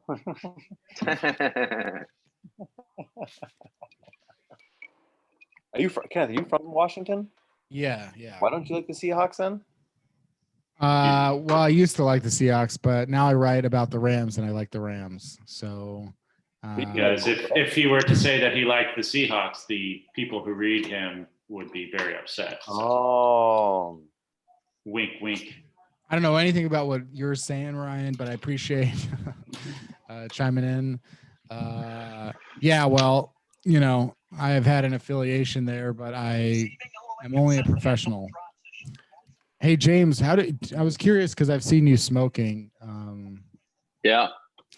Do you have any advice for people who are confined at home and maybe they're smoking more marijuana, or maybe they haven't been smoking marijuana before and they want to know what to do? Do you have any quarantine smoking advice?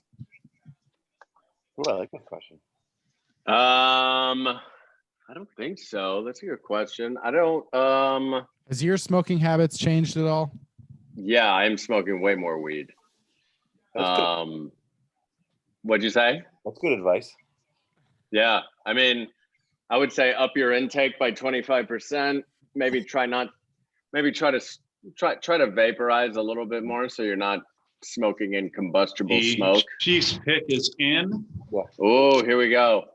I gotta see how Ryan reacts to this. I have a feeling it's going to be a running back. I mean, AJ Epinesa is right there for you. I know. I think it's be DeAndre Swift. You think? I have a Does that feeling. upset you? I mean, make the Chiefs just more fucking awesome on offense. Yeah.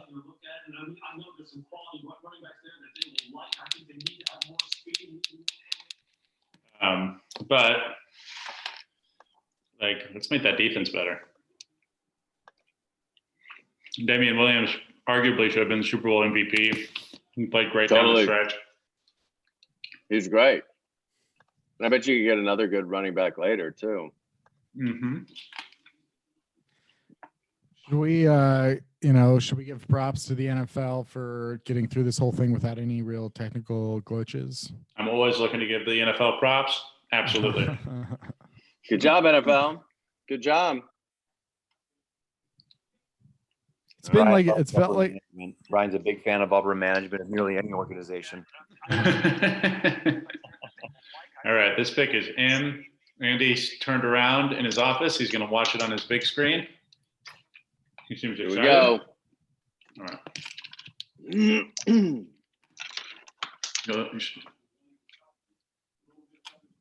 What if it's Clyde? Clyde Edwards-Helaire. Hiller.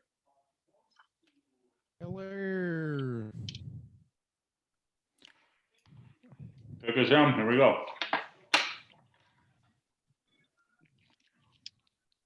What if it's Super Bowl champion Chiefs, baby. Please, Super Bowl champs, get another good player.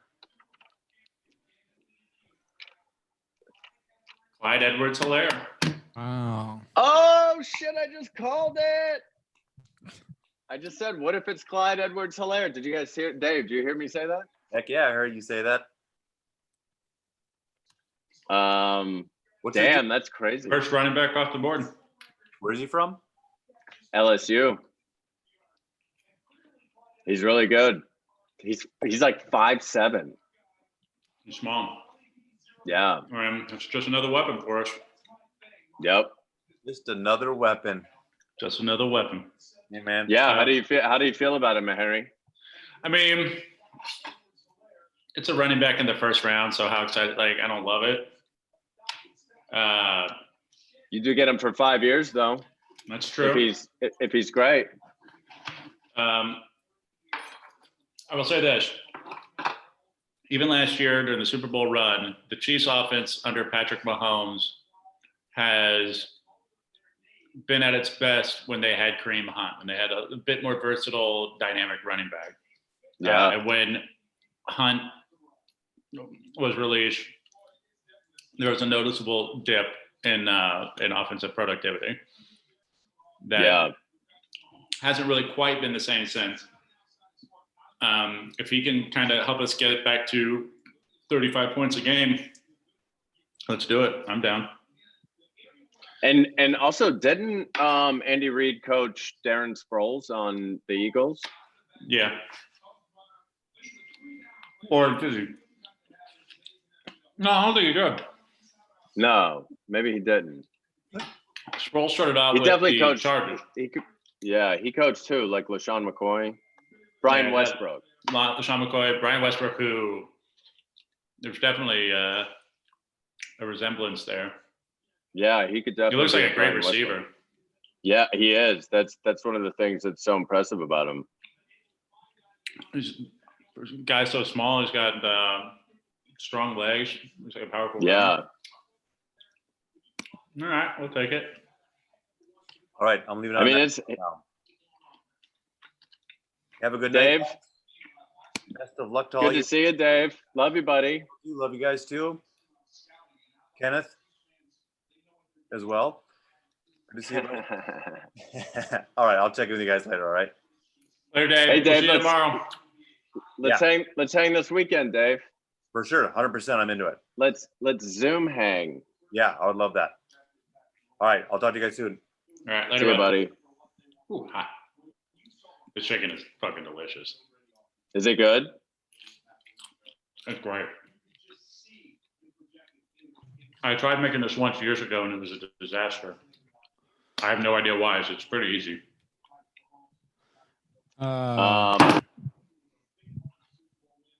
It sounds delicious. Did you guys talk about the best players available yet? No, who's left? So the safeties did not go. Xavier McKinney and Grant Delpit. Oh yeah.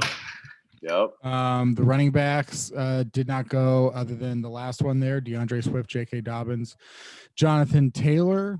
We've got edge players like Yetur Gross-Matos, AJ Epinesa, Zach Bond, Terrell Lewis.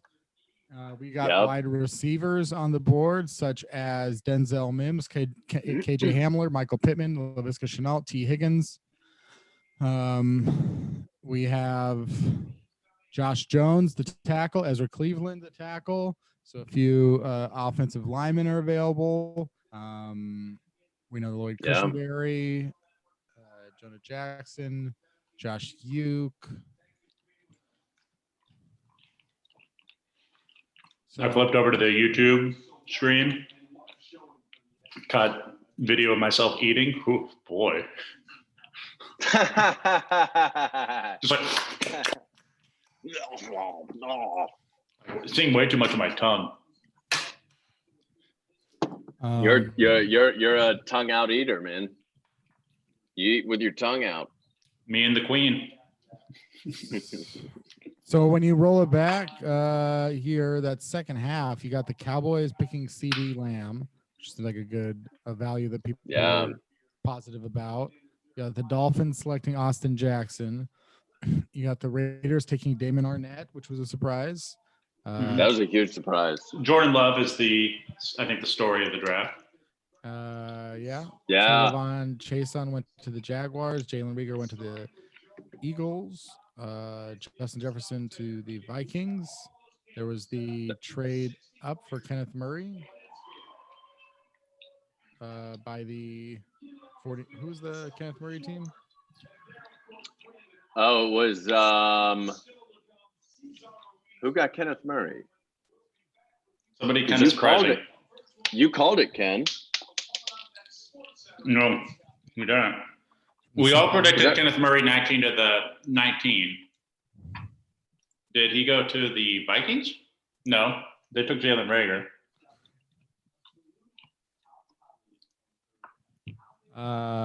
And then Cesar Ruiz to the Saints, Brandon Ayuk, Jordan Love, Jordan Brooks, Patrick Queen, Isaiah Who Wilson. got Kenneth Murray, Ken? I still don't know. Oh, it was the Chargers. Oh, right, good. Right. Well, that's right. 1 second. Be right back. Interesting. Yeah, I want to see, where can I find, I think the Ringer might have it up. I'm going to see a whole list of all the first round picks.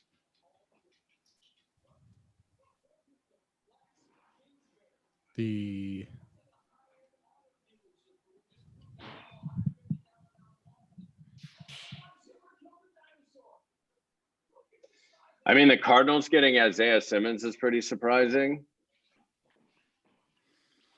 Yeah, that felt like the lowest spot that he could go.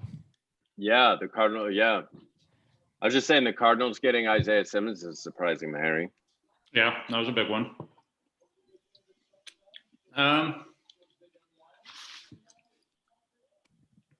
Anyone watching in the room, or any thoughts? You guys happy with what your teams did? I'm assuming we got some Seahawks and maybe Rams fans, Chargers fans. I don't know about this Falcons pick. The Cowboys pick is great.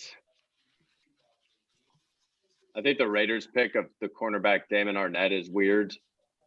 Yeah. I think the Eagles pick of Jalen Reagor is interesting. He looks to me like Steve Smith, man. He's like so small but physical.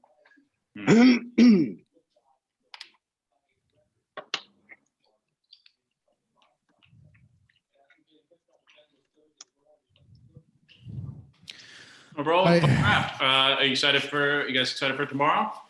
I'm in, baby. Hell yeah! I'm trying to see what time it starts. I don't even know. I think it starts like a little earlier. I think it starts at like 4 Pacific. Elliot saying Cardinals getting interesting, which is very true. You know, adding DeAndre Hopkins and man, I think the Cardinals are getting super interesting. I think they're going to be one of the more like exciting teams in the NFC to watch next year.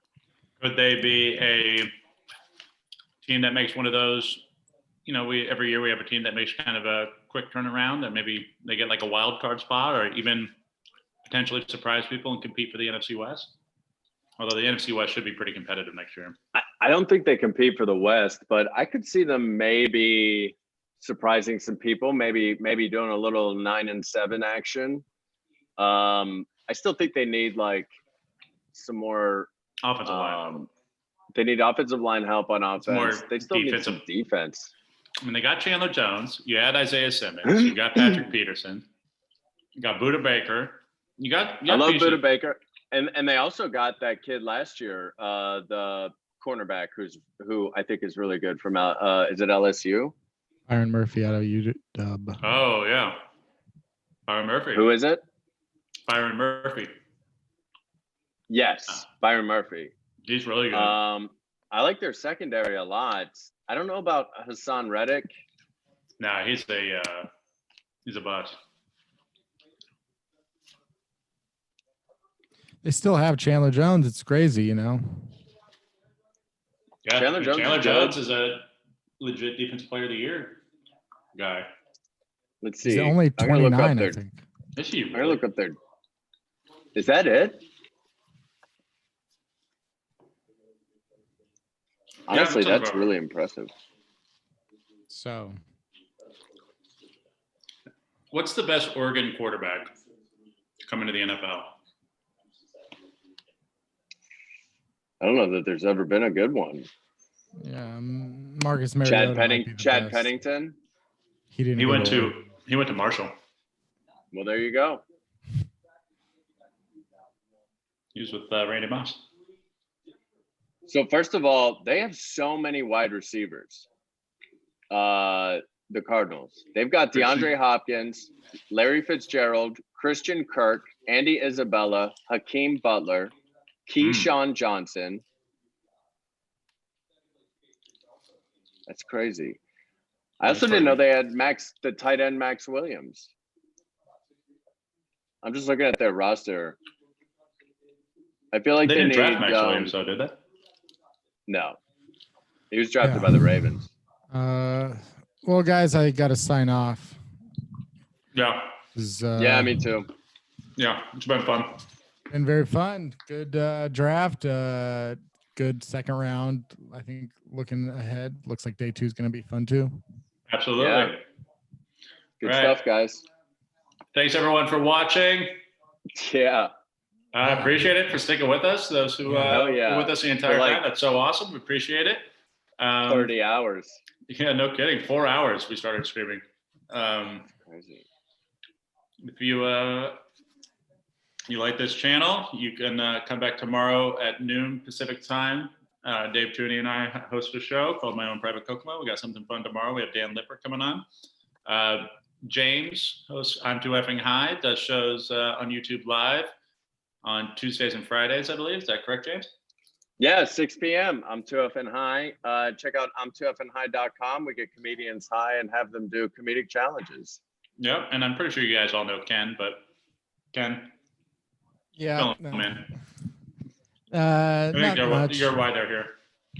Yeah, well, no, that's they know what's up. So go Rams. You know what I'm saying? Go Chiefs. Go Bye, guys. Steelers. Bye. Thank you so much for tuning in. Bye-bye.